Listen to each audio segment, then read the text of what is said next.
Chapter 351 Unseen Memories 1, finally here?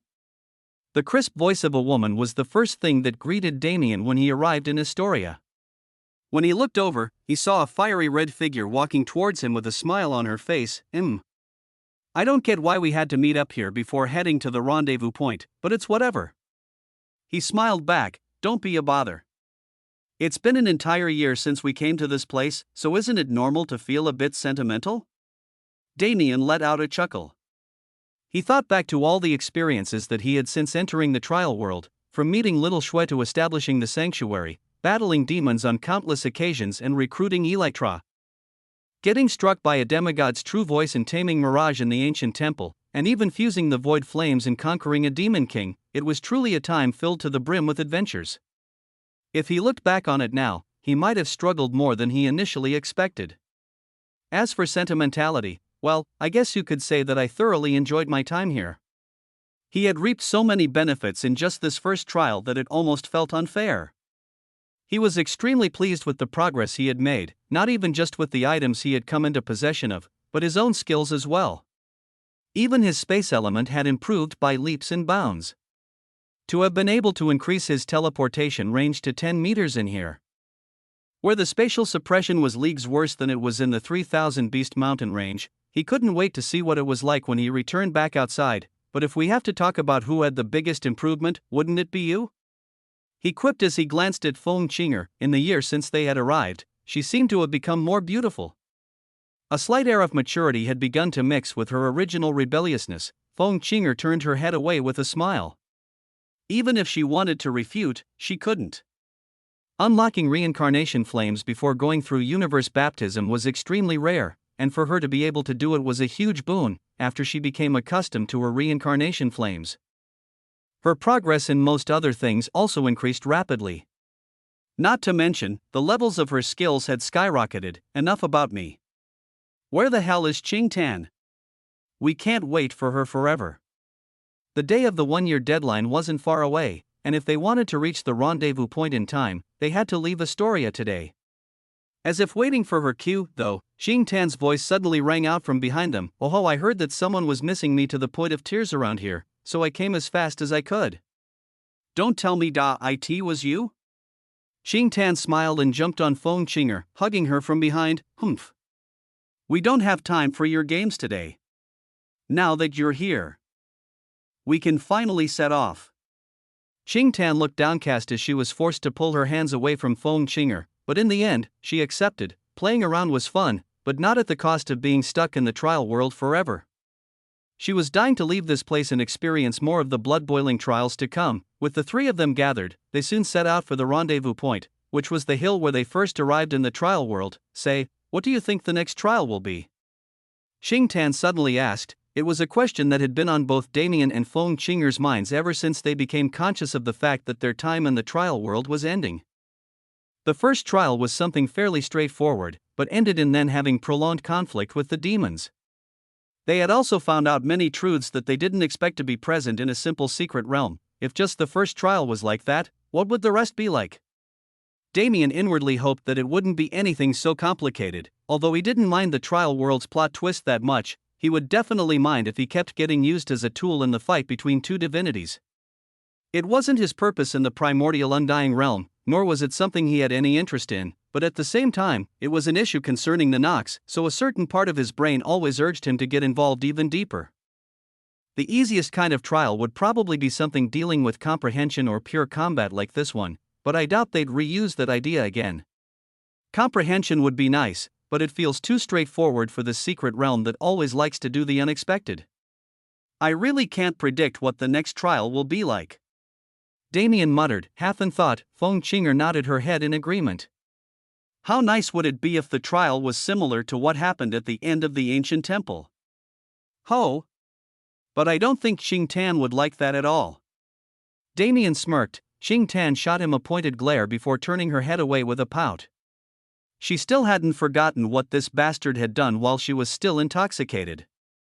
Ah, what a shame that I didn't have a record crystal on hand. TSK, the blushing face of the shadow devil Qing Ta and It would have sold for millions. What shadow devil? Quit making up nicknames on your own. Xing Tan grumbled, what do you mean? Feng Qinger replied. You haven't heard it? Ever since the first battle we had with the apostles when you used your domain to kill all those demons, the other geniuses here have been calling you the Shadow Devil. They were even saying it in Astoria before we left. Xing Tan's eyes widened in shock. Seriously? And I didn't even notice something like that? Do you ever pay attention to anyone you don't care about? Damien said wryly. Fair point. Xing Tan immediately agreed. It would indeed have been weirder for her to notice the drivel of insignificant flies. How many do you think survived? Damien suddenly posed a question of his own. He had seen with his own eyes as countless geniuses died in battle. He didn't know exactly how many there were, but the number wasn't small at all. Originally, there were around 100 of them that entered the realm together. Damien was 100% sure that at least half of them had died. Half? That's thinking too optimistically. If I had to guess, there'll be a maximum of 20 people at the rendezvous point, including us. Xing Tan scoffed, even 20 is pushing it. Every time there was a battle with demons, a large number of them would die. And in the ancient temple, even more had died. I don't even think there'll be 10 left. Feng Qinger pointed out objectively, right. I forgot that there were other geniuses that entered the ancient temple. Pretty much everyone died before I got there. Damien replied in realization. He really had to wonder how the forces of the 3000 Beast Mountain range would react to the loss of so many geniuses. It was also curious whether or not such high death rates were prevalent in every trial world or just theirs. Well, I guess I'll find out soon enough. The trio soon arrived at the rendezvous point, and as Xing Tan had predicted, roughly 20 people had gathered.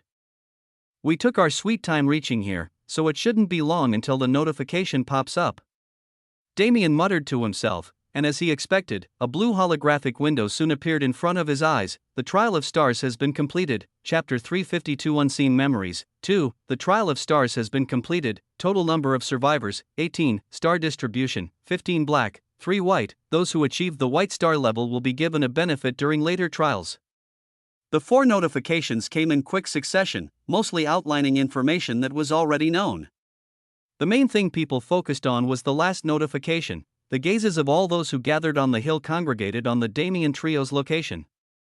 The greed in their eyes was obvious, but they didn't dare to move. For one, the trial had already ended, so there was no point even if they were able to steal the latter party's starlight. But the main reason was the fact that they weren't sure of the other party's strength. To be able to achieve a white star, they obviously weren't simple. And on their way to the rendezvous point, they had heard a great many rumors. It wasn't worth the risk even if only a sliver of those rumors turned out to be truth. If all of those rumors were true, the strength of these 3 was truly unfathomable. In this tense atmosphere, another set of notifications rang out. The primordial undying tree pans its gaze over the participants. Damien felt the gaze that the notification spoke of. In fact, it was intensive, as if the gaze was specifically focused on him. Within that gaze, he felt an odd sensation. Is it warning me about something? He had no way to be sure. The second trial will be administered individually. When the participants are ready to begin, they may declare their readiness to be transported to the location of the next trial. That's it? There's no explanation? What do we do now? Various hushed murmurs rang out. After all, the first trial came with a sufficient description on both the contents and clear conditions that were attached to it. For the second, however, they were just being thrust into unknown territory. But there was nobody to question. The primordial undying tree only spoke to them in notifications, so how were they supposed to question it? In the end, the geniuses steeled themselves and began declaring their readiness one by one. As the number of people standing on the hill decreased, Damien looked at Feng Qinger and Xing Tan with a smile. I have to say, I had a lot of fun working with the two of you. If we have a chance to meet again after this trial ends, I hope we can continue being allies instead of enemies. Feng Qinger rolled her eyes. What's with the formal tone all of a sudden? After all of the life or death struggles we've been through together, are you doubting our character? Humph. Even if I beat you up later, I'll do it fair and square. Don't worry about that. Anyway, I'll see the two of you on the other side. With a cheerful declaration, Feng Qinger's body became illusory and disappeared from the trial world. Now, only Damien and Qingtan remained. A small silence enveloped them for a while. "Do you know what I want to ask?" Damien asked lightly. His gaze was on the horizon in front of him. Qingtan looked over with wide eyes. After hesitating for a bit, she let out a sound of affirmation. "I don't expect you to answer it right away, but I hope you can do so before anything happens. Those words I said before, you should understand who they were meant for." Qingtan turned her gaze to the horizon as well. She had a complicated look in her eye. In the end, she couldn't do anything besides sigh in resignation. Immediately afterwards, she changed into motes of light as she left the trial world. The sun was already starting to set. With the threat of demons completely eliminated for now, the trial world seemed to have entered a time of peace. An aura of tranquility permeated the air. Damien stood in this atmosphere with his eyes closed, taking in the feeling. It was only many minutes later that he opened his eyes again. I really hope things aren't as they seem. The primordial undying tree, the Nox demigod known as the demon god. The power struggle going on within the primordial undying realm. He didn't want to add anything else on top of that, but there was nothing he could do besides continue forward. After steeling himself and circulating his mana in preparation for the next trial, he declared his readiness. The feeling of spatial mana enveloping his body soon overwhelmed his senses, leaving nothing else but darkness on all sides. Darkness, on all sides. There was only darkness. The walls, the ceiling, the ground, they were all enveloped in darkness. Even after his eyes adjusted, it didn't seem to get any better. The uniformity of it all made him uncomfortable. It wasn't something he was used to. Ha. The sound of his heavy breathing was the only thing he could hear. But he preferred it that way. It was much better than what he was forced to listen to at other times. What do I do? When his voice left his mouth, it was cracked and barely sounded human. He didn't recognize himself anymore. Who was he? Why was he alive? Why was he here? He didn't want to think anymore. Thinking would only lead to further harm. It's all a dream. A nightmare. This isn't happening. He was feeble. He was weak. He already knew this. They told him about it so often that it had been ingrained in his mind. For him to be thrown into such a situation, it had to be a dream. He stumbled through the darkness. His steps didn't carry a hint of strength. He weakly collapsed on the floor. I can't do this. It's too much. It's too much. If I just sleep. It'll be over, right? To wake up, what did he need to do? He had never lucid dreamed before. Why did his first experience have to be so traumatic? They say that escaping a lucid dreaming state was easy, but he didn't think so. They said that it was impossible to feel pain in a lucid dream, but he didn't think so. Sleep. If I do that, then I can escape, right? His body had already collapsed. He tried to ignore how vividly he could feel the cold ground against his back. How realistic the jagged edges of those rocks felt as they pierced his skin. He closed his eyes. Mom, I miss you. The face of his mother. It was good that he could remember it. Didn't that mean he'd wake up soon? He closed his eyes. He tried to divert his attention from the current situation. There's too much noise. He couldn't sleep, the noise wouldn't let him. I want to go home, I want to wake up. It was an earnest wish. He was pleading to anyone who could hear him, but unfortunately, there were none. He opened his eyes. The uniformity of the place made him uncomfortable. He couldn't get used to it. The walls, the ceiling, the ground, it was all rock. Even if the rocks looked different in some places, and had different textures when they came into contact with his skin, it was all still rock. I can't do this. He wanted to go home. He wanted to go home. He wanted to go home, survive. Is there even a point? He couldn't accept it. He wanted to wake up, but no matter how many times he tried to escape this nightmare, he couldn't. Today marked the second day that he was trapped in this dungeon. Chapter 353 Unseen Memories. 3. Darkness. No matter what else changed with the hours, the darkness present in the surroundings was the only thing that stayed consistent. In the distance, the roars of beasts could be heard intermittently ringing out. The mana fluctuations of battles between them emanated, in a dark cave somewhere on the floor. A boy sat curled up in a ball. It was all too much. Just yesterday, he had been living a solid life. It wasn't a life he wanted, nor was it a life he was proud of, but at least it was a life. Sure, he had been in dungeons before. He had even killed a few beasts. but was that ever through the use of his own strength, every kill he got was achieved by stealing from others. A dungeon was a dangerous place. Even 6 years after the World Awakening, they weren't places people could just go without preparation. To raid a dungeon, a large team was required.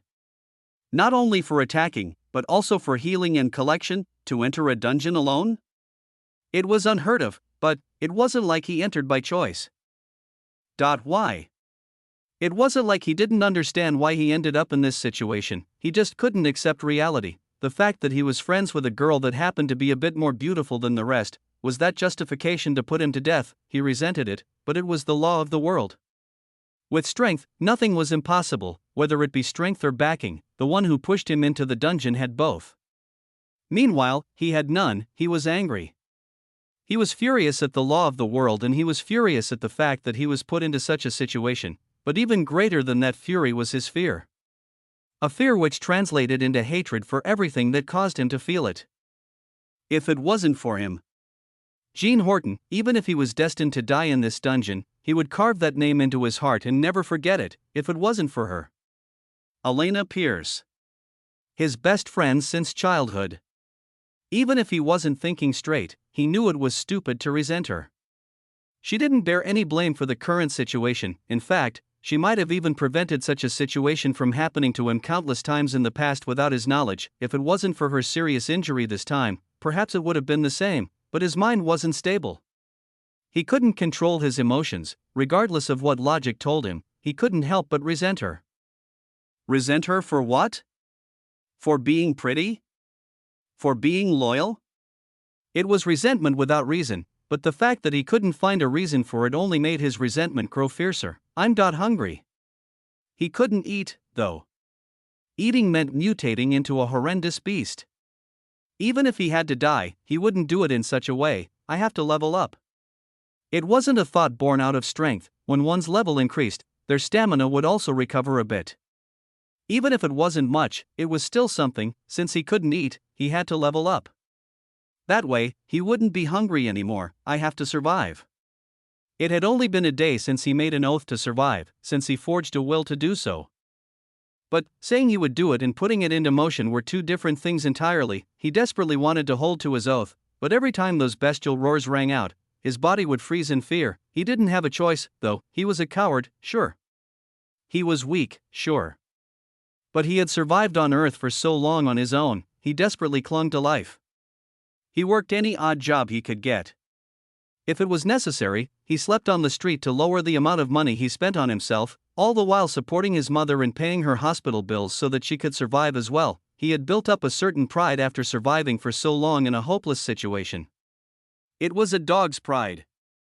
Sure, but it was pride nonetheless. He wouldn't allow himself to die if he didn't at least try to survive first. His trembling hands reached out to the floor next to him and grabbed the hilts of the two rusted short swords he had found yesterday. He slowly stood up and walked out of the cave, but there was no way it would be easy to just hunt. Wolves, tigers, bears, all the beasts he ran into were massive and ferocious. He didn't have the strength nor the courage to fight against them. He hid behind boulders and crawled along the dungeon floor, avoiding the beasts he saw but couldn't fight. He barely had any mana in his body, so even if these beasts noticed him, they ignored him since it wasn't even beneficial to devour him. Kill, eat, evolve, this was the entire life of a beast without intelligence. Since he couldn't benefit their evolution, they instinctively cast him aside. Even in a land of beasts, he was treated like trash. He wanted to laugh at the bleak outcome, but he couldn't even force it out of his throat. Instead, he kept crawling, and after hours of such actions, he finally stumbled upon something that looked doable, a group of small rabbit-like beasts that were moving through the dungeon. As he watched, he noticed that one of the rabbits had fallen away from the rest. A chance. If it was a rabbit, he should be able to do it. All he had to do was run up and stab it with his blades before it ran away. That way, he'd get at least a little experience. After the main group of rabbits had escaped his line of sight, he made his move. He ran forward with everything he had and ambushed the rabbit from behind. His short swords plunged downward without aim. As long as they stabbed into the rabbit, it was fine. But at that moment that the short swords were about to pierce through, the rabbit hopped forward. The efforts of his reckless charge were all for null. Before he could even understand that he had failed, the rabbit turned a full 180 degrees and hopped towards him. In that single hop, it had already arrived at his position. Its little arms looked so innocent at that moment. But in the next, frightening claws elongated from within, they slashed forward, blood spurted into the air, his face paled, he couldn't even scream. While he was still in shock, he backed away. He couldn't feel his left leg, but that didn't matter. That terrifying rabbit was coming towards him again. He continued to back away. He turned around and ran, but he only had one fully functional leg. He limped at the fastest pace he could to escape, but that pace wasn't fast at all. The rabbit caught up without difficulty and slashed again. His left leg spurted more blood. He almost collapsed right away, but the pain didn't come immediately. His mind was too shocked to register it. His vision went dark and a feeling of dizziness. Even as he tried to limp away, he couldn't tell which direction he was moving in. He didn't know how he escaped, or maybe he didn't escape at all. It was just, at some point, that rabbit stopped chasing him. He limped and he limped. He was too far away from his original cave. His consciousness was already fading. He found a nearby rock that was close to the dungeon wall. The space between the two was barely enough to fit his skinny body into. He crawled into that space and hid, and then, the pain finally hit him. Chapter 354 Unseen Memories. 4. Trigger warning. The following chap has some stuff about self-harm and suicide, so just be mindful. Ah! A piercing screech tried to leave his mouth. But he quickly bit his tongue to stop it. Even if he was an idiot, even he knew that making so much sound would only attract more beasts to his location. MMPH.ac. Muffled noises intermittently left his mouth as he tried to cope with the pain coming from his left leg. It was burning but also cold. With his body stuck in such a tight space, his leg kept bumping against the rocks, making the pain even worse. Ac. Before he even realized it, tears began to spill from his eyes. It hurts. It hurts so much. Why is this happening? I just want to live. Why? His thoughts were incoherent. The dizziness in his head was only getting worse as his blood loss intensified. He remembered scenes from a few movies he watched. Looking at his shirt, he moved his arms and tore off the sleeves. Then, he wrapped them around the wounded area and tied them up. Bleg. It was his first time seeing the wound. It was horrifying. There were 3 massive gashes running down from his knee to his ankle. Whenever a space opened up and the blood leaking from them, he could clearly see the white bone inside. The fact that his own leg could look so mangled. He almost vomited on the spot, but he swallowed back the vomit that forced its way into his mouth. He was already hungry. He couldn't let any food out of his grasp. HSSS. The pain only became worse. He didn't even know if the shirt pieces would help. But he didn't want to look at the wound again. Even if he wanted to, he couldn't do anything about it. His consciousness was fading. With tears still streaming down his cheek and blood still spilling from his leg, he passed out. It was his luck that he survived. He had a regeneration skill from the moment the system awakened. It was a slow process, but the muscles in his leg were being pulled back together and healed. By the time he woke up, the bleeding had already stopped. The gashes were still there, though. He couldn't walk without limping anymore. He wanted to stay in this spot forever. He didn't want to go back outside and risk suffering so much again, but just like before. He didn't have a choice. If he didn't go out and level, he would starve. If he starved, he'd die an even worse death. He didn't have resolve. He only had a basic human craving for survival. That was the only thing pushing him forward, but it was enough. He was able to get up and return to that rabbit from before, but he decided to do things differently, to kill it in one strike. That's what he had to do if he wanted to be successful. Of course, he had the capability to do it, but it was a double-edged sword. But he didn't have any other choice. He used his skill. A skill that would have been enough to make him a top hunter on Earth if he had a body that could handle it. He hid behind a rock and watched the rabbit. When he saw an opening, he teleported. His blades pierced the rabbit before it could react. Then, he teleported back to his original spot. Cack. He coughed up a mouthful of blood. His insides were churning from just that much teleportation. How was he supposed to keep doing this? But even while thinking so, he still did it. He waited for his injuries to become lighter and used the same strategy to hunt, and as he did so, he gained a level. At that moment, he felt some of his hunger alleviating. At the same time, he felt his injuries become somewhat better. It was reinvigorating. Capitalizing on his current adrenaline rush, he kept going. He made sure that the feeling of adrenaline washing away his fear never left his body. Instead of facing reality, he forced himself to ignore it, but it worked, and he found that the more he leveled up, the more he could teleport without facing injury, and so, he continued. In the back of his mind, he hoped that the situation where his adrenaline wore off would never come. I can't sleep. Time passed. He hunted often and slowly got used to the feeling. But because of the fact that he kept himself in an adrenaline-crazed state at all times, he couldn't sleep at all. Sleep? There's an easy way to sleep. He picked up his short sword and placed the blade on his neck. This way, I can sleep in peace, right? Ha, who am I kidding? Despite his thoughts, the short sword didn't leave his neck. The blade pushed into his skin, drawing a line of blood. He had somewhat adapted to the dungeon, but it hadn't even been 2 full days yet. There was always a voice in the back of his mind. Why not just end it? What's the point of suffering? It's easier to just end it all. Nobody will miss me anyway. It's not like I had a good life to return to even if I survive. Why should I survive? It's all pointless. Just end it. The blade pushed into his neck even further. His breathing felt restricted by its weight. End it, end it, end it. It wasn't the first time he'd considered it. In the past day and a half, he'd considered it multiple times, but he was a coward. He didn't even have the courage to kill himself, but he felt that in this moment, if he kept pushing the blade forward, he wouldn't be lucid enough to stop himself. If he wanted, he could really end it all. Drops of blood trickled down the side of his neck and softly landed on the cold ground below. He stayed in this position for a while. The blade didn't move forward, but he didn't pull it away either. The drops soon accumulated into a small puddle. I should just stop. He violently threw the blade to the side. It fell to the ground and the cracks on its surface became slightly bigger. Stop. Stop. Stop, he clutched his head.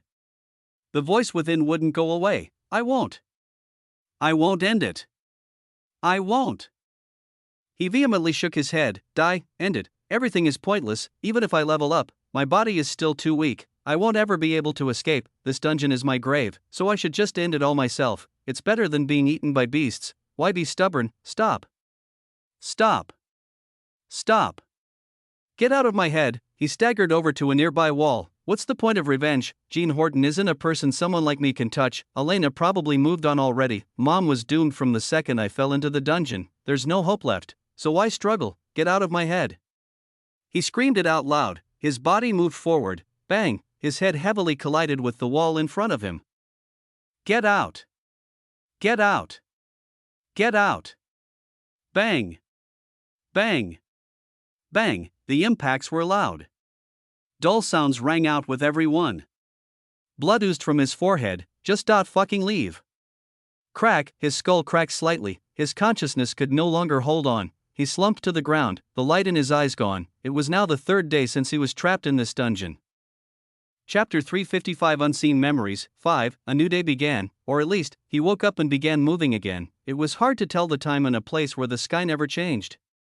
The air always flowed in one direction and the beasts always acted the same. It was hard to tell the time. Maybe it had been the number of days he assumed it to be. Maybe it had been less. He didn't know. He was slowly starting to forget about how time used to flow. It was the 4th day by his books. He didn't know how much he slept, but it wasn't enough to cleanse his fatigue. But he could do nothing but get up and hunt. If there was one thing he could be excited about, it was the fact that his hunts had been getting better with the passing of time. He was learning how to fight. A faint hope of survival welled up in his heart. He looked at the wolf corpses on the floor below him. A smile inadvertently crept up his face. Battle was a good distraction. When he was in battle, he didn't have to think about the troubles that plagued him. He was starting to fall in love with that feeling. His gaze panned upward, and he saw something glint in the corner of his eye. That is, he ran. He ran with all his might. If there was even a slight chance that things were as he saw them to be, it was worth expending all of his stamina. So he ran, and when he finally reached that spot, he almost jumped in joy. His eyes weren't fooling him. Plants. Green plants. Green plants with assorted colors spread along their surface. Food. It didn't matter what the plants actually were, but if they were plants, it meant he could eat. Even if it was the slightest sustenance, it was fine. He was hungry, so hungry that every time he saw a corpse on the ground, he wanted to dig his teeth into it and devour it. But he couldn't, because if he did, he'd turn into a mutated being that was neither beast nor human. He had some ideas, some insane ideas that he didn't want to entertain, but the situation wasn't dire enough for him to put those ideas into motion. That's right, even as he thought of his current situation, the pain he had been going through. He still thought the situation wasn't dire enough. It was simply how deranged his ideas were. Staying down here, his thoughts were becoming more bestial, and it had only been a few days. He put aside his thoughts and reached out to the plants in front of him. His hands were skinnier than he remembered them to be. He could clearly see the outline of his bones through his skin. He picked a plant from the ground. He didn't hesitate to shove it into his mouth. He was voracious. He didn't stop with just one plant. He grabbed every single one in the vicinity and devoured them. He could only make incomprehensible noises. The plants didn't taste good at all. They were muddy. They had grown in a musty dungeon, and the water source that fed them wasn't anywhere close. They had been trampled by beasts before. They carried a slight taste of the wastage those beasts left behind, but at the same time, they tasted heavily. They were food. That was all that matters. To a body that had been on the verge of starvation, anything that could be classified as food would automatically taste amazing. There was such a great food source here, so why would the beasts ignore it? He couldn't figure it out. He wanted to keep eating, but his body suddenly revolted. He couldn't move a muscle. He was paralyzed. His insides were churning. His consciousness became weak. A disgusting feeling spread through his body. Like a thick sludge was entering his bloodstream. Bleg. He inadvertently vomited. He hadn't eaten in 3 days, though, so it was mainly just stomach acids and blood, mouthful after mouthful of blood that were vomited from his mouth. It was so violent that his body began to cramp. But he was paralyzed. He couldn't even hunker down or scream in pain. His eyes rolled back into his head. He began foaming at the mouth. Bloody tears left his eyes. And soon after, trails of blood began leaking from the rest of his 7 orifices. He was seizing up. He blurred. This time, chunks of meat were mixed in with his vomit, but he hadn't eaten anything in 3 days. That meat was pieces of his internal organs that were forced out of his body. The sludge in his blood made his body feel disgusting. It was a feeling that somehow managed to stand out even in the pain he was going through. It didn't just spread, though. Steam rose from his skin. His body started to heat up uncontrollably. Sweating was good. It meant that his body was trying to expel the poison from his pores, but the reason he was sweating was different. His blood, was boiling. It was burning. Evaporating away and becoming steam that left his body through his pores. The boiling blood was circulated through his body along with the disgusting sludge. It only amplified the horror of his current situation. He had been reckless. He had been too starved for any sort of sustenance. The adrenaline rush helped him ignore the feeling.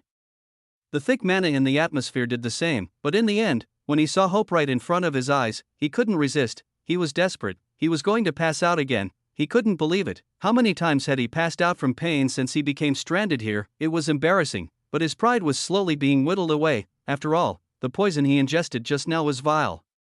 His mouth wasn't the only exit to his body that was being utilized to try and extract it. His intestines were also being affected by its spread. He could feel a disgusting substance leaking through his pants. He wasn't at a level where he could ignore the urges of his body. He just hadn't eaten anything in 3 days, so his body had nothing to digest. But now, everything he had digested even before he was stranded in the dungeon was being forced out of his body. After this event, he would no longer be able to simply ignore his carnal desire for sustenance by ignoring it.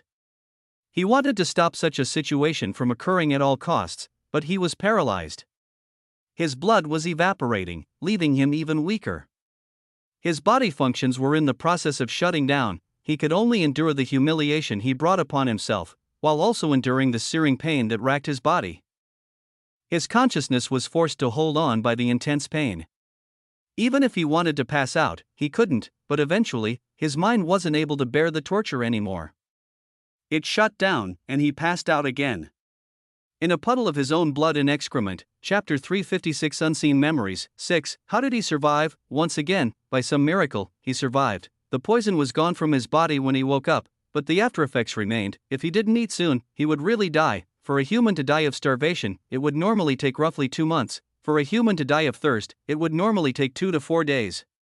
With the introduction of mana, these limits were somewhat surpassed.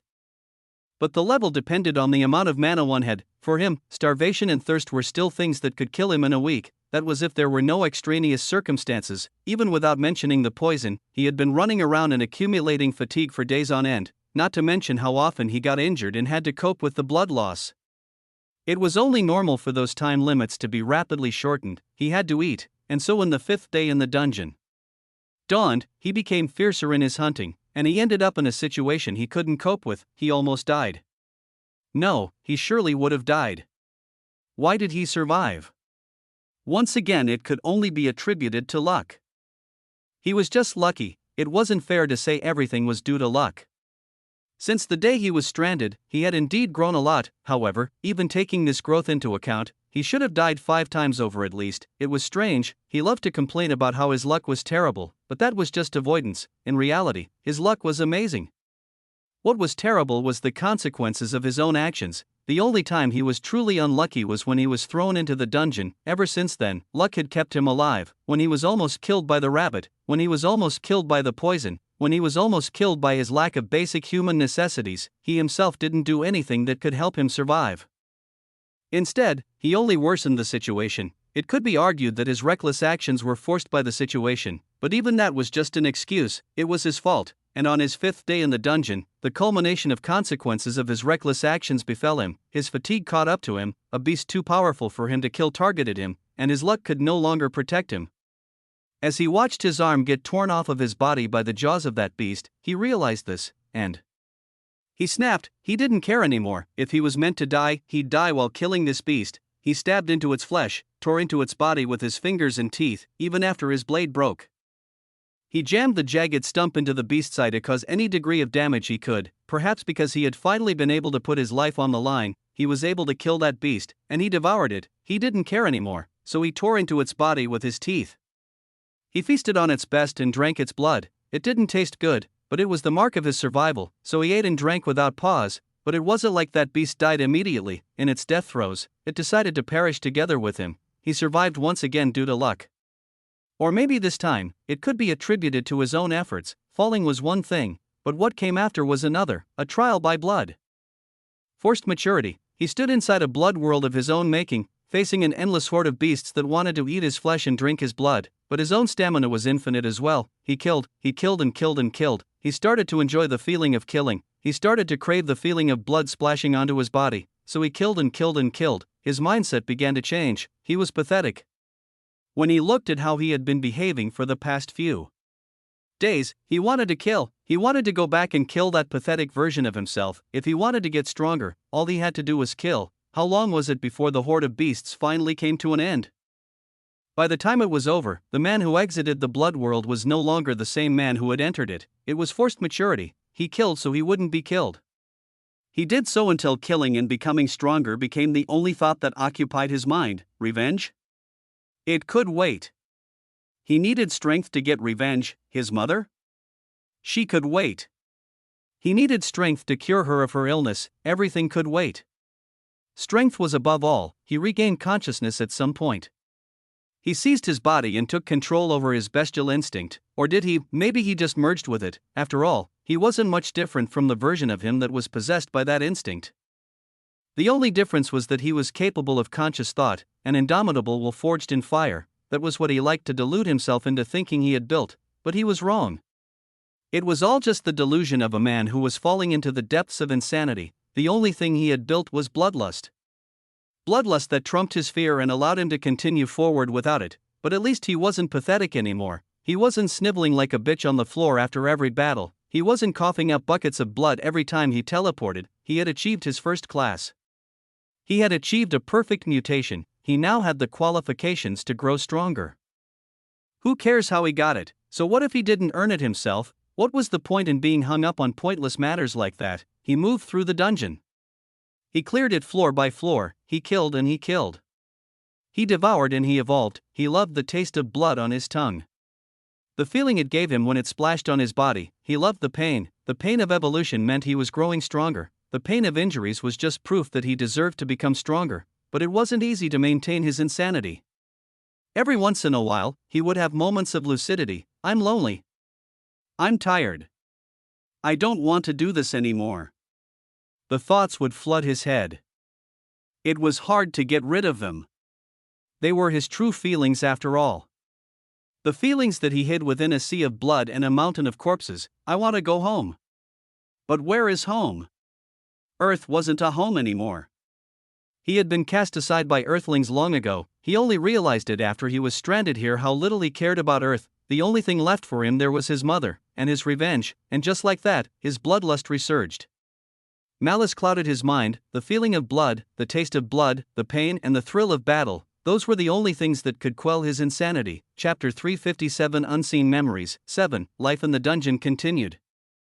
Compared to how it was in those first few days, it had gotten considerably better, but it was lonely, incredibly lonely. The only solace he had was during battle. Whenever his battles ended, he would be forced to face his loneliness once more. He found himself in a state where he sought constant stimulation. Without it, he would truly go mad. When it wasn't battle, it was training. When it wasn't training, it was anything else he could think of. Even after so long, his fear didn't completely go away, and even though it had been quelled for the most part, he still needed to cope with his current situation. It had reached a point where he forgot about everything other than the dungeon. His life was the dungeon and the dungeon was his life. Was there a way to stave off the insanity that threatened to consume him? He found himself reminiscing, not about people nor about events from his past. Instead, he reminisced on characters he used to read about, people who would end up in similar situations as he was now, but they weren't the same as him. They weren't pathetic trash on the inside. They braved every danger with pride and cool indifference. They challenged the heavens as if it was the most natural thing to do. He wanted to be like them. He wanted to become them. Who was he? What was his identity? A sense of identity was incredibly important. Without it, he would be no different than any other beast in the dungeon. He had already somewhat become one of them. He had his own territory on the 20th floor. No beast dared to challenge him. Even if he descended, there were still many beasts that didn't dare come close after sensing his aura. But at the same time, there were beasts that wanted to contend with his hegemony. Naturally, he fought these beasts. And he indiscriminately slaughtered every other beast on the floor afterward, if he had to give a reason, for strength, to kill, to eat, to evolve. This was his life, so without a sense of identity, without anything to keep him human, what would he be? His end goal was still to leave. To escape. To go home. To get revenge. To cure his mother. How long had it been since he was stranded in the dungeon? Enough time had passed that the flimsy will he had originally built up had blossomed slightly.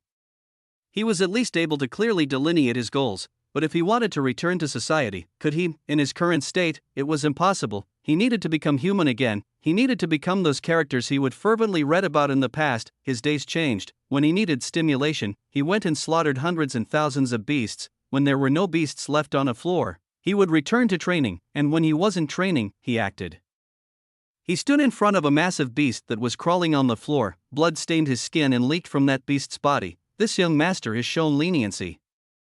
Take it as a grace from one above you. His words were arrogant. He didn't feel like himself when he spoke them. No, he didn't feel like himself when he spoke. He was alone. When was the last time he spoke at all? His voice was hoarse even as he tried to put up an arrogant front. This is the fate of those who have eyes but can't see.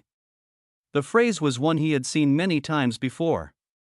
It had become something of a joke on earth, but he spoke it with utmost seriousness. This was a character. He needed to play it well. Until he could become that character and regain his humanity. What was humanity? It was a question he asked himself plenty of times. He had been seeking his humanity ever since he came to the realization that he had lost it. What defined him as a person? What used to define him as a person? He could answer the second question easily. Struggle, weakness, the inability to grow stronger. But that old version of him had perseverance. It was one of the only admirable traits he used to have, but that perseverance disappeared when he was stranded in the dungeon. He had become a weeping mess. He complained about everything he could complain about. He resented people who didn't deserve to be resented. He pushed the blame onto others so he could avoid his own weakness, but the dungeon didn't allow him to avoid it. It laid his weakness bare in front of him. It forced him to acknowledge the fact that he was pathetic, and it almost killed him multiple times in the process. And so, what was he now? He had strength. That was what he had been chasing after for so long. That was the ultimate goal he had ever since the world awakening. Why, then, did it feel so empty? Why did it feel like his strength didn't matter at all? What was he missing? That missing piece. He had judged it to be his humanity. He had become no different than a mindless beast. He killed, he ate, he evolved. What else did his life constitute? What did he look forward to every day? What did he work towards? His overarching goal didn't matter. He didn't have a method to escape.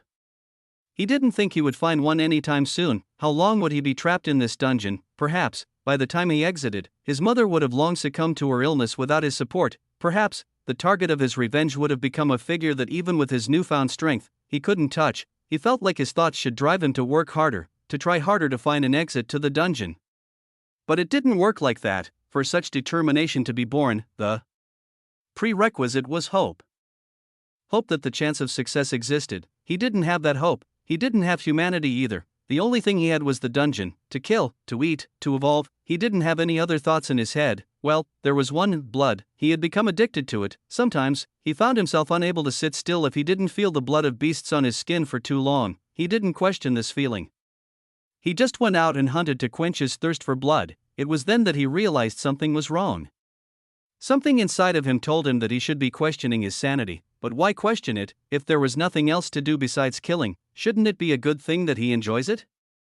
At least that way, he wouldn't get bored of the monotony of his life, but he still ended up questioning it. He wanted to regain a semblance of sanity. Perhaps that wish alone meant that he was on the right track. He hoped so. He hoped. It was a good thing that the concept of hope had come back into his life. He was becoming more like those characters he emulated, but he hadn't become them yet.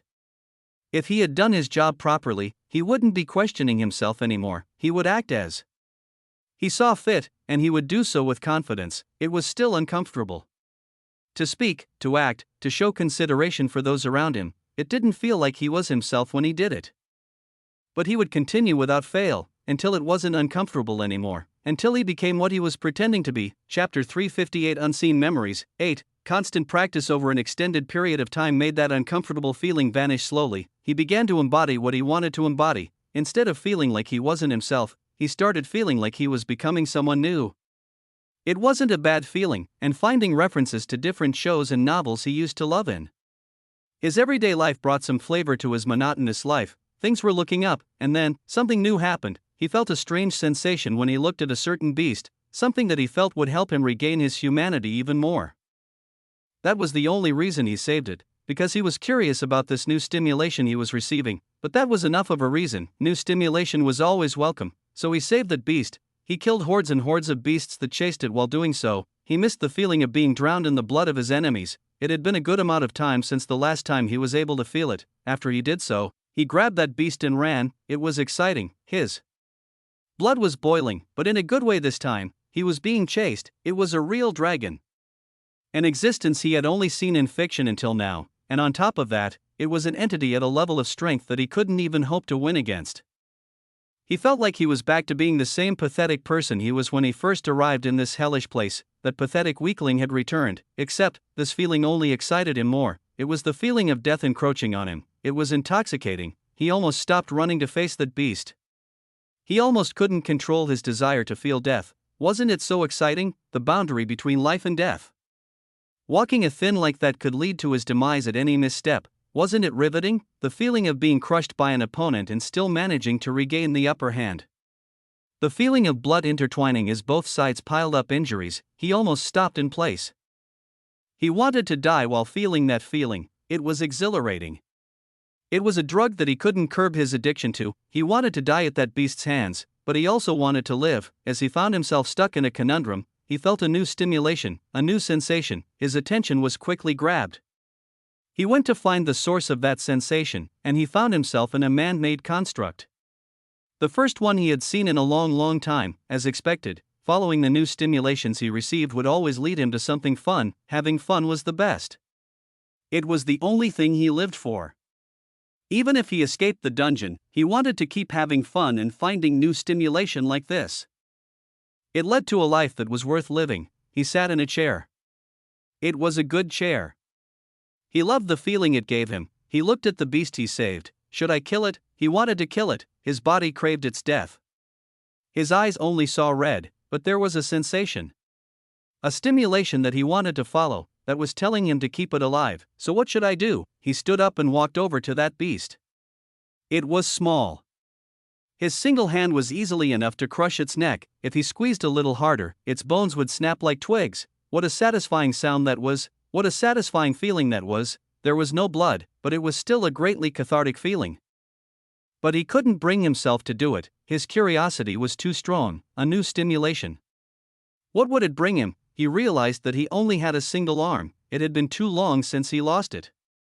He had gotten used to the feeling of imbalance, but it had almost led to his death a few times in the beginning. Not that he minded much. Death was something he loved to feel. There were books all along the walls. Could he still read? He didn't remember. but he still went and picked up the books, another stimulation, information about a world he didn't know, about many things he didn't know. He became intoxicated with reading.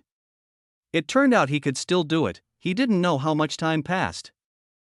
At some point, that beast woke up. He had gotten an idea from a book he read, a companion. It was an unfamiliar concept, to have someone else with him. Someone who he could speak to.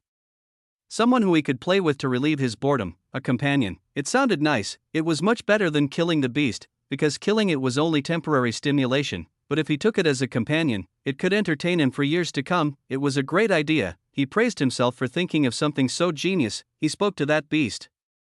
He was surprised that it could understand him. There hadn't been many beasts that could do so until now. He knew from experience. He talked to the beasts often.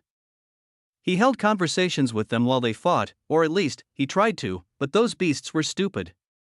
They couldn't understand his words. A few could, though, but it was a shame that they all died by his hands not long after. Now there was a beast that could understand him.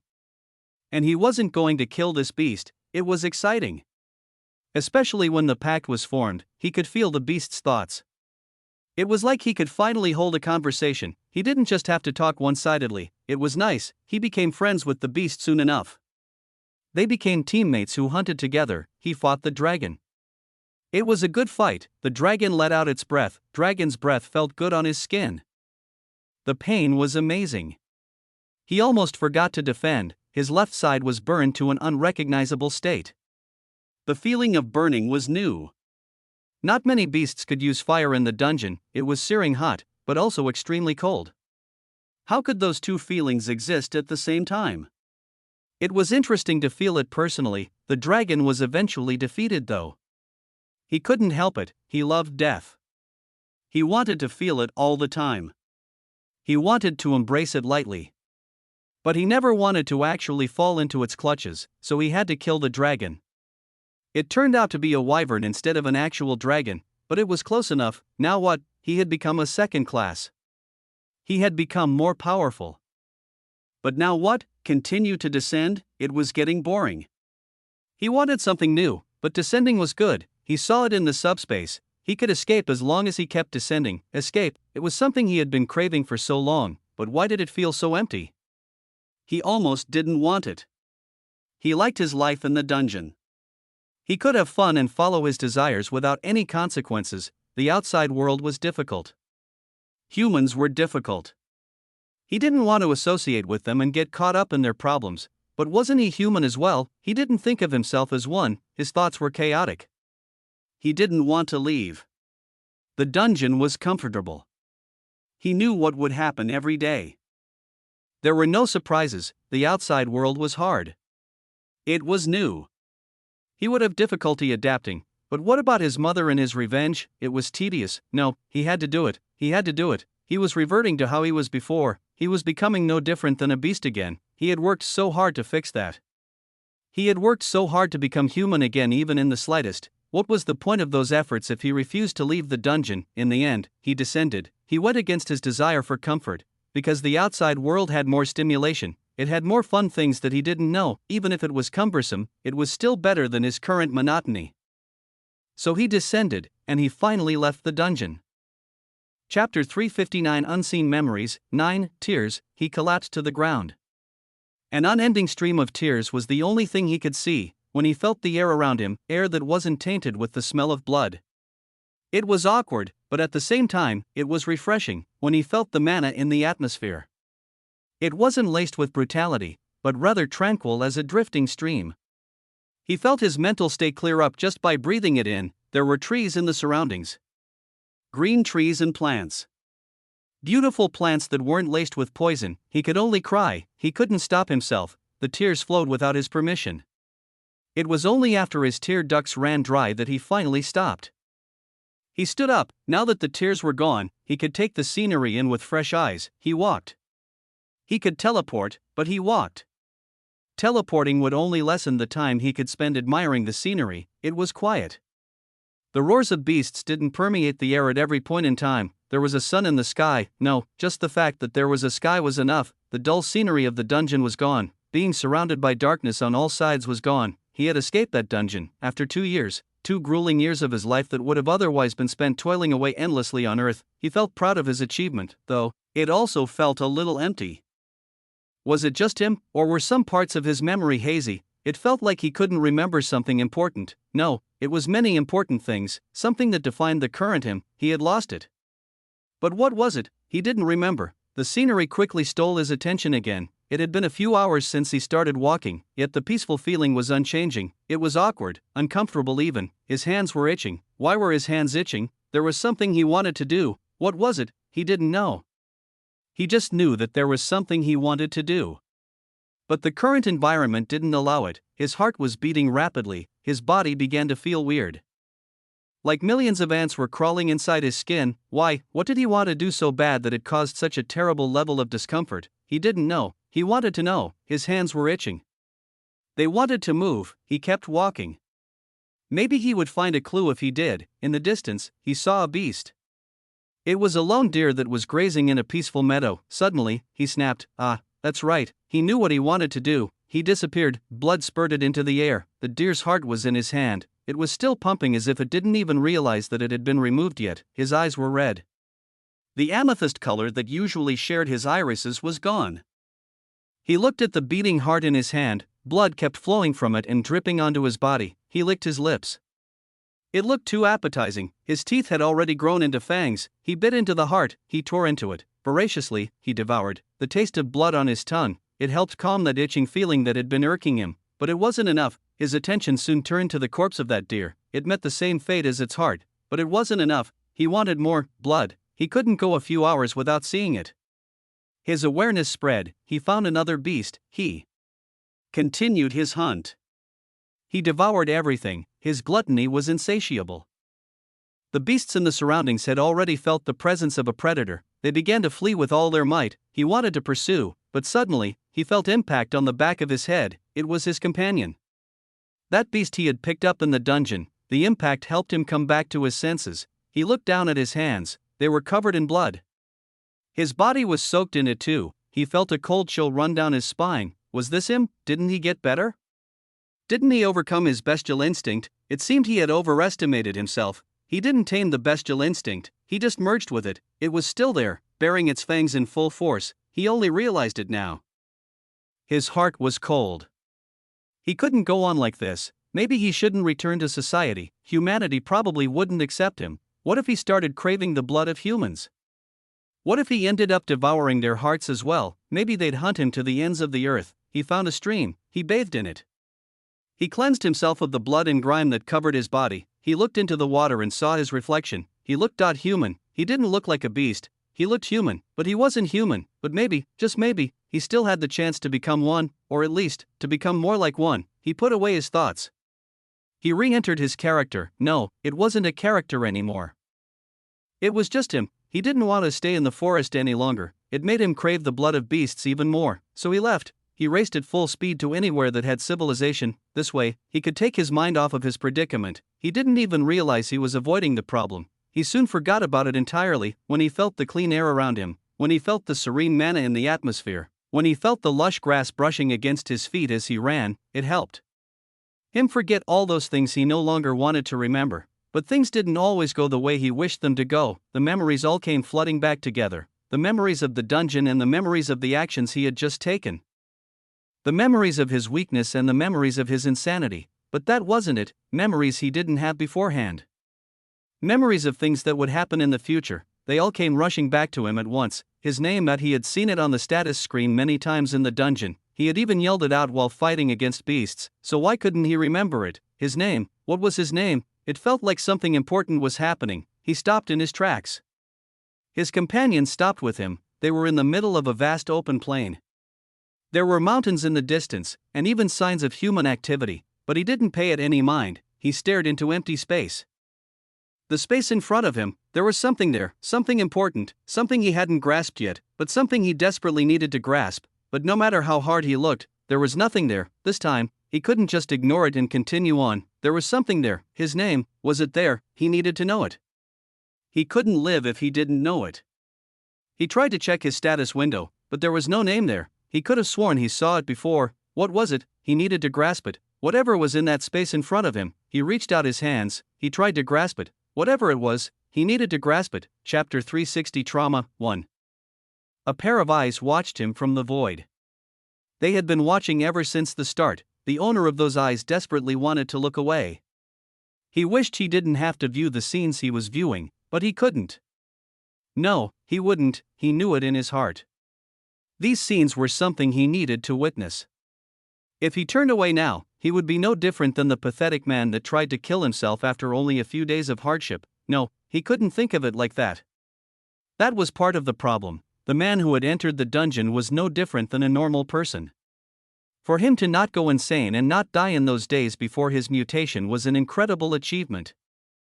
Even with all the luck that went into helping him do so, discounting that achievement was something he would no longer do, he didn't remember. The scenes he was being shown, he didn't remember them. The way he remembered things was nothing like what he was watching. It was humiliating seeing this new version of events, but he knew. This version of events was the truth behind what happened. What he didn't remember, it was suppressed by his own subconscious. The man who forgot his name, the one who stood in the plains of Apiron, he reached out to the void. He called out to the man who was watching him, so the man in the void sighed. He exited his hiding place and appeared before the one calling out to him. The one who forgot his name was in shock. Seeing the thing he was reaching out for, seeing the answer to the questions he had, he didn't know what to say, so the man in the void spoke instead.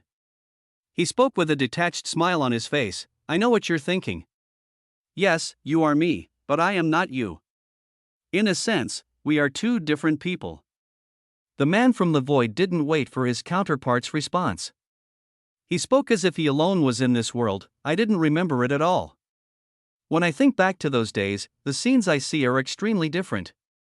Some stuff is the same, the blood world, meeting Zara, I remember all those things. But it's the thought process, the inner workings of my mind at the time that I had forgotten. Perhaps I subconsciously suppressed those memories. It's the same for the memories of those first 5 days. That pathetic version of myself, and even the version of myself that had descended into madness, I locked them all away. It was a coping mechanism.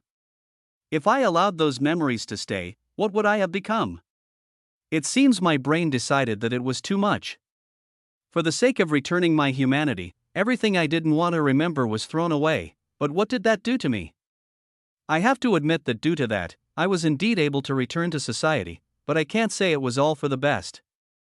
Those memories, the trauma associated with them, caused many problems that I still to this day am working to solve. At least I know that my insanity was quelled for the most part. That thirst for blood that you have right now, it doesn't act up very often. It's shown itself a few times in the past few years, but it's insignificant in the grand scheme of things. But even without that insanity, I feared myself. I subconsciously feared the side of me that had forsaken humanity, the side of me that would have devoured a human if it meant tasting new stimulation, and while fearing that side of me, I was also incredibly ashamed of the pathetic side of me that was showcased in those first 5 days. Because in the deep recesses of my heart, maybe I believed that I was still that pathetic person. The man from the void looked at the sky. He didn't realize that the man who forgot his name was slowly fading. Due to my insecurities and my fear, I mainly caused problems for myself. But Rose also bore a great deal of that insecurity. Even though I boldly took her as my woman, I never treated her as such. But that's something I've been regretting for a long time now. It was only now, after seeing my old memories again, that I realized I had wronged somebody else even more. Elena. Before he was stranded in the dungeon, he held feelings for her that he repressed due to their social situation and his own family situation. However, upon being forced to endure the psychological torture that the dungeon's atmosphere had on an ordinary person, his mindset became chaotic. He resented her. Even in the memories he was shown, his resentment wasn't portrayed as much as it should have been, most likely because it had been suppressed even at that time, only existing in the deep recesses of his mind, but it still existed. It didn't go away just because he didn't think about it. In fact, every time he thought of his hatred for Jean back then, his hatred for Elena grew as well. It wasn't even a conscious thing. If he had control over it, he would have put a stop to it immediately, but he didn't, so it kept growing. That immature part of him that wanted to push all the blame onto someone else, it chose Elena as the receiver of his misguided grudge. He hates himself for doing that.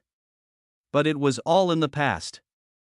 He didn't have the ability to change it. When he entered the eternal secret realm and went through that illusion trial on God's Park Mountain, he was able to experience a timeline where the world didn't change, where he and Elena could grow their childhood love into something real. It was only at that time that his subconscious hatred was assuaged slightly, so when he met her again on Earth, he was able to talk to her like he did before. He was able to treat her as a friend, but because of his subconscious grudge, he wasn't able to feel the same love for her that he once did. He was reminded of it during that illusion trial, but he couldn't feel it himself. The only love he felt towards Elena was towards the version of her in that trial, so he neglected her, he ignored her feelings and continued acting as her best friend. It was a cruel thing to do. He thought it was because he was still sorting out his feelings for her, but he only now knew the real reason. It was the immense guilt and regret he felt because of how he used to think of her in the dungeon. That subconscious hatred for her and the hatred for himself because he thought of her like that. He couldn't fix it though, because he simply didn't know. He could go and say that it wasn't his fault because of this. He could find a number of excuses to justify his actions towards her. But he wasn't going to do that. He accepted it fully. He was a scumbag. A scumbag who had walked over his best friend's feelings and treated them like they were worthless. Maybe he didn't even deserve Elena anymore, but he didn't care. There was only one way he could make it up to her. He resolved himself the second he came to the realization Elena was his woman. Regardless of what others said, regardless of anything else, she would be his woman. And he would right his wrongs by giving her the world. No, even the world was too small. If she so wished it, he would conquer this entire universe and gift it to her on a silver platter, just to prove his sincerity. Chapter 361 Trauma 2. His attention soon turned back to the other version of himself. He was nowhere near done. Elena was merely one of the problems he had to address, forced maturity. It was really the best way to describe what happened to me. The drastic change that my personality underwent, the change that pushed me from one extreme to the other, the time in the blood world was beneficial. It made it so that the pathetic me who could barely even raise his eyes to meet those of a beast could now boldly move forward in my descending of the dungeon. For that, I'm grateful, but while I was given courage and the will of a practitioner, the circumstances never gave me the chance to mature emotionally. Even though I came out of the dungeon at 19 years old, I still had the mind of a 17-year-old. No, I might have even mentally regressed a little. I pointed out anime references in everything I could just for the sake of grounding my situation in something I knew, but it was yet another coping mechanism. My personality wasn't even my own. It was just me pretending to be other people for the sake of keeping my mental state intact. How old am I now? 23? 24? It's something around there. I don't think I properly developed into my own person until after I left Pyron. And now, at this age, I'm finally able to stand here and say that I've accomplished it, but the fact that it took so many years just for me to act my age. It's frustrating to think about. It's why I have a slight grievance against the blood world. It drove me into insanity. That insanity was what I needed to survive the dungeon. But to reintegrate into society, even being my previous pathetic self would have been better. In all honesty, I can't even say whether the dungeon was a good thing or a bad thing for me.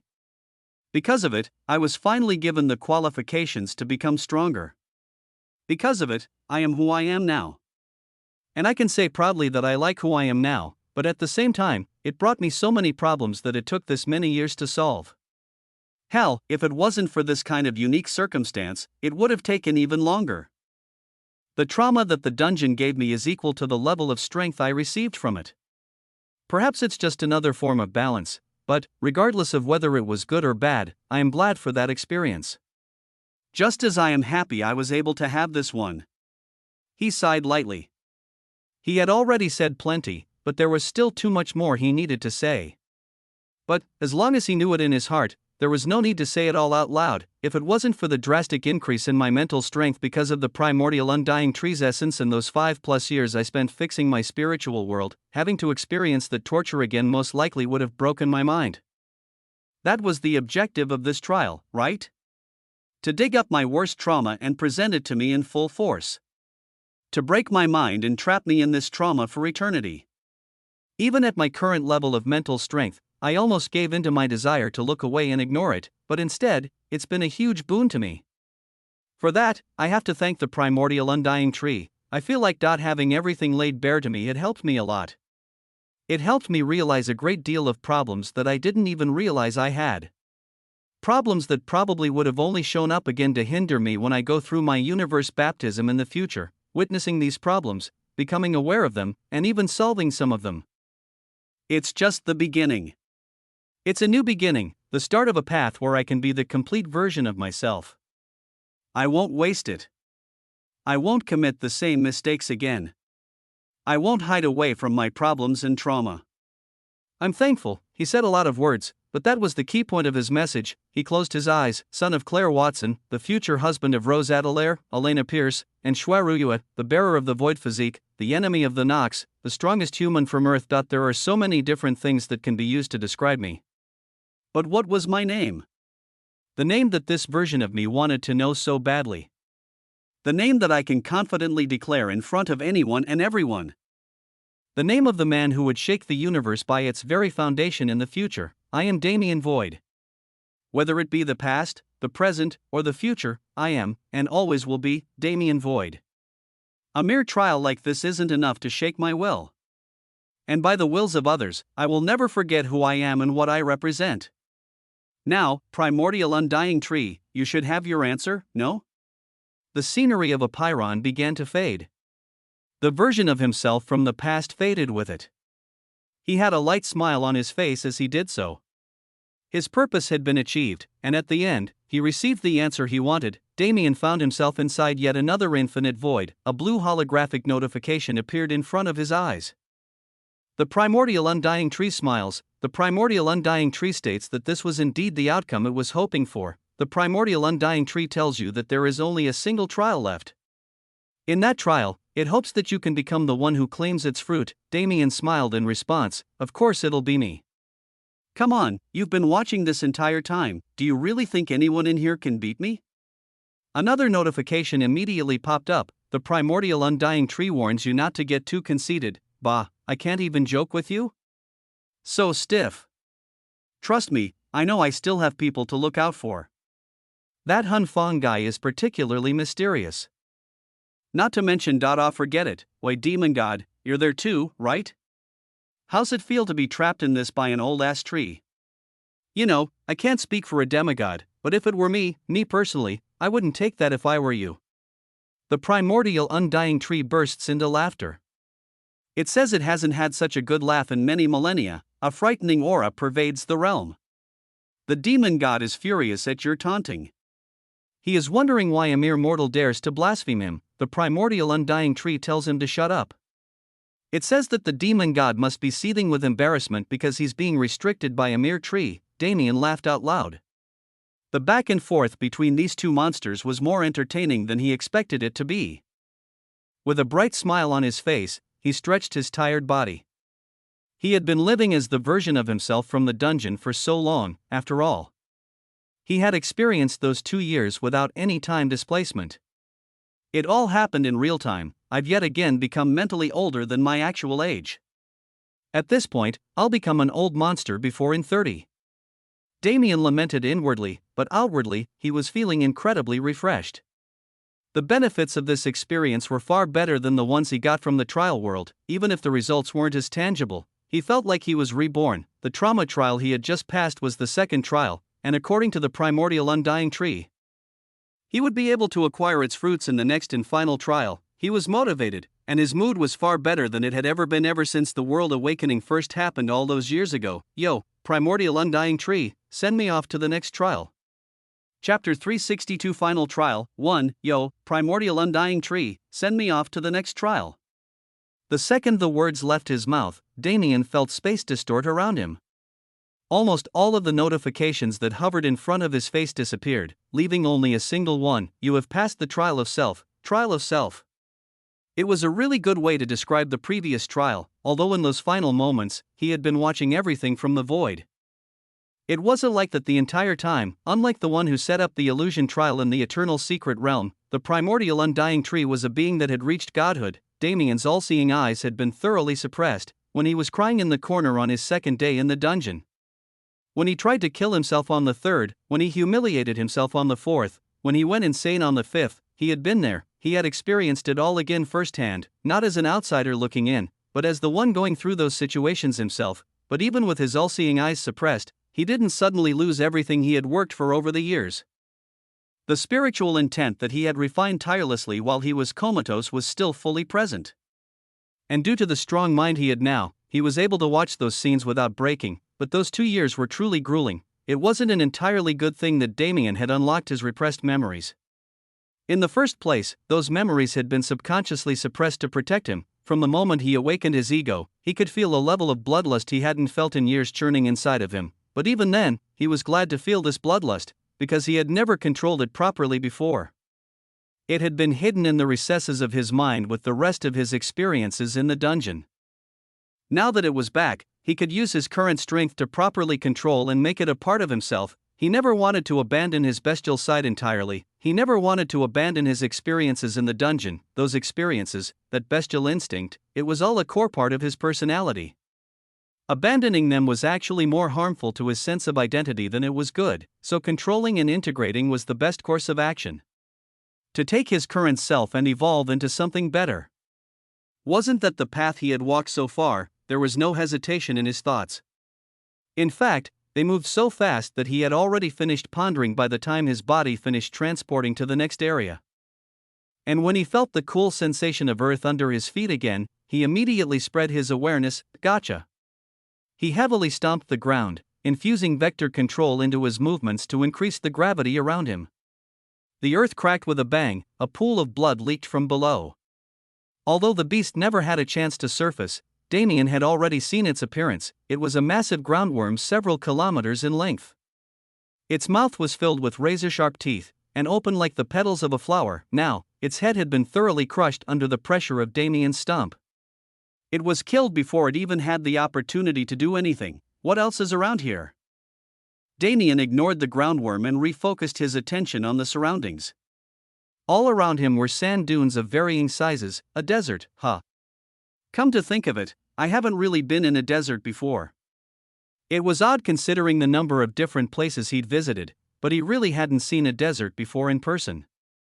Most of the locations he visited were filled with lush greenery and vitality. Enough of that. What am I supposed to do here? There's no trial description yet again. Actually, was that accurate? The primordial undying tree had already told him what he had to do: reach the primordial undying tree and claim its fruit. That was the objective of this trial. So rather than a trial, it's more like this is the finale. If it's like that, then I should be able to meet up with them soon, right? Instead of focusing on the outside, he sent his attention into his own body. There, within his heart, he could feel a second heartbeat that wasn't his. I can't feel her location. And with her heartbeat so chaotic, she should still be in the trial of self. Although Ryu's trauma wasn't the same as his, she was still a person with a complicated past of her own, but he wasn't worried. Just like him, she had grown immensely ever since their first meeting. The trauma that would have broken her a few months ago wouldn't be able to do the same now. Instead of worrying about her, I should figure out where to go from here. Even if I don't find her now, she'll definitely find me once she gets here. Thinking such, he began moving. Even within his massive awareness range, he wasn't able to sense anything besides the ever-expanding desert. The beasts within also weren't worth much of his attention. As he began to move, he noticed that the restrictions on his teleportation had been largely lifted. He could now freely move anywhere within a 100-kilometer range. How nice. Though it's nothing compared to my full range, it's 10 times more than even the distance I was able to teleport within the 3,000 Beast Mountain range. With such a speed, he shouldn't take long to find a new environment. In his opinion, there was no way for the primordial undying tree to be anywhere close to his current location. Even if it was a divine tree that could live endlessly, he figured that it would still prefer an environment filled with vitality. And considering that this was a realm it designed personally, there was no way it'd just ignore those preferences. But to find an oasis within the desert, that too the specific oasis that the primordial undying tree was in, it was even more tiring than trying to find a needle in a haystack. If there was any change to the scenery at all, it'd be nice. Even if it wasn't related to the oasis I'm looking for. At least it'd be related to something. His awareness was still fully spread. His vector shield was erected and constantly enforcing a gravity domain around him. The earthworms that tunneled through the sand below had no chance of even getting near him. he traveled like this for hours on end. In that time, he managed to find a single oasis, but it wasn't anything special. There wasn't even any treasure within, and so, hours passed once more. He teleported through the seemingly endless desert without pause. Even when his mana ran low, he devoured the ambient mana to quickly replenish it, and finally, he noticed an oddity. Isn't that? In the distance, his awareness locked onto a life aura. Although it wasn't totally familiar, there were some traits he recognized. He immediately flashed away in that direction. And upon arrival, he noticed a familiar face, a cold beauty with light blue hair and eyes. The area around her was freezing even though the temperature in the atmosphere was the opposite, lunaria snow. I guess I have some fate with phoenixes.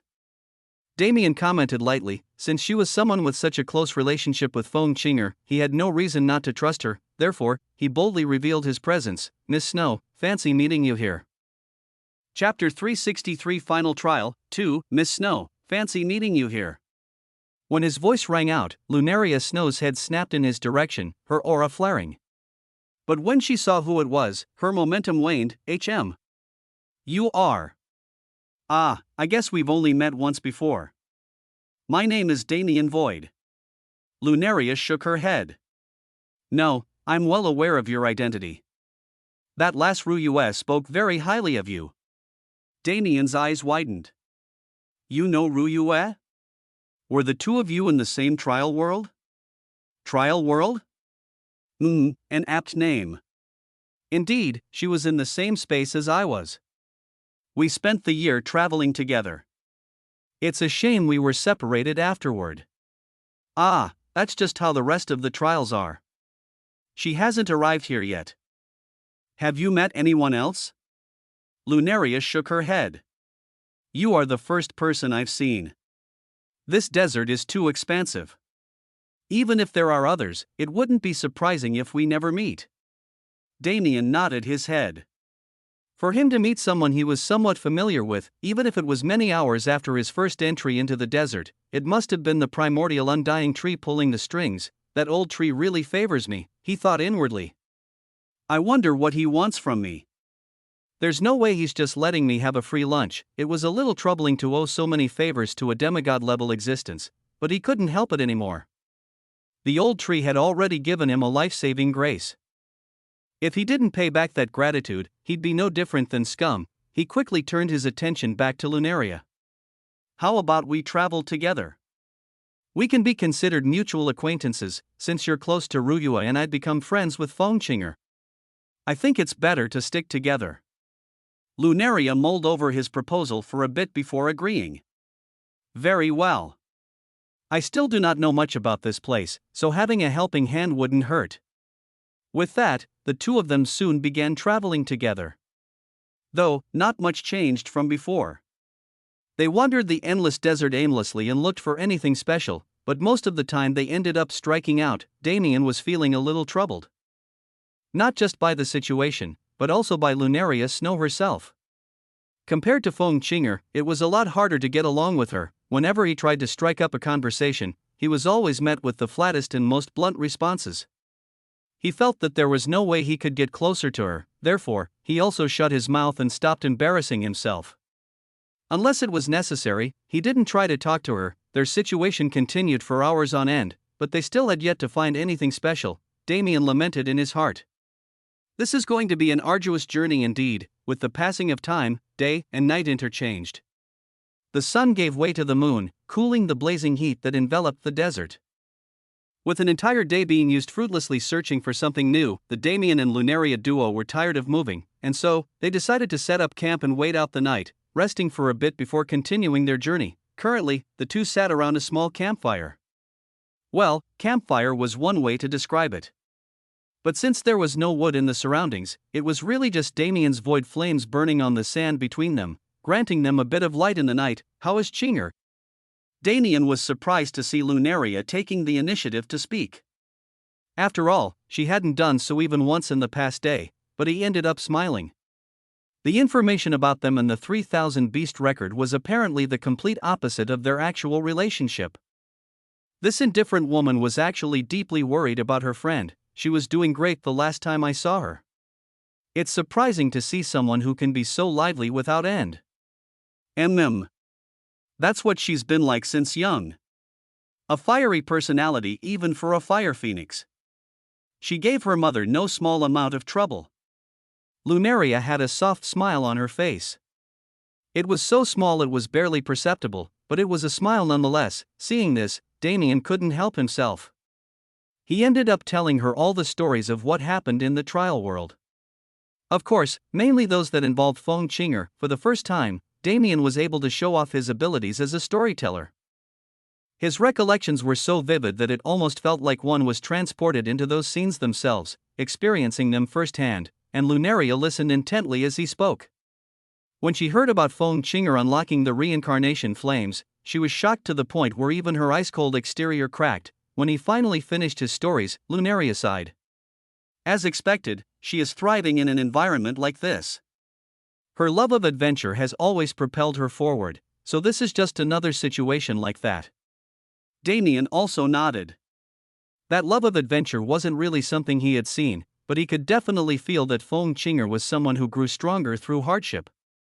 Suddenly, he became curious about what happened in the other trial worlds. They had demons in theirs, and plots that seemed greater than mere trials. Was that something unique to his trial world, or something happening everywhere? According to Lunaria, it was the latter. They too had to deal with something similar, except, instead of demons, it was another spirit tribe, a tribe of beings that came from another realm, beings that were heavily related to Een. In a trial world of blizzards and endless snow, they were thriving, but Ruyue and Lunaria snow were both extremely suitable for that environment. Even compared to the Nether Spirit tribe, they were thriving, and unlike Damien, who had two helpers with him, Ruyue and Lunaria were the only ones capable enough to fight the Nether Spirit tribe within their trial world. So in the end it's like that.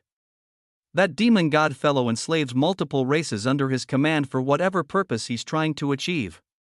To just expand the Nox's influence? I doubt it's so simple. Escape would be an even simpler goal, but is that really it? He deeply pondered it, but he couldn't figure anything out. Of the available conclusions he could make, escape seemed like the most likely, but for the sake of escaping, what was the use of those other races? And why were they set up in such a way? He still lacked too much general knowledge to even make an educated guess. But, at least it looks like Ruyue reaped some benefits. According to what Lunaria had said, Ruyue's control over Een had increased by a large margin. She was able to absorb those Een spirits and refine them to increase her own power and comprehension. In a realm like her trial world, she truly had no opponents. It's a shame she couldn't get a Een elemental spirit or something like the Void Flames, though. I guess Nether spirits harbor too much resentment to be tamed. As he spoke to Lunaria about the various plots and hidden dangers in the primordial undying realm, his thoughts kept drifting to Ruyue. He trusted her and he was confident in her ability to survive, but he couldn't help but be worried. Sigh, I just hope you're okay with soon. Daylight once again flooded the desert. It was time for them to start moving again. Chapter 364 Final Trial 3. As soon as dawn arrived in the desert, the duo once again set off on their journey.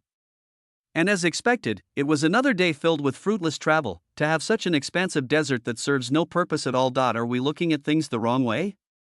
Damien muttered to himself. He had begun feeling like he was doing something wrong after that night they took rest. When he started looking at things from a fresh perspective, the fact that such a desert existed without any direction was odd in the first place, according to what he had gathered so far. The primordial undying tree wasn't one to act without reason. For the setting of this trial to be a desert, it must mean something. The only thing left to figure out was what. Suddenly, Damien had a thought. The beasts we've encountered so far have been one of two types. Either they attack from the sky or beneath the ground. Isn't it strange that there are no beasts living above ground at all? There isn't even a single sign of vitality. When he started following this thought process, he found it more and more strange. He had been looking for an oasis in the desert where the primordial undying tree might be growing, but what if it wasn't like that at all? He didn't have much experience with underground caves. If the dungeon wasn't counted, but he was well aware that the environment below the surface could also nurture flourishing vitality for different species of flora. As for the sky, it was a bit different. He had personally seen floating mountains before in the eternal secret realm. Who is to say that there couldn't be any here? When his thoughts reached this point, he voiced them out to Lunaria to hear her opinion as well. Lunaria immediately nodded her head in understanding. My thinking has been too shallow. It is indeed very possible that what you've guessed is the truth. The question is, to go up or to go down? Searching both would be ideal, but both the sky and the underground were vast areas that would take years on end to fully explore. It was impossible to not choose between them. Logically speaking, I feel that the sky is the better choice. The primordial undying tree is known for its vitality, so I don't think it'd be underground. But we can't rule out that possibility either. After all, we don't have enough information on the tree itself besides the things that could benefit us. Damien pondered out loud, then let's do this. One of us takes the sky and the other goes underground. We'll meet back up at this spot when 24 hours have passed. Whichever one of us has found more notable things, we'll go in that direction. Even if it wasn't the primordial undying tree, finding anything at all was better than their current predicament. As such, they should explore any notable locations they come across. Maybe basing which direction they took on this kind of thing was heavily reliant on luck as well, but they didn't have any other choice. Unless they wanted to keep wandering aimlessly, this was the best course of action, Lunaria agreed as well after mulling over it for a bit. Very well. If it is so, then I shall take the sky. In 24 hours, I will come back to this spot and await your discoveries. With that, she immediately took off into the air. Damien smiled wryly at her attitude, not even giving me a chance to say anything and just deciding on your own. Not isn't it a bit too cruel, but he didn't really mind it. Of the two choices, he was much more familiar with being underground, but first and foremost, he had to actually check whether the underground space he was imagining actually existed. When he sent his awareness into the ground, the only thing he found was sand and the tunnels formed by the groundworms. With this alone, it seemed like there actually wasn't any underground ecosystem, but he didn't believe it so easily. Damien's awareness soon caught sight of a portion of the groundworm's funnel network. Arriving at the location of that connection point, he used his spatial mana to carve aside the sand and tunnel down. He dropped quickly, since he was separating space itself to move the sand. It didn't pile back into the hole he created either. Maybe I should take up a career as a miner. The sand soon became harder and thicker. It was evidence that he was getting closer to his destination. And not long after, he finally fell into a 10-foot tall tunnel. There were tens of connecting tunnels going in every direction. There were even a few that led down deeper into the underground. I should probably take one of those. This is still relatively close to the surface, so I doubt I'll find anything substantial if I keep traveling at this level. With that thought, he immediately chose a tunnel. By following its path, he could feel his altitude gradually decreasing as he headed deeper underground. Strange. I can feel the slight tremors of movement, but there are no life auras in the surroundings. Where is it coming from? As he moved deeper and deeper underground, the tremors only became more prevalent. But he still couldn't feel any life aura. It was as if there was a constant earthquake taking place somewhere nearby. The temperature has been constantly dropping as well. It's getting hard to think of this place as a desert at this point. Instead of following the tunnel, Damien started tracking the source of the tremor instead. His instincts were telling him that he'd find something good there. His path soon diverged from what was already dug out. He had to use his own mana to pave a new path to walk. However, he wasn't able to maintain the structural stability of a tunnel below so much sand. Due to this, he could only displace space a little so that the sand wouldn't actually concave on him. Instead, the existing sand filled the gap he made back in after he passed through. Essentially, he was creating a path he couldn't return through. This better be worth it. It's harder to spread my awareness through solid ground like this without interference, especially when there are so many granules of sand in the way. If I want to leave, my only option is to go back to the surface or find a new path. Even as he complained, he kept moving forward. The tremors were getting even fiercer as he grew closer. It was to the point where the sand around him was in a constant state of vibration. Almost there, he pushed through the last barrier, and finally found himself in an open cavern. This is... He couldn't help but exclaim out loud. When he was moving this way, he expected to find some sort of natural treasure or powerful beast.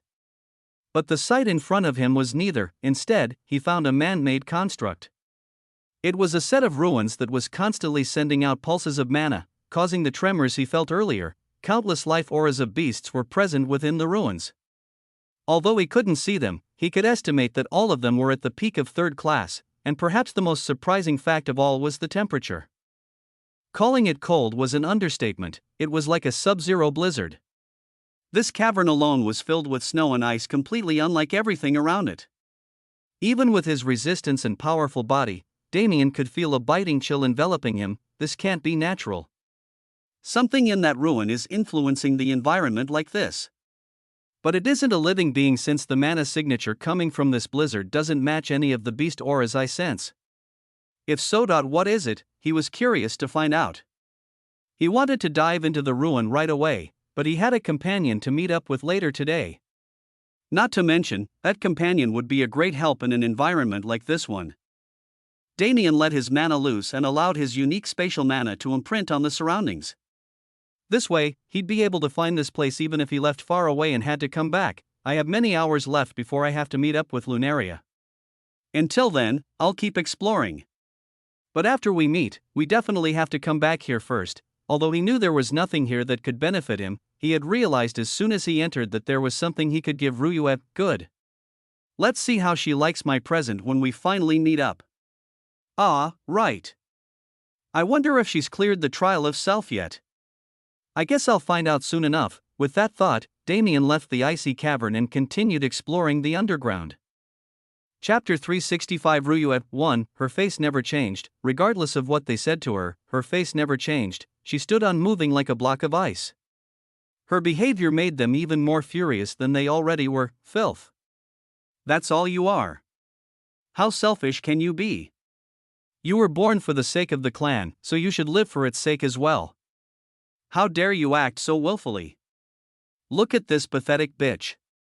Is she even the patriarch's daughter? She should just die so that she doesn't humiliate the clan more. Idiot. Why should she die? If we sell her body to an elder of some great force, we can get even more benefits. You're right. It was how they thought of her. She knew it from the start. And there was no way it'd change now, but regardless of what they said, she never let it get to her. She was indifferent to it all. Scum, what do the words of scum have to do with her? Why should she let it affect her? That's how she wanted to think.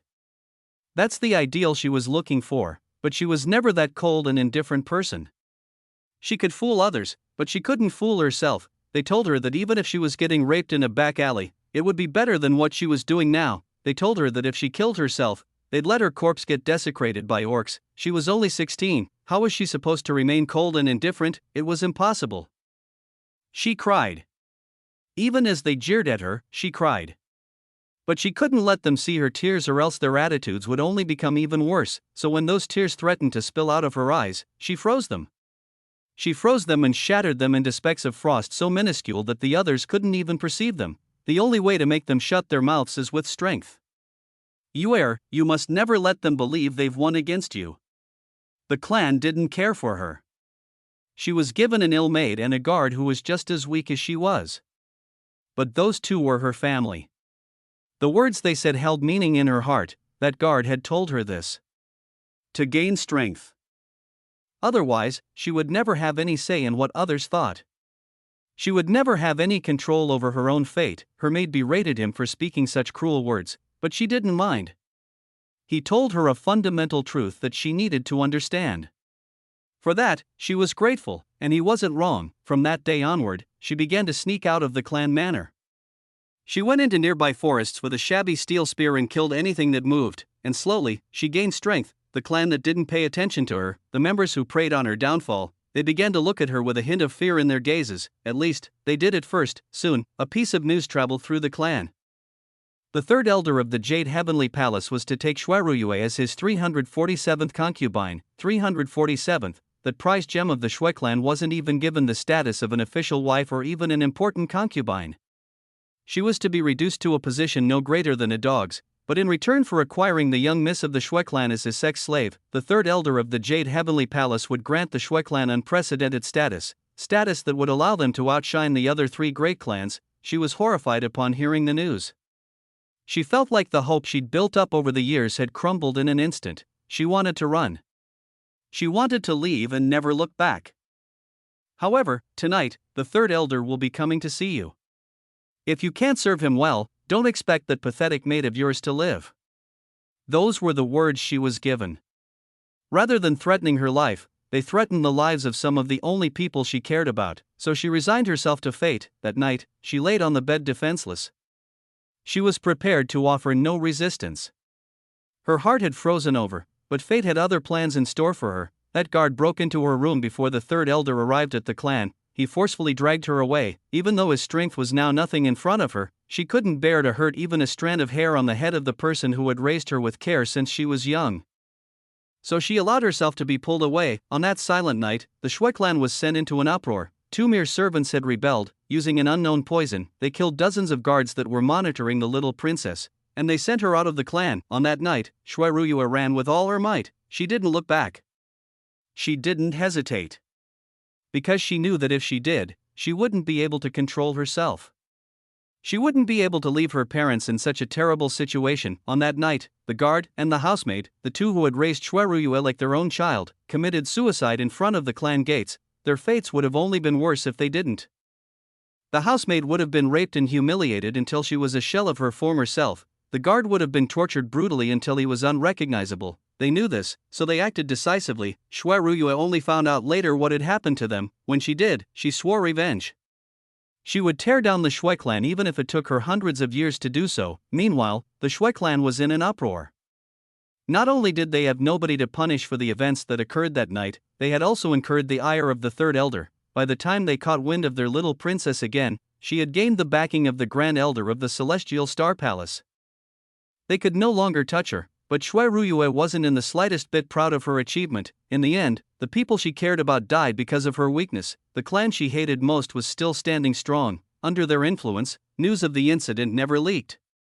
In the eyes of the public, the Shui clan was honorable and just. They were incredibly shameless too. Even with Shui Ruyue abandoning the clan, they acted like she was still their property. Even after the deal with the third elder was snuffed, they engaged her in another marriage agreement, not even with a force that was greater than them, but with the Wang clan, which was a mere subsidiary clan. She was infuriated. But there was nothing she could do. It was the fate of the weak. She was born to be a tool for the Shui clan, and even after she escaped, this fate still tried to follow her. Ruyue woke up with a start. The rage she felt, the humiliation, it was all fresh in her mind. But she wasn't the same helpless and sheltered princess anymore. The feelings and struggles of her past self couldn't bog her down. She was different from Damien. From start to finish, she never repressed her memories. She made sure those memories burned bright in her head. She made sure she'd never forget what had transpired. It was her motivation. It was the reason she became strong, so that one day, she could put the Shui clan under her foot. And then exterminate it for what it did to her and her family. Chapter 366 Ruyue 2. For Ruyue, passing the trial of self didn't hold the same meaning as it did for Damien. Instead, it served to reaffirm her determination. Back then, the Shui clan was a behemoth she couldn't hope to resist. She was simply a sheep waiting to be hunted. But looking back at it now, it didn't feel the same at all. She thought about the Shui clan from her current perspective, and it didn't look like a mountain. It was within reach. All she had to do was continue walking her path as she did. Continue working hard. And one day not so far in the future, she'd be able to achieve her goal. She smiled when she thought about it. If someone had told her things would end up like this, her past self wouldn't believe it. But fate was a strange thing. She, who had been neglected and stepped on for so long, had gained people who treated her with value. People who genuinely cared about her. She had friends and allies, even someone she was willing to die for. She had people who would help her in revenge. She was no longer alone and pathetic. Ruyue stood in the infinite void. Her trial of self had already been passed. In fact, she could have chosen to break out from the beginning, but she didn't. She endured those years of suffering for a second time. Because she wanted to see those scenes again. She wanted the flames of vengeance in her heart to burn bright again. The sins of the Shui clan were unforgivable, and she had always been taught to pay back any grievance tenfold. Ruyue looked up into the nothingness around her. Her gaze was hazy and unfocused. Do you see it? Father, mother, do you see me now? I won't let those scum who caused your death live freely. That old dog Shui Yabai, I'll allow him to feel the same pain he forced you to feel. Shui Yabai, her biological father. He didn't deserve such a position. He was a dog and nothing more. Ruyue clenched her fists. She could feel the ice-colding power coursing through her veins. It isn't enough yet. If it's him, he's probably already surpassed me by miles. If I can't even match him, how can I think of revenge? Her thoughts were on a certain man. A man who she had been yearning for over a year now. He was both the target of her affection and the target of her rivalry. He was the most talented genius she had ever met. To match his pace wasn't an easy feat for most, it was utterly impossible. Thinking about his growth rate would only cause them to doubt themselves, but that was exactly what made him so special. That was exactly what made him the perfect goal to look up to. Ryue knew. If she could even follow his growth rate at a pace where she could see his back, it wouldn't take more than a few years for her to get her revenge if she could match him. The Shui clan's doom was already a guarantee. She smiled. It was a smile filled with tender love and affection. You bastard! Even when I want to think of my revenge, you still manage to appear in my thoughts. You made me like this, so how are you going to take responsibility? She was speaking to herself, but her hand was resting over her heart. There, she could feel a heartbeat that wasn't hers. It was calm and steady, beating with power and vitality. Every time she felt it, she felt an unknown sense of comfort wash over her. She had given him her soul. Not even in a metaphorical sense, but a literal fragment of her soul. She had suffered injury for doing so, but she didn't regret it. Even if he already had a woman, she had seen his attitude. She knew that she already had a place in his heart. If it was like that, then why hesitate? Ever since she decided to stop running away from her problems, it had already been decided. Her mind, her body, her soul thought everything would belong to him, and in return, she wanted his everything too. Whether he was prepared to give it to her or not, she couldn't control. But she would do everything she could to claim it. She smiled once again. How did her thoughts reach this point? It turned out that he had become just as important to her as her revenge. It was a mind-boggling thing to discover, but she didn't mind. It was nice to have some warmth to combat the icy ferocity she held in her heart. I'm thinking too much again.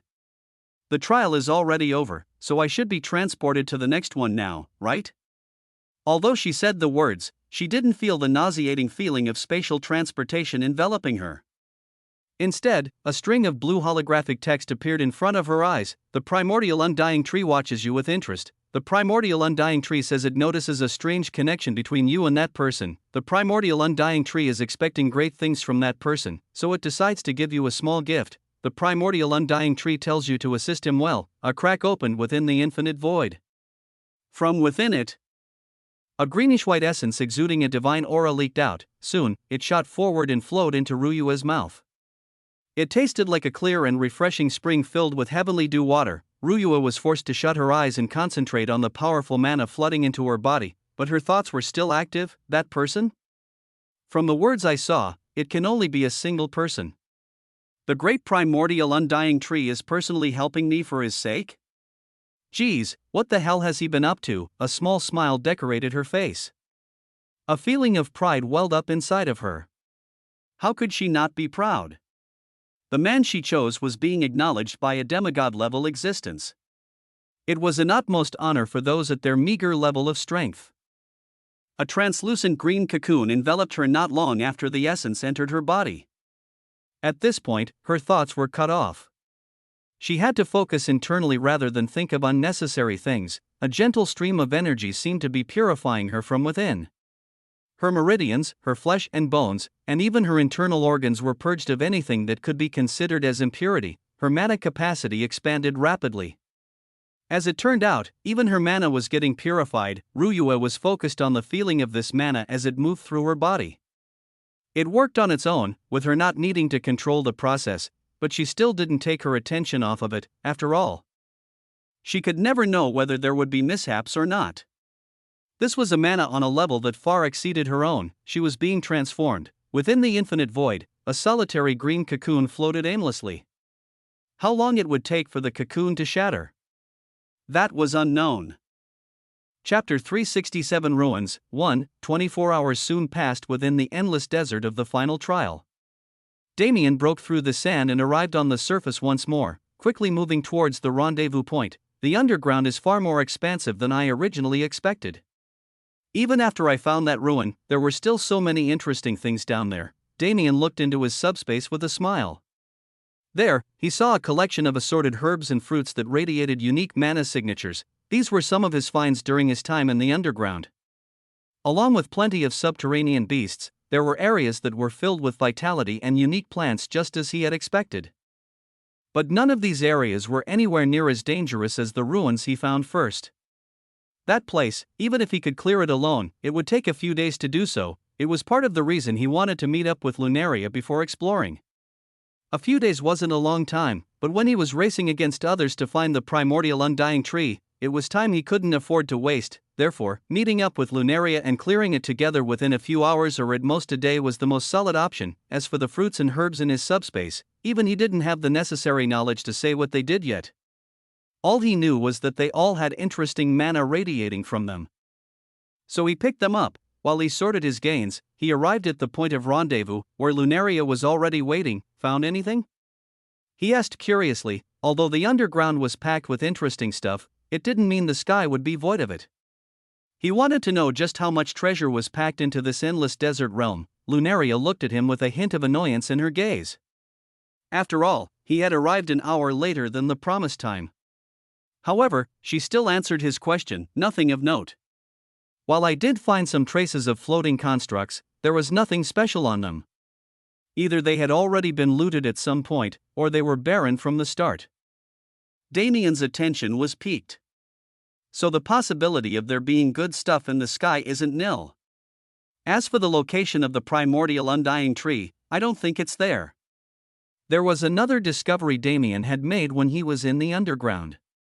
He felt like something was calling to him from below. At first, he didn't know where this feeling originated from, but as time passed, a conjecture began to form in his mind. Of the things he had relation to within the primordial undying realm as a whole, there were only two that could give him such a calling, the void flames and the primordial undying tree itself, but the difference was in the source. If the void flames had found a flame it wanted to devour, it would fall out from within him. He would feel it within his body, but the primordial undying tree wasn't the same. He had refined its essence, but the main body was still separate. Therefore, the calling would be external. He surmised that this was the most likely situation. Unless it was something completely out of his thought process, the primordial undying tree should be within the subterranean world, except it was so incredibly deep that it would probably take at least a week to reach it. Damien shook off his thoughts. First, he told Lunaria about the things he had discovered in the subterranean world. Besides the ruins, there were various pockets with different treasures within. Most of them are natural treasures that have grown and flourished over time like fruits and herbs, but there are also some rare ores and even man-made constructs. As he continued explaining, even Lunaria couldn't hide her interest. Unexpectedly, he had found so much within the span of a day, but it couldn't be helped. Damien could follow the tunnels and pathways already present in the underground from the movement of beasts that lived there. That way, he could maneuver much faster and with a clearer purpose. Lunaria's situation was different. The sky was just as vast and expansive, but there was no way to leave a specific pathway in the sky unless one used mana or built sky-reaching constructs. Since the flying beasts didn't need mana pathways to maneuver the sky, those didn't exist. And nothing needed to be said about the constructs. In the end, all Lunaria could do was fly aimlessly in hopes of finding something. The fact that she had found anything at all, even if it was something useless, could be considered good luck, but she stopped thinking about such trivial things quickly. Her attention was drawn to the icy ruins that Damien had mentioned. Why didn't you excavate the ruins yourself? She asked. It was what any sane person would do. Damien thought about answering with some benevolent bullshit, but he decided against it. He and Lunaria didn't know each other at all. And they still needed to build trust before he could act like his usual self. Otherwise, he'd just strain their already fragile relationship. It's a matter of time. He answered her honestly. Clearing it with you means that I can finish faster, which in turn means I have more time to look for my main purpose of coming here. Lunaria nodded. Although the treasures that littered the subterranean world were interesting, they couldn't compare to the primordial undying fruits at all. Very well. Since it's like that, I shall help clear the ruins. However, I also want some of the treasures within. Sure. Damien immediately agreed. As long as you let me have the main treasure, you can have everything else. He had already felt it before. Perhaps because of the strange connection he had with Ryue, he could instinctively feel that whatever the main treasure of that ruins was would be massively beneficial to her. As for everything else, even if they had extreme value, he was never a material person, and perhaps in being like that was the reason he had avoided so many useless conflicts. After all, treasures make an innocent man guilty. After mulling it over, Lunaria accepted his proposition. Despite the fact that she was curious about what kind of treasure the crowning treasure of the ruins was, she wasn't the type to be too greedy. Since she was being given so much in return, it was only natural for her to agree. The two soon departed and began traveling to the area Damien had found before. However, instead of taking the tedious path underground, Damien followed the trace of his space imprint to find the same area by traveling on the surface. This way, he could easily and rapidly fly across the desert and reach that position within an hour instead of wasting more time digging. When they reached the location, Damien used the same method to part the sand using space.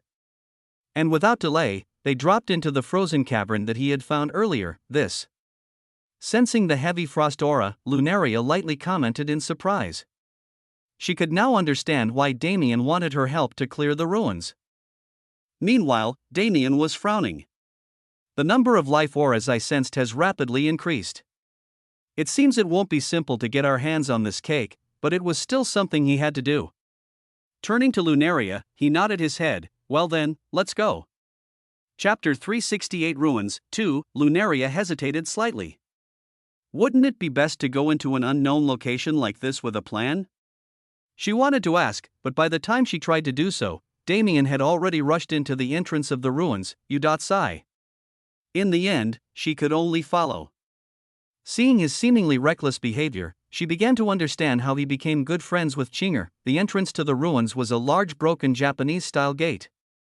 Walking through it, the two were met with a spread of land covered in ice and snow. Damien spread his awareness with a frown. That's odd. I could have sworn there were dozens of life auras in this place, so why is it empty now? Since his awareness couldn't find anything off, he immediately put mana into his eyes to check as well. And as he expected, the scenery in front of him changed. The layout of the area was still the same, but there had been certain things hidden inside what seemed to be a bewildering formation. These are. Damien muttered in surprise. He had found the source of the life auras he sensed, but their state wasn't anything like he expected. Each and every beast he saw was frozen in a coffin of ice. From the looks of it, a single touch could shatter their bodies. But their life auras were still filled with vitality, so he knew they hadn't been injured, not injured but frozen so thoroughly that they can't escape. This ice isn't simple. He looked over at Lunaria. If she could see the beasts trapped in ice, it would be much simpler to identify it. She was an ice phoenix after all, but truth be told, ice phoenixes were much closer to life than they were to Een. Their ice flames would evolve into life flames just like how Foam Chinger's flames evolved into reincarnation flames, but that didn't mean they were helpless. In the end, they were still ice phoenixes. Thinking this far, Damien began looking further into the bewildering formation. He wanted to find the formation core and break it as he did in Aesir. What are you doing? Lunaria asked. He had been looking around and walking aimlessly ever since they entered, but she was still clueless as to what was happening. Damien explained to her about the bewildering formation and the strange ice that he had found. Hearing it, Lunaria's brows furrowed. Taking care of the formation shouldn't be too hard. Allow me to try. Lunaria manifested her flames. They were ice blue in color and gave off an aura of cold that didn't match their status as flames at all. Soon after, she began molding her flames into specific patterns. Isn't this the same as how Chinger was using her flames after they evolved? No, it's slightly different. Although the runic patterns were similar, they didn't seem to carry the same purpose or aura. Foam Chinger's flame runes were filled with an air of domineering and power, but Lunaria's were reserved and silent. Not to mention, the runic patterns were completely different. After the runes were created, Lunaria spread her arms, causing them to float into the surroundings. They spread out evenly like a net. There. Lunaria only spoke a single word, and the runes all congregated on a single location. They congealed together and formed a massive ice needle that pierced into the ground. Crack, a distinct crack was heard, and the bewildering formation crumbled entirely. The true scenery of the area was revealed. Impressive, Damien commented. It's nothing at all. This is but a basic use of ice phoenix patterns. Lunaria replied nonchalantly. She wasn't lying. Ice phoenix patterns were geared towards support capability. To find a formation core was extremely basic in her book. Damien just shrugged it off. He really didn't have enough knowledge about the phoenix race to say anything else. Instead, he moved towards the ice statues. As I thought, this ice isn't anything simple. Even by standing near it, I can feel danger. It was as if one touch would turn him into an ice statue like the rest of these beasts. With this feeling enveloping him, it was obvious his surprise when he saw Lunaria casually touch the ice. What are you doing? I'm touching the ice. Yeah, I know you're fine? Why wouldn't I be? Lunaria tilted her head as if his concern confused her. Seeing this, Damien felt a headache coming on. Of course he could explain what he felt from the ice, but would that even change anything? With him closing his mouth, Lunaria turned her attention back to the ice. She injected her mana into it, circulating it through the ice and testing it. This ice indeed carries some unique properties. Not only can it leave someone in a state of suspended animation, it can also shatter and control their life at will. But this doesn't seem to be an effect caused by a single attack. It's more like the work of a domain. A domain. It was a word Damien hadn't heard in a while. The only two people he had met who utilized domains were Rose and Qingtan. On a Pyron, it was said that reaching a certain level of control would allow one to form a domain, but as Damien traveled, he felt like this theory was wrong. There was no way the number of people who had reached such control would be so little. After all, to properly reach 4th class, one needed extreme comprehension and control of their element so they could harness laws upon ranking up. So logically speaking, every peak 3rd class existence he had met should have been able to use a domain. But they couldn't. Perhaps control was one factor, but there were definitely other things needed to achieve the feat. Talent was definitely one of them. As for Damien, he could definitely form a domain with his space element if he wanted, but he was waiting to unlock his time element first to form a dual element domain instead. The strange thing was for a domain to appear in a place like this. Even if a remnant soul was in charge of this ruin, they wouldn't be able to make use of a domain without a physical body to control mana with, which means, this domain was the ability of something else. Damien suddenly became excited. He had read a lot of records on a Pyron. Although their information was limited due to the aftereffects of the war with the Nox, they still had a great deal of knowledge within their libraries, and there was one thing that came to mind when he thought of the current situation: a ruin, a mysterious domain, and an object that controlled and erected it. With these three facts alone, he could pretty much guess what the crowning treasure of this ruin was. It was only a legend on a Pyron, but who was to say it was the same everywhere else? It was an extremely rare sentient treasure. Formed from the amalgamation of attributed mana over tens of thousands of years and eventually developing a will due to the sheer amount of both time and mana, it was the kind of treasure every practitioner would kill to get their hands on. An elemental seed, Chapter 369 Ruins. 3. An elemental seed, also known as an elemental spirit, they were extremely rare. No, even calling it like that was an understatement. For an elemental seed to form, it wasn't just a matter of time and effort. There was a good amount of luck involved as well. After all, even with so much time and condensed mana, gaining sentience wasn't something logically possible. Elemental seeds weren't living beings. Their sentience could be considered similar to an artifact spirit's. As for the reason they formed, it was still unknown. They were wonders of nature. To see one now, Damien was incredibly pleased. It's a shame that it isn't a compatible attribute for me. I could use a lightning elemental seed to raise my lightning to the same level as my void flames, but even then, it was an elemental seed that'd benefit Ryua, so it wasn't much of a loss. He already had so much, after all, but is it just an ice elemental seed or is it full-blown een? Maybe something in between? I can only find out once I see it with my own eyes. Damien soon snapped out of his thoughts, only to see that Lunaria was still observing the ice coffins. Looking at her, he hesitated. Morally speaking, telling her would be the best thing to do, especially since he was trying to build trust between them, but he couldn't do it. Lunaria may be a relatively upright person, but anyone would get greedy in the face of an elemental seed. Not to mention an elemental seed that aligned with their affinities. It was best to hold the information back for the small possibility that Lunaria would go back on their agreement. So, what should we do now? He asked. From what he could see, there was nothing in this area besides these ice coffins. He couldn't even see an exit. Lunaria thought for a second before responding. Although I've been studying it, I'm not sure about the full capabilities of this ice yet. Whether or not it can freeze mana is still up in the air. And even if I want to try it, it's too risky to do so." Damien nodded. But it was important for them to know whether it could or couldn't. It would hurt them immensely later on if they were caught by surprise. Damien moved further away from Lunaria and found an ice coffin. Then, without hesitation, he poured a wisp of mana into the ice. Crackle, it was a strange sound to hear. But as soon as it happened, Damien jolted back and withdrew his mana. Small blue snowflakes drifted down to the floor in front of him. This.it looks like you were right. Ice that can even freeze mana. How terrifying. Damien sighed. Since it was like that, it would be impossible for him to kill and devour these beasts. He didn't think void essence would be frozen by the ice, but that wasn't something he could casually reveal to others. Lunaria's eyes shone with a glint of curiosity. Indeed. Since there isn't anything else we can do here, we should move on. This is just the entrance, after all. Damien made a sound of affirmation and began walking towards the other end of the icy area. Although he couldn't see the end, he felt it was the best way to go, and as he expected, there was another gate present there. Or rather, there were two. Split up or go together? He asked Lunaria. I should be fine alone, but I can't say the same for you. You can't use physical force nor mana against this ice? She responded, worried about me? He asked with perked eyebrows. Lunaria shook her head. You are a friend of Chinger's. If you die, she will most likely be sad. And that is something I cannot allow. Damien smiled wryly. This girl was too blunt. He couldn't even joke properly with her. If it's my survival that concerns you, you don't need to worry about it.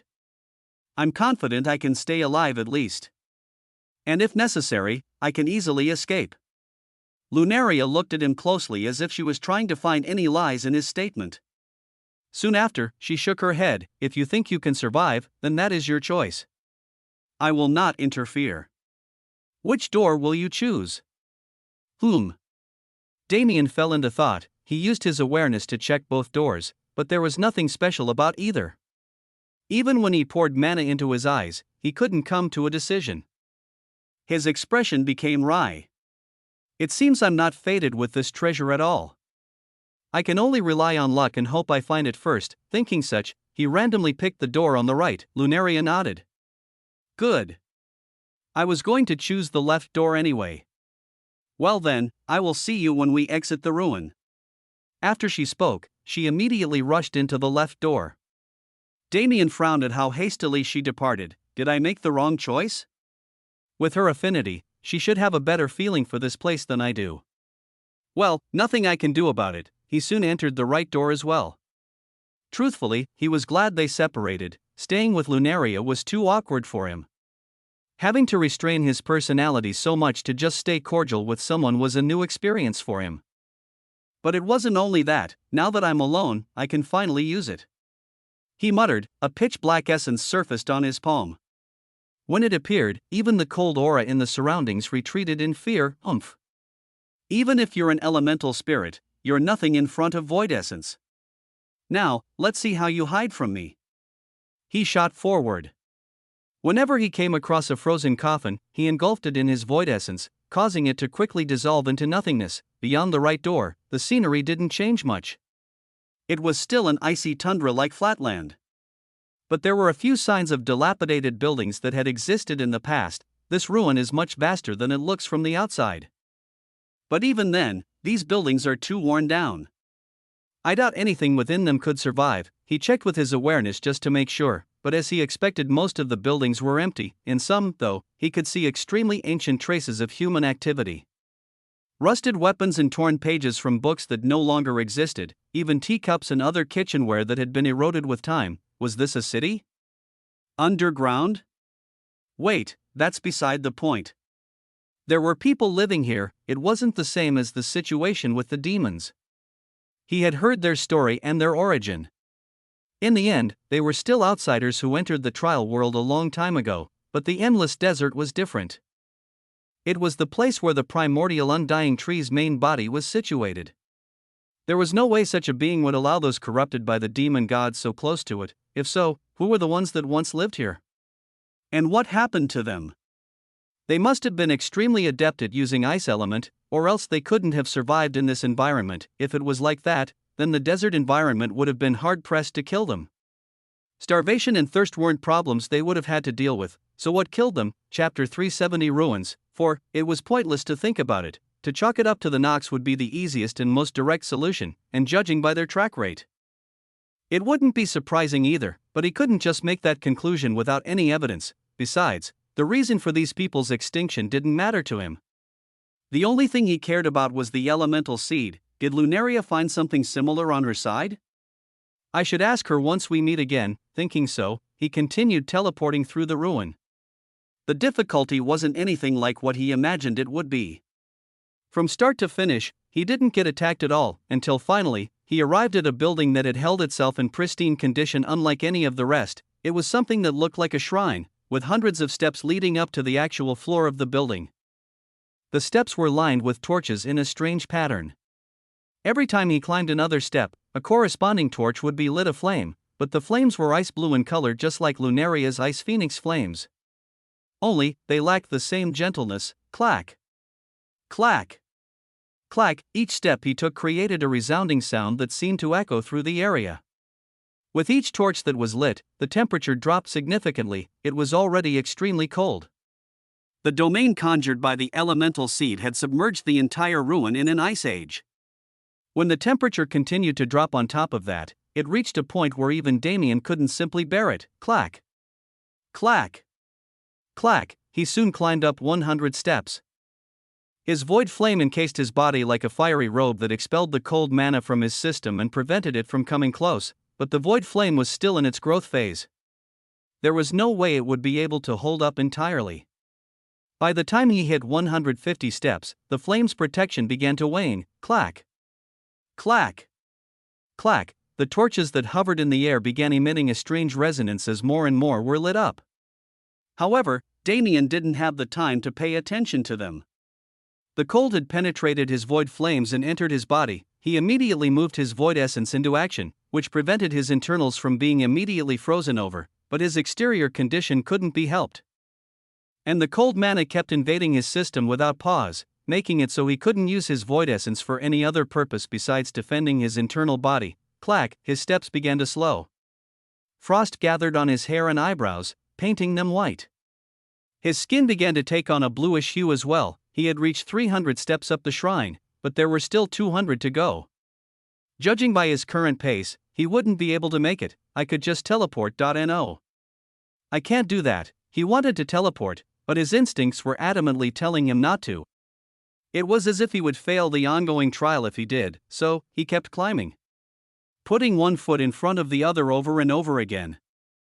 His mind was slowly emptied of all thoughts other than continuing the climb, because thinking of anything else felt like he was expending too much energy. It was a sound like boiling water meeting ice. As the sound got louder, Damien's thought process began to slow. Even thinking about climbing became a chore. If he had the spare energy to look inside his spiritual world, he'd be able to see a layer of frost spreading within. His spiritual continent was being frozen over by this frost, limiting his mental power a great deal. Clack! Clack! He kept climbing. He eventually reached the 400th step. But when he tried to continue, he found that his legs would no longer move. Krrrr, he dragged his legs forward, causing them to scrape against the rock-hard floor. He strained his neck to look down, only to realize how poor of a state his body was in. He was freezing. Literally freezing into a block of ice like those beasts from before. And the worst part was, he didn't even realize what was happening until his legs had already become chunks of ice. And no, I can't let this happen. Even his thoughts were chattering while being affected by cold. It was insane to even think about. He tried to think of a solution, but his current prowess and circumstance didn't allow any easy way out. He had the ability to spatially displace the ice, but the problem was that the ice was becoming one with his body. Displacing it meant ripping himself apart, and know that if I do it now, it should be possible. It wasn't too late yet. Things hadn't become irreversible. His mana was sluggish, but still responded to his command. He wrapped his mana around his body like a thick coat. The process that should have been instant took many minutes to complete.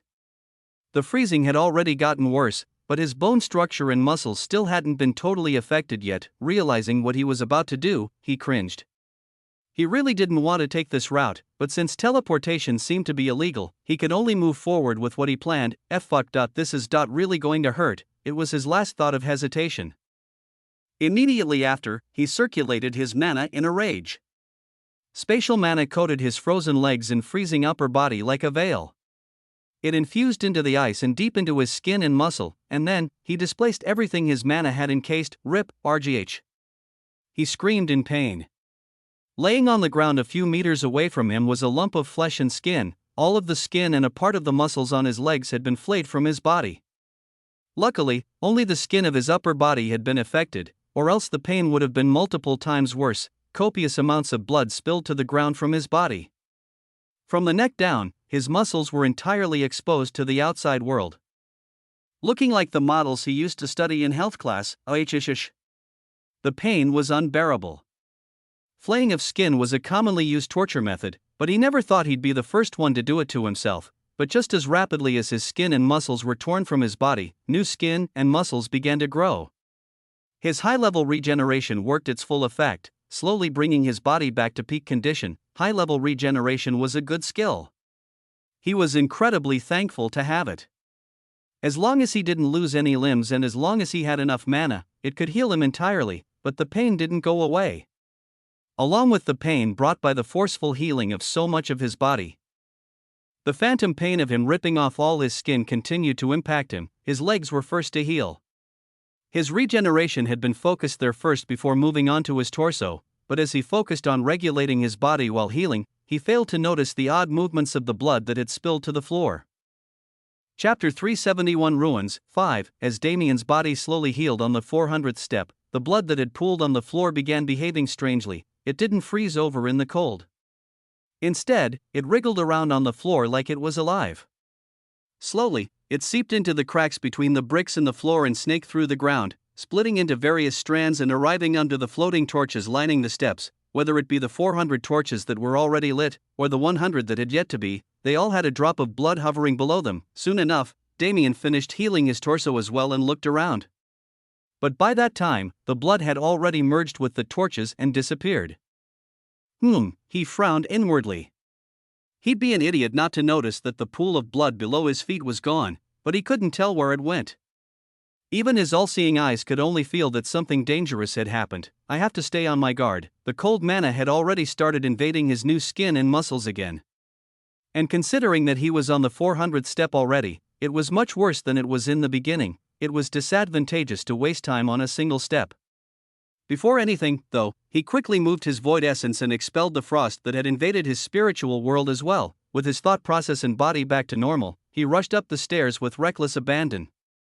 He didn't think about the freezing nor the consequences of expending energy in this environment. He just wanted to reach the top and get rid of this invading mana as soon as possible. For 25.450.475, he climbed up the steps rapidly. With his current pace, he was moving in equilibrium with the rate at which he froze. 480.490.498, with only 2 steps left, the level of cold mana had exponentially increased. It felt like he was being barraged by a sub-zero blizzard on all sides. It wasn't just gradual freezing anymore, but brutal and violent gusts of mana that attempted to kill him instantly. But that won't work a second time. He already knew this trick. From the start, he had been prepared for it. Boom! A torrent of void essence burst forth from his body, forming a miniature tornado around him. The pitch-black tornado sucked the cold mana into it and devoured it, turning it into pure essence for Damien's benefit. 499.500. With the void essence fending off the cold, he was finally able to climb all the steps. And at that moment, all 500 torches erupted in splendor. Bloody red light mixed with icy blue mana formed clouds atop the shrine. It all coagulated into a mass of energy that Damien felt immense danger from. That's my blood. He immediately felt the connection to his blood, but the fact that it was his didn't change anything. The blood and mana continued to coalesce to form a massive construct that was hidden in a blizzard veil. A frightening aura began to radiate. It was bloodthirsty and mad, while also being cool and indifferent. This strange aura permeated the entire shrine as if trying to blaspheme the presence within. The hell is that? Damien muttered. But just as he planned to spread his awareness, he felt a piercing gaze scan his body. Shiver, it was an uncontrollable reaction. Blood reacting to blood, and danger causing his hair to stand up on end. Boom. Boom. Boom, curt rumbling footsteps rang out. The being that had been formed inside that blizzard veil began moving. And of course, it was heading towards Damien, but sensing what was about to come, Damien only grinned. Good. It's been a while since I've had a good fight. Let's see what this thing can do. His eyes gleamed with blood-red light. His aura flared wildly. Something had changed within him after the trial of self. It wasn't a huge change, but it was noticeable enough for people who knew him well. His fighting spirit, which had calmed as he matured, was raging again. But it was different from before. It was just as valiant and direct as before, but also contained an air of cautiousness within.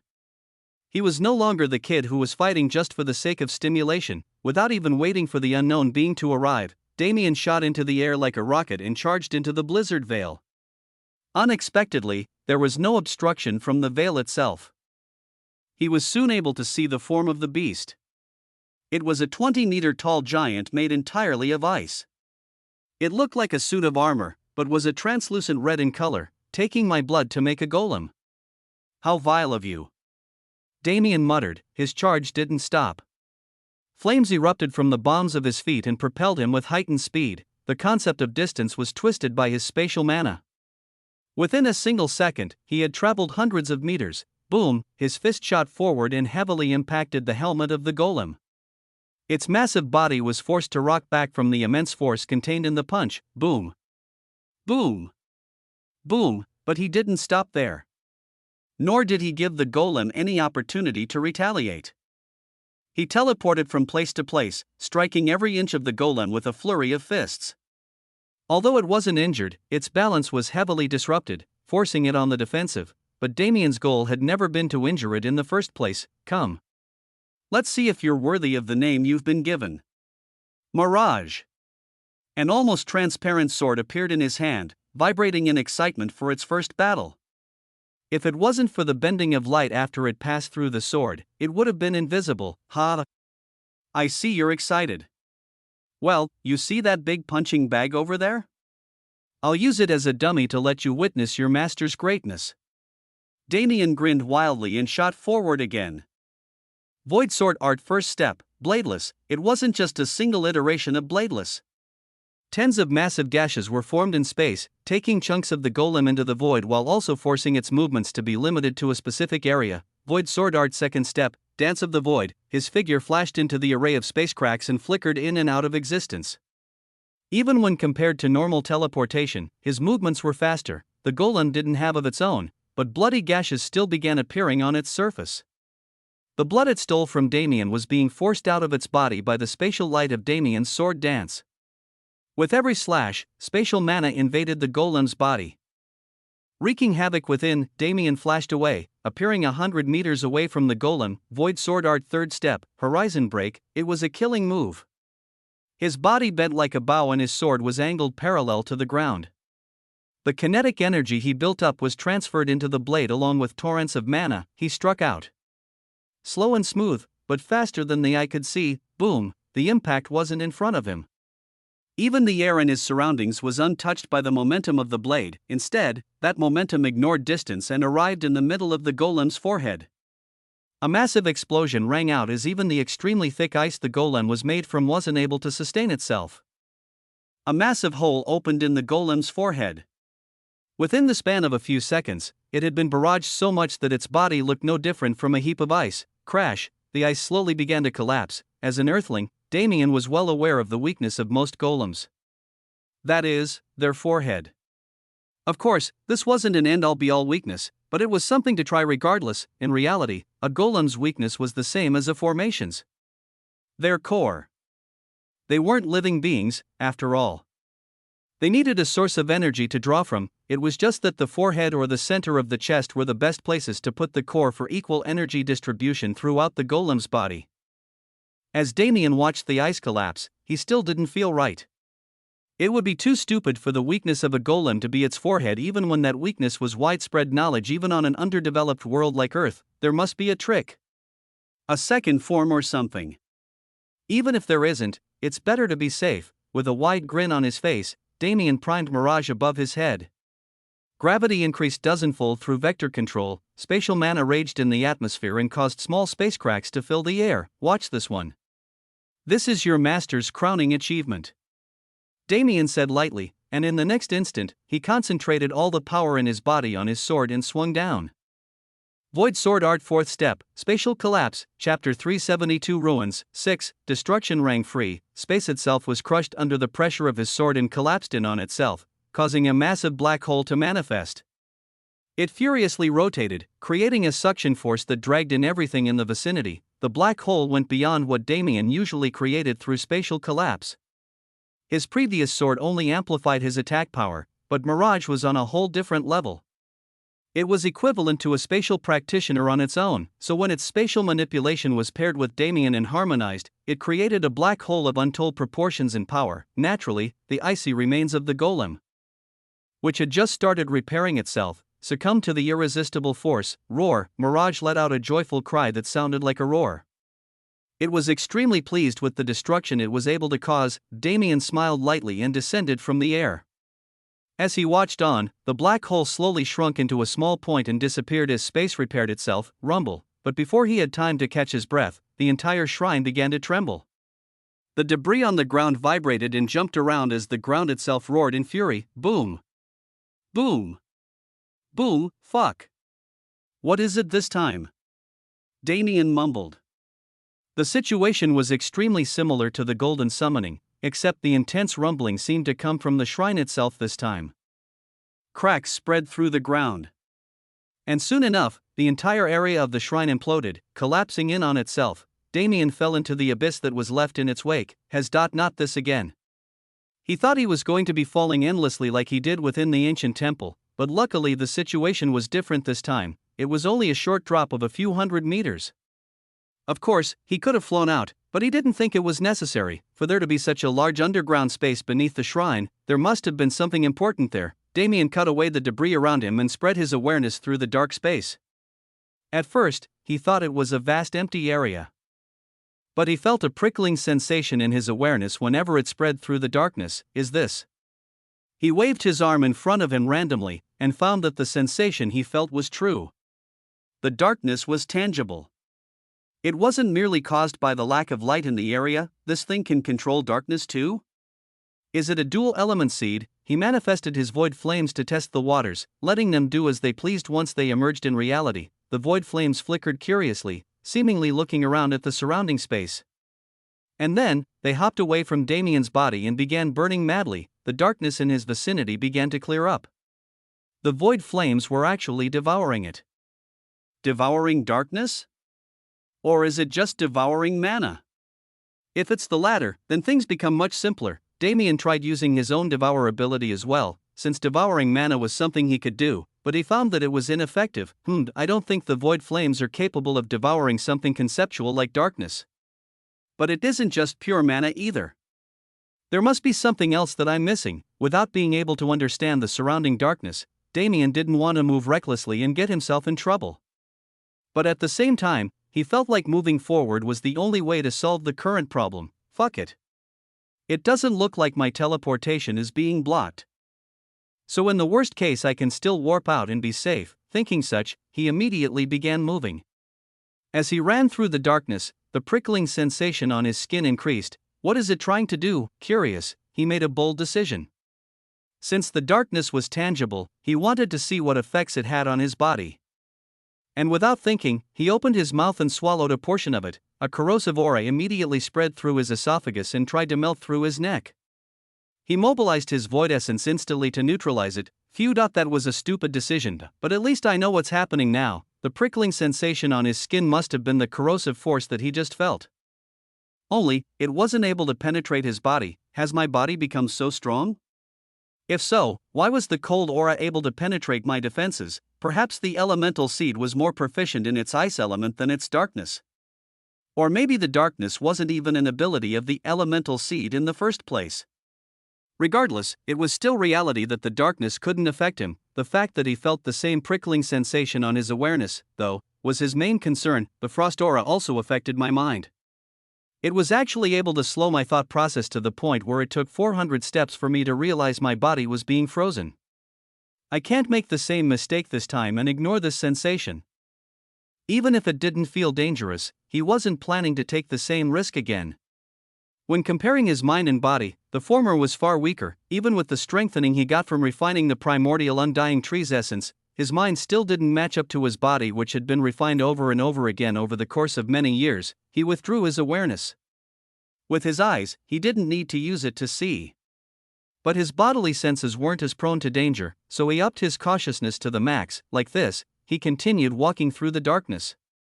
Behind him, the void flame continued devouring it as he moved. He suddenly got an idea.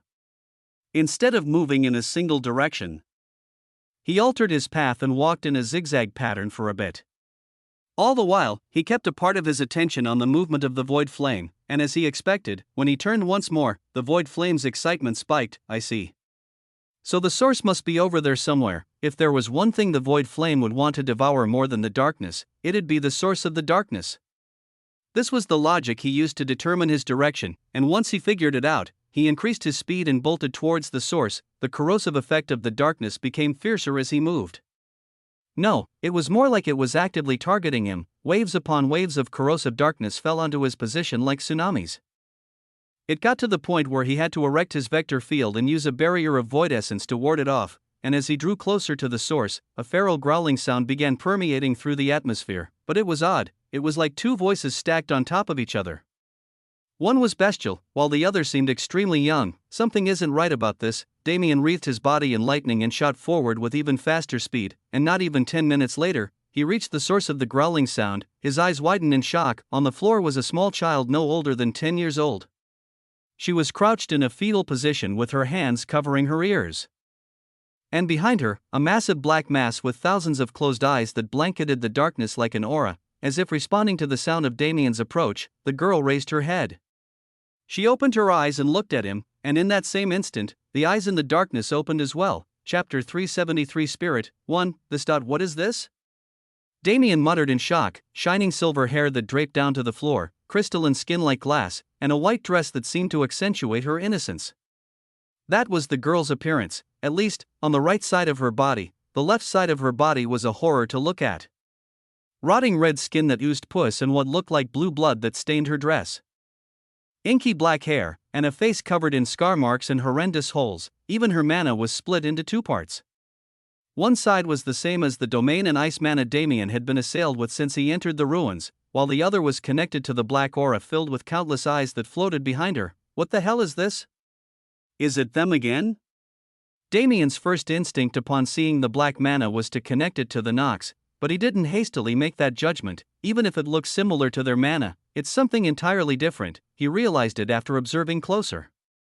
The black mana reeked with the scent of death, but it wasn't the same inky and impure substance that the Nox used. It seemed to be derived from a different source. What happened to this girl? Why is she down here below the shrine? No, why is she here in this ruin at all? The questions kept piling up. And as Damien observed the girl, she did the same to him. Who are you? Her voice was feeble but filled with malice. Her eyes were locked on his face, but he could feel her awareness darting around and constantly checking the surroundings. Damien didn't really know how to answer the question. He couldn't just say he was a tomb raider that came here for treasures. In the end, he just decided to introduce himself normally. My name is Damien. What about you? He tried to speak gently. But even he couldn't keep his voice from trembling when he saw the left side of her face. You, not from here. Hiding things. Everybody is hiding things. The girl muttered to herself. Out of nowhere, a malevolent aura burst from her body and tried to latch onto Damien. She lashed out, jumping into the air as if pouncing on him. Clang, but her movements stopped short. It was only then that Damien noticed the thick metal chains that bound the girl to a place deeper into the darkness. Clang. Crash. The girl whipped her limbs furiously as the chains dragged her back to where she once was. She tried to break them with all her might, even pouring frightening amounts of mana into them. But nothing seemed to work. You want me to let you out? Damien asked lightly. It didn't seem like a good idea to do so. There must have been a reason she was sealed under the shrine, but he still offered. He needed to understand more about the situation, especially since this little girl might be the elemental spirit he had been looking for since the beginning. Grr. The girl snarled at him. As her malice became directed at him, the thousands of azure-like eyes behind her also focused their gaze there. Roar, an incoherent roar left her mouth. As soon as it happened, the aura of those eyes congregated and blasted a reddish-black beam of energy at Damien. Dodge, he immediately attempted to teleport, but found that he wasn't able to do so.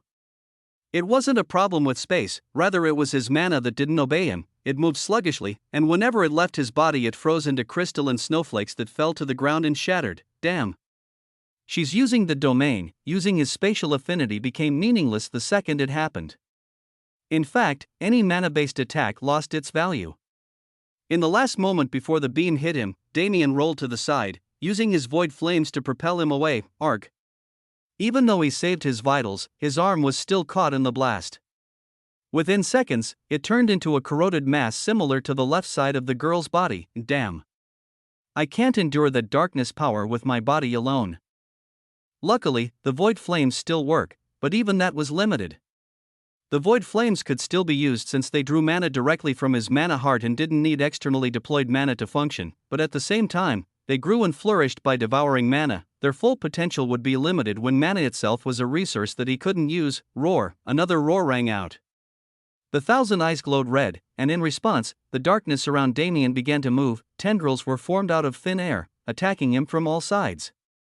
Meanwhile, the cold aura of the elemental domain invaded his body and tried to force him to halt. Damn it, it was a situation that seemed hopeless. But he was lucky to still have his main trump card. Pitch-black void essence burst from his body and formed a barrier around him, shredding those darkness tendrils into nothingness. Using the time he had gained, he immediately roused his demonic bloodline. Undergoing transformation, attack, the runes on his body moved into formation, making his power rise exponentially. He heavily stomped the ground, blasting forward with his entire bodily strength to reach the girl. I don't know if she's the elemental seed or whatever, but as things are now, she needs to die. This frightening power that could both freeze mana and corrode flesh as powerful as him was too dangerous. And this was while the girl was still sealed. He couldn't even imagine how much more powerful she'd be if she was given free rein. Tendrils and beams of darkness tried to stop his charge, but he tore them to pieces using void essence. The darkness around him accumulated above his head and formed a massive palm that struck down with astonishing speed, but Damien wouldn't allow it to hit him. Speed. He changed the configuration of his body runes to prioritize his speed. His body vanished and reappeared many meters away in an instant, narrowly escaping the surface area of that palm, and after that, he reached her body within seconds. Void essence coagulated around his hand as it shot forward like a blade aimed at her throat. The same as the rest. Wanna kill me. But why? What did I do? Cook. Damien's nails abruptly stopped right before piercing her neck. The aftershock of halting his momentum caused a few bones in his arm to break, but they healed soon enough. It wasn't like her words were enough to stop him. He wasn't as merciful as that. It was the first time that he was able to see her eyes. Those crystal clear eyes that still held a tinge of innocence completely contradicted the malice he felt from her aura and actions. But why did I stop? That shouldn't have been enough. Even if it was like that, she was still trying to kill him. She was, right? But as Damien continued to look into those eyes, he didn't feel killing intent nor malice. There was only a single thing that translated to him bright as day, a call for help. The girl in front of him was desperately begging him for help even while actively trying to kill him. Chapter 374 Spirit 2. Damien stood in front of the girl with only a few inches separating them. From here, he could clearly see the sheer contradiction that existed within her. Everything about her contradicted. Whether it be her aura, her actions and feelings, or her appearance, from the start it was a strange thing, but with the abruptness of the following battle, Damien didn't take too much time to think about it. He couldn't just say that something was wrong because of appearance alone. But now, he had looked deeply into her with his all-seeing eyes at a distance where any slight movement of hers would be caught in his sight. And now, he could confidently say that something was wrong. The girl's mouth suddenly opened unnaturally wide, spitting out a torrent of acid. Damien hurriedly retreated back to a distance where her chains wouldn't let her reach. He needed a second to think and figure out what was going on. The first thing he thought of was body possession, but the girl's spiritual intent was still fully intact when he checked it. Even if she had been possessed, it wouldn't lead to this kind of incomplete look. As for the second thought, he really didn't know. All he knew was that the girl wanted his help with something. And that something seemed to be dealing with the force that was attacking him at the moment. If he considered that this girl was truly the owner of the elemental domain that eclipsed the entire ruin, he could make some guesses. In the first place, for him to find this shrine instead of Lunaria was strange.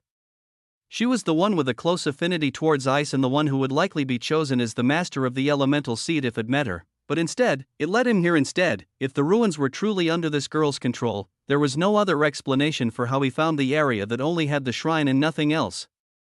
While Lunaria was sent somewhere else, if so, then why?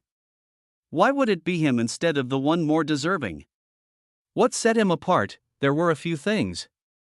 The first that came to mind was his spatial affinity, but that thought was immediately crossed out. Anything he had that needed external mana to function wouldn't be the deciding factor. So, there was really only one option left. And it was the most special thing about him. Void essence. The trace of void essence he had left when touching the frozen coffins was sensed by this girl, and due to that, he was chosen. I see. It was never a matter of inheriting her power or becoming her new master. It was never because of my talent or charisma that I was chosen over Lunaria. It was simply because only I possessed the means to fight this thing. This girl wanted to be saved. Saved from whatever had consumed the left side of her body and produced the aura that stayed behind her. And she had judged that only his void essence would be able to do so. If it really is how I'm thinking of it to be, then my approach is all wrong. From the start, I shouldn't have been fighting like this. He had an idea of what he had to do, but it was just a concept based on his understanding of void essence. He didn't even know if it was possible in reality or not, but it can't hurt to try it, right? If he continued fighting, those chains that restrained her would eventually break and lead to an even fiercer battle. He needed to end this quickly and efficiently. Let's go then. In the worst case, she dies. In the best case, I get an elemental spirit. The odds are pretty good, aren't they? Even as he inwardly joked, he was shooting back towards the girl's body. The thousand eyes behind her stared at him furiously, emitting strange fluctuations. He hurriedly mobilized his spiritual intent to create another barrier. One as thick as he could make. Crack, a wave of spiritual pressure impacted his barrier in the next second, causing it to make unnatural crunching sounds. He wasn't nearly powerful enough to completely block the spiritual pressure of those eyes, but he gritted his teeth and kept moving. He had to preserve his void essence now so that he could use it when he reached the girl, so he poured copious amounts of spiritual energy into his barrier just to barely sustain it without collapsing. Ugh, the strain on his mind caused blood to leak from his 7 orifices, but the damage wasn't as bad as it looked on the outside, especially since he had reached the girl by the time he took enough damage for it to matter. Listen here. I don't know if you can hear or understand me, but don't resist what I'm going to do next or else you'll just hurt yourself. No matter what happens, fight that thing and make sure I don't get distracted. If you can do that, I can save you. Damien thought he saw the girl's eyes widen as he spoke, but he had no time to focus on that. He closed his eyes and grabbed the top of the girl's head, injecting his void essence into her body without reservation. Kawaii. A horrific screech rang out. Accompanying it, though, was a barrier of frost energy that coated his body and protected him. Damien smiled to himself. I see. So it was really like that. Damien's attention refocused inside the girl's body. As his void essence spread, he could clearly feel 2 differentiating elements and auras constantly clashing at every juncture. It's not just that her aura is contradicting. It's like there are 2 people inside her body fighting for dominance. But her spiritual intent is whole, so how is that possible? He didn't have time to ponder too much. As the girl actively resisted the reddish-black death mana and the 1,000 eyes, her body was being forced into a terrible condition. Each clash would rupture her organs, break her bones, and cause untold pain that a child should never be forced to endure. But she endured it without a word as she waited for him to save her. How can you have so much trust in someone you only just met, you foolish girl? Damien berated inwardly. But then again, I have no intention of betraying that trust. Damien separated his void essence into multiple strands. Some went into her internal body and helped her fend off against the rampaging mana, while the other cracked a hole in her mind space and entered inside. When that happened, Damien was able to manifest in her mind space as a spiritual avatar. Holy shit. This is so much worse than I imagined. The girl had a completed spiritual continent that was even greater in size than his own, but it was split into two parts. A blizzard-filled tundra occupied around 20% of the space, while the other 80% had been usurped by a scene that looked like hell incarnate, and on both sides stood a different version of the girl. One was a demon, while the other was pure and untainted. Damien watched from the side as the battle between these two continued. Why? Why can't we just live how we used to? We are one person. The girl in white cried. She begged the other version of herself to cease this madness. Kakakaka. Why would I want to share a body with someone as vile as you? The heavens gave us one body and two spirits, so obviously they wanted us to fight. Two different outlooks that matched their appearances and auras. Damien slowly got an understanding of what was happening as he listened to more of their conversation. Two spirits but one body.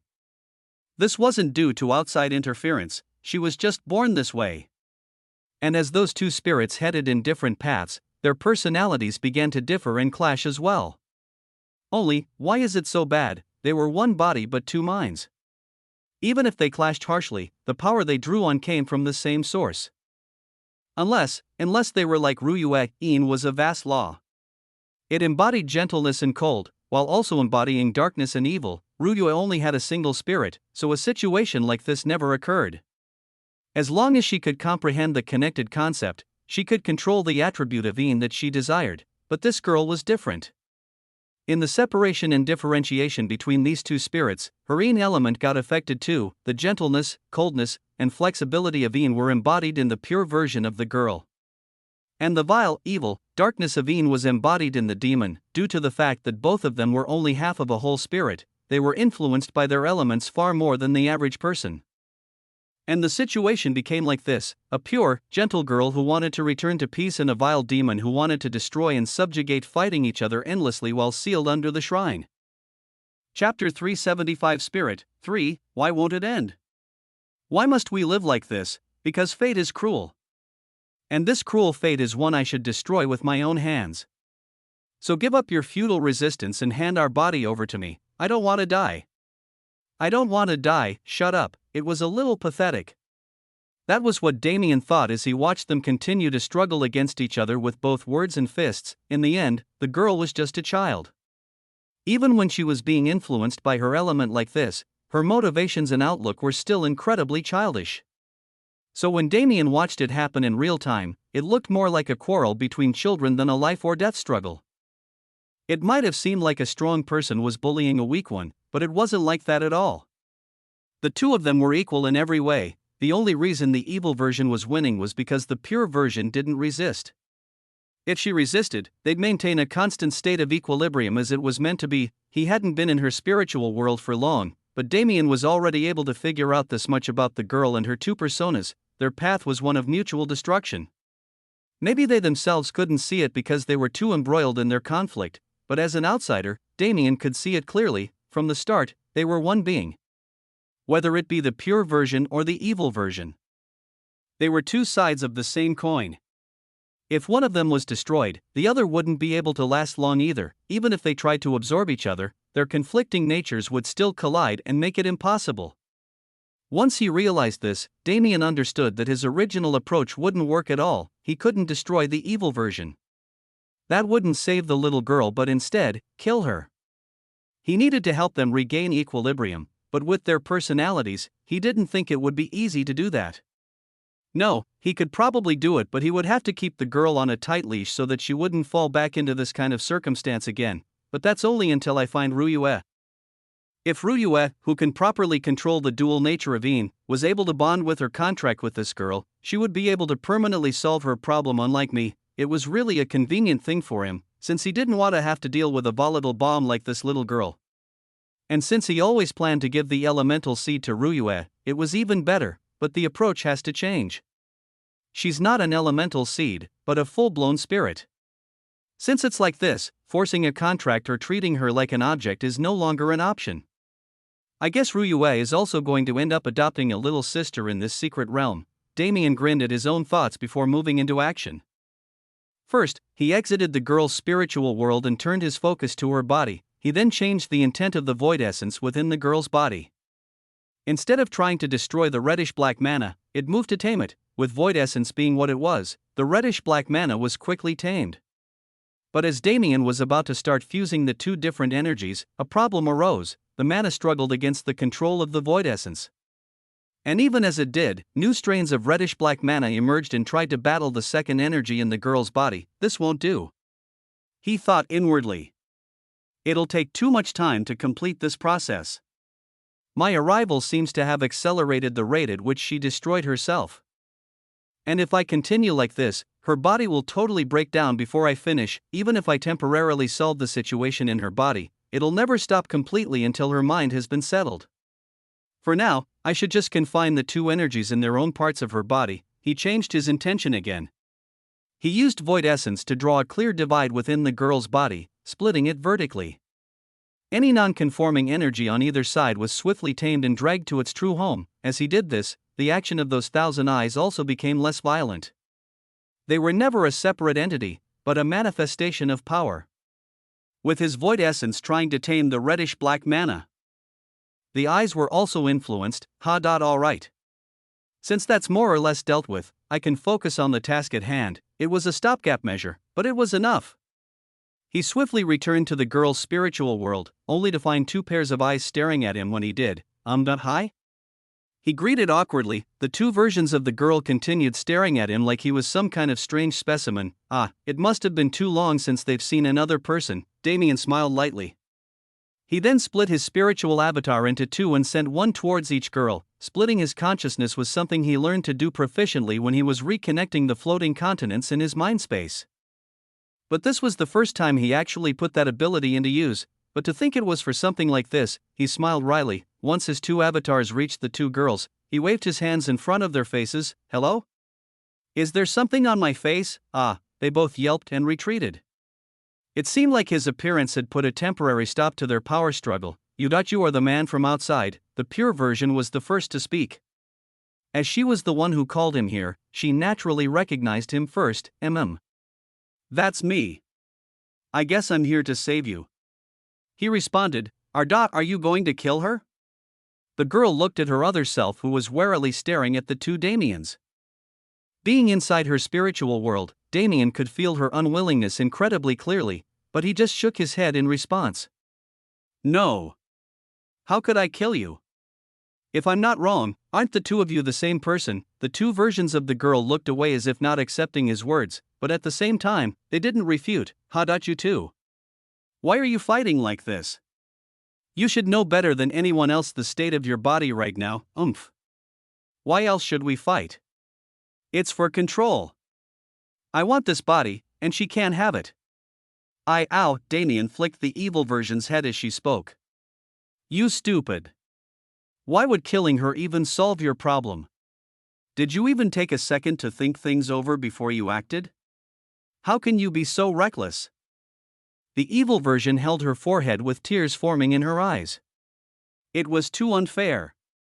Why was she the only one getting hit when both of them were fighting? But Damien wasn't done berating the two of them.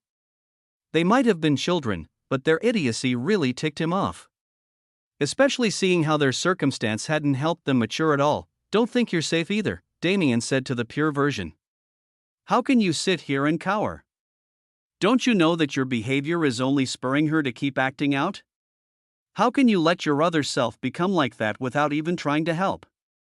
You keep saying things about not wanting to fight, but have you ever actually tried to have a constructive conversation with her about things? The pure version of the girl turned her head away in shame. Meanwhile, the evil version smirked in satisfaction.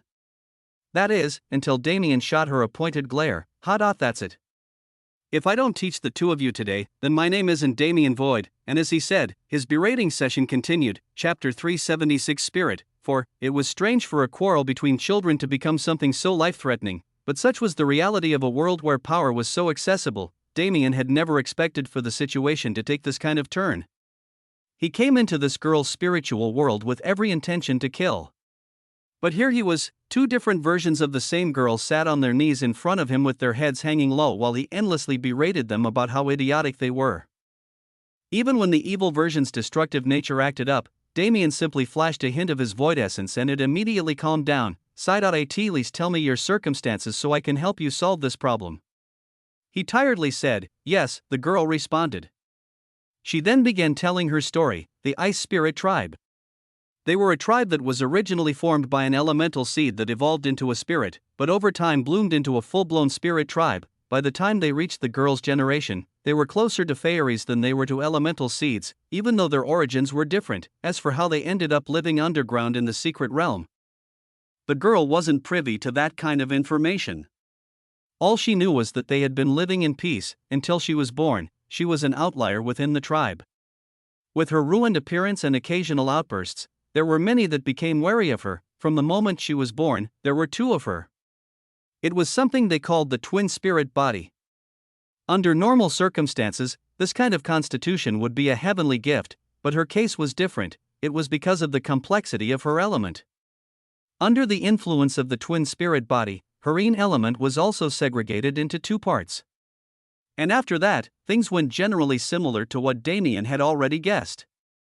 The two grew up differently and never acknowledged each other as the same person. At the same time, they fought to control their body, and with how destructive their battles got, the Ice Spirit Tribe was eventually caught as collateral damage. It made sense why Damien hadn't seen any traces of life. That tribe had been accidentally exterminated by one of their own, not an outside influence. And as a final struggle, the tribe sealed this girl under the shrine so that she could no longer hurt anyone else, but her isolation didn't leave any adverse effect on her. She spent most of her time in her spiritual world without paying attention to what was happening outside, and since the two of them could keep each other company, they never felt the terrible effects that isolation could have on their mental state. There was no way this girl was the same age as her body and mind implied. Damien could at least tell this much from her story. But he couldn't explain why her physical state never changed. It didn't matter either. It was a tragic story, sure, but Damien didn't think that even this little girl understood the actual results of her actions. She didn't understand that she had destroyed the Ice Spirit Tribe with her own hands, but he didn't think she'd care either. From the way she told it, it seemed like she was isolated and seen as a monster by them, who emphasized purity. Their destruction could partially be attributed to how poorly they treated the girl without trying to actually save her. But Damien didn't really sympathize. Looking at how lively this girl was, he didn't think there was a need to. And judging by the stability of her spiritual world, he didn't think her attitude was the result of some mental damage or regression. But the twin spirit body is really an interesting thing. It basically grants double the comprehension speed and thinking power, as well as the ability to dual-wield elements without any strain. Not to mention all the other benefits that come with having parallel minds. If the two spirits could attain harmony, the synergistic effect would be immeasurable. In fact, Damien was excited to see it, but subduing this little girl came much easier than he expected. Or maybe it was just because he had been so strict in his lecturing. Did she just want attention and affection? Or is it something else? Either way, a kid will be a kid regardless, huh? With the two of them being so cooperative, solving their problem will be much easier. Oh, right. I don't even know your name yet. How should I call you? I'm Crystal, and I'm Koro.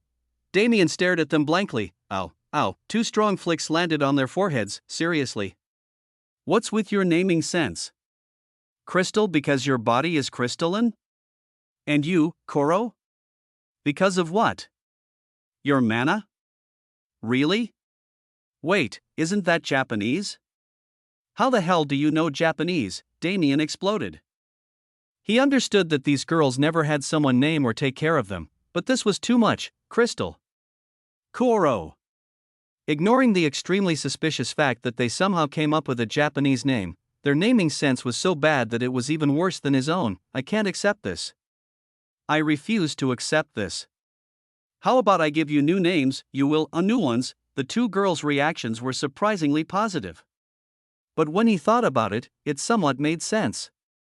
They had only chosen their names because nobody else had bothered giving them proper ones. He was already saving them and showing them care, so it seemed they had grown somewhat attached. Being named by him wasn't something they rejected at all. Damien thought hard about it. There's no way I'll let my poor naming sense leak here. I can't lose face in front of them after everything I've said. Alright, I got it. From now on, you will be Lily and May, short and sweet, and he also followed their naming scheme. It was perfect. Damien grinned in satisfaction. Lily, May, the girls also seemed happy with their new names, as they kept repeating them over and over again. Although they were simple names, they were names given to them by someone they cared about. That's what mattered most to them. Damien smiled wryly. These kids were at each other's throats only a few minutes ago, yet now they were happily celebrating their new names together. I'll have to help them increase their attention span too. Damien thought wryly, but that was a future matter. Now that these two had been properly disciplined, it was time for him to help them control their spiritual world. After that, they'd finally be able to regain stability and achieve the full potential of what their twin spirit body could offer. Alright. If the two of you work together, then achieving equilibrium won't be hard. May, stop trying to devour Lily's territory. And Lily, expand your territory until it takes up half the space along with May's. The two girls obediently listened to his instructions and began working.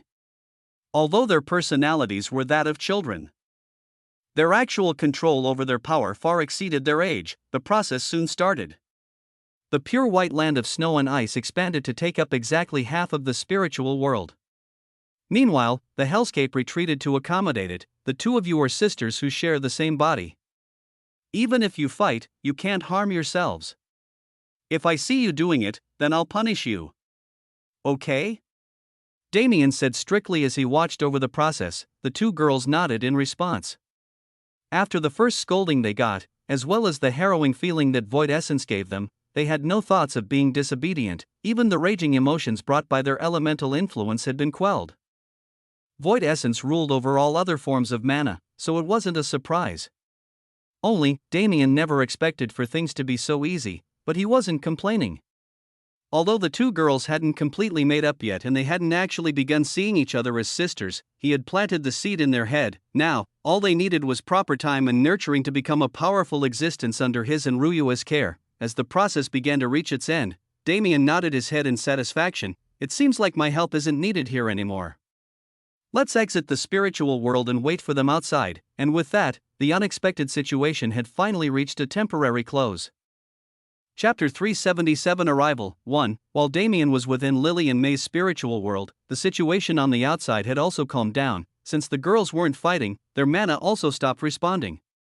That's how it should have been since the beginning, and as they worked together to balance their spiritual world, Damien put in the work to help them balance their body. His void essence wall split into countless threads that went forth and enveloped all the mana within Lily and May's body. Considering how much vaster his capacity was compared to hers, it wasn't too hard, and then, he used a property of void essence that he had never used on someone other than himself. He brought the two different forms of mana together and used void essence as a bridge to fuse them. The reddish-black and bluish-white mana wrapped around either other like a yin-yang symbol, but there was still a wall of void essence in between. After all, trying to act too fast might be detrimental to the girl's growth. Damien carefully concentrated his awareness on the process and took utmost care in slowly merging parts of the energy together. With his pace, he would finish completely within the day. Hours passed like this. The process was going smoothly since Lily and May were so cooperative, and next to the sphere of dual energy types, there was a separate sphere of gray mana. This mana looks impure simply in appearance, but it's actually insanely pure and dense. The power within also can't be underestimated. Damien nodded in satisfaction. Not only was this powerful mana something the girls would be able to use proficiently, they would also be able to separate it into its two different parts and harmonize it for an exponential increase in power. Actually, maybe I should let them meet Schwer? That lass will definitely help them recover with her magical charisma and charm, but it isn't the time yet. I have to make sure that May learns to control her destructive urges first, though as Damien was thinking, he suddenly felt a massive wave of power emanate from a place far deeper in the subterranean world. Once the first wave passed, a second came.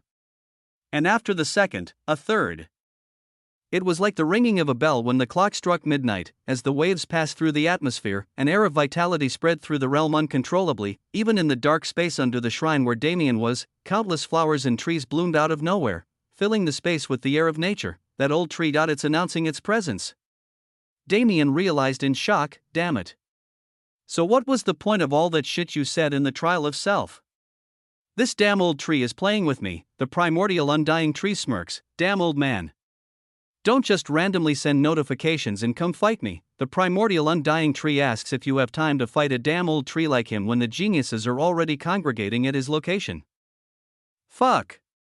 See how I deal with you after I get those fruits. Damien hurriedly turned back to Lily and May. The process of fixing their body was already nearing its end. But now that such a situation had appeared, he had to speed up, but it wasn't a problem. With the intense waves of vitality that had just rushed through the space, a large portion of the girl's internal damage had been healed, granting Damien the freedom to move with more force. Within an hour, Damien had completely fixed her physical body, and the two girls had also sorted out their spiritual world. Their appearance suddenly began to change. May's side of the body began to crack and splinter. Pieces of her skin fell to the floor. And underneath, a new layer of skin was revealed. Her skin was still red in color, contrasting Lily's blue, but it had taken on other properties. It was no longer scarred and horrendous. May's skin had also become crystalline and pure like Lily's. The two sides of her body had an odd dichotomy that seemed to work perfectly together. But only a moment later, the red skin symbolizing May vanished entirely. She finally opened her eyes.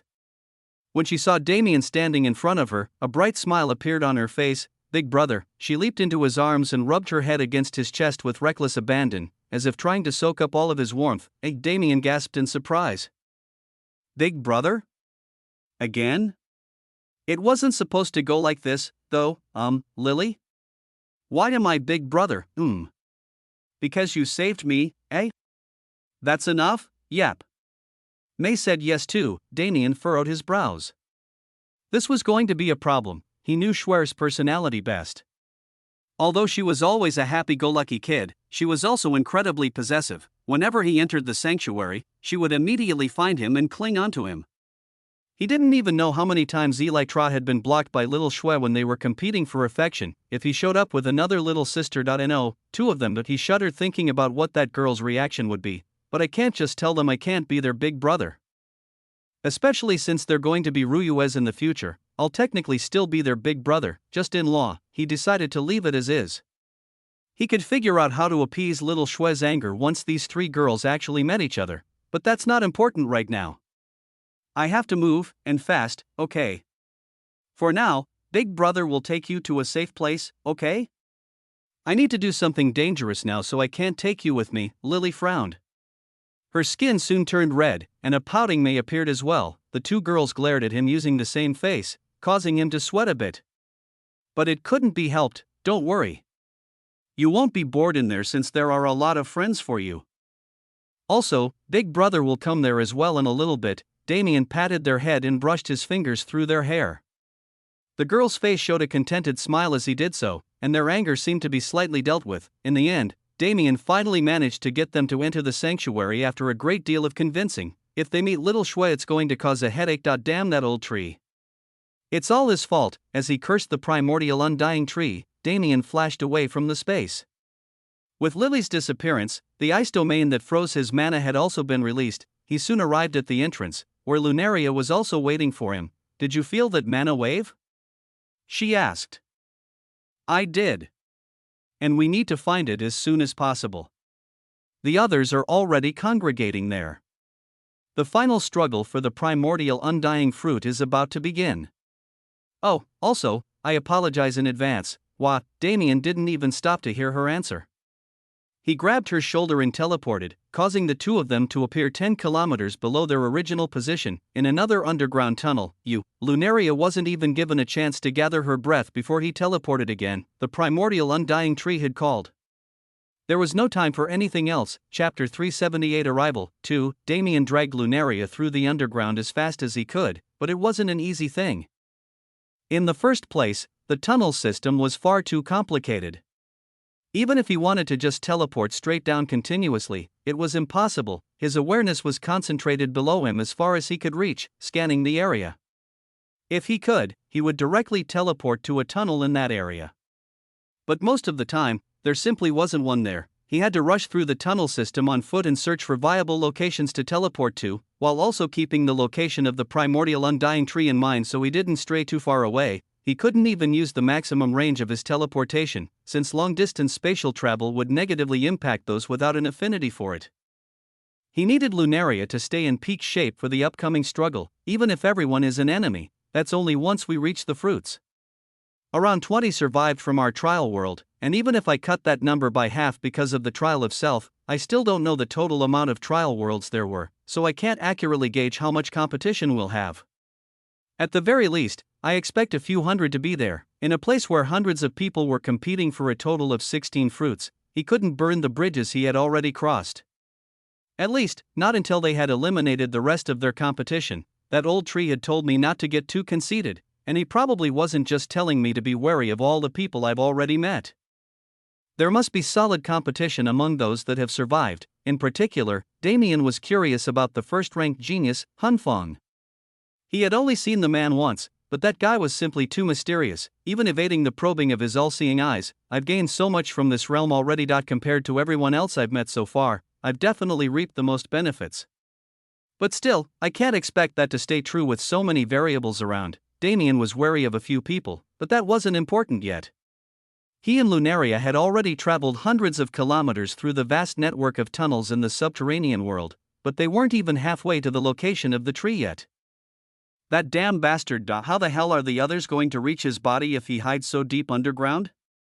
Wait. Don't tell me. If, perhaps, the others were given easy access to the location in one way or another. Wasn't it possible that the battle for the fruits had already begun without including him? No, I would have felt the fluctuations if that was the case.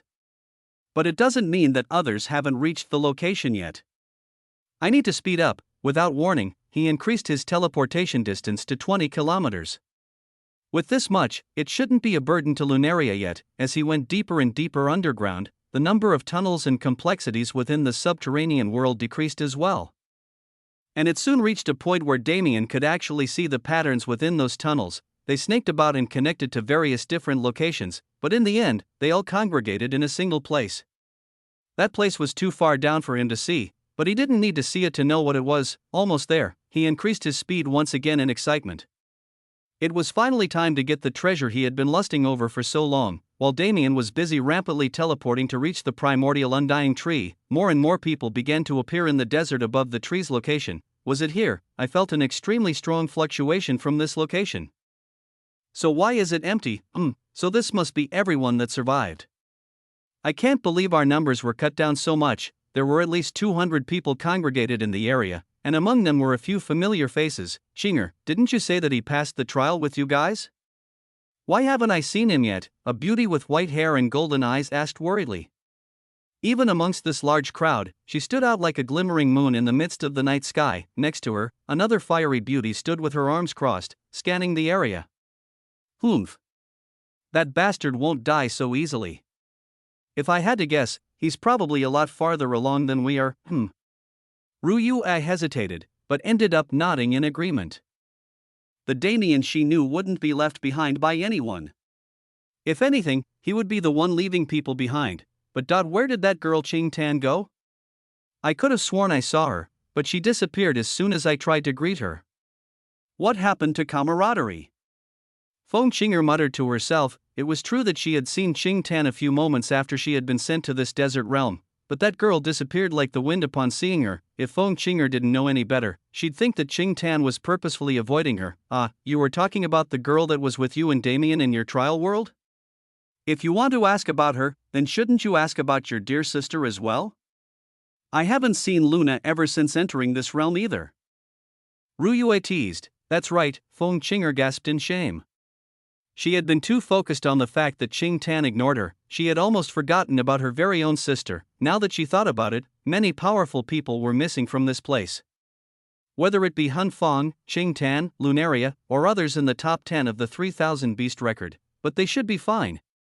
In fact, them not being here should worry us for another reason. If they perhaps got a head start, Ruyue furrowed her brows. At this juncture, time was of the essence. They needed to reach the location of that fluctuation as soon as possible, but instead, they were simply dallying around. I know we need to go. But for this many people to be summoned here couldn't be a coincidence. My instincts are telling me that waiting would be more beneficial. As Ruyue was thinking about what to do, a trio of men sauntered in her direction. Beauty. I have been enamored with your grace and elegance since the moment I laid eyes on you.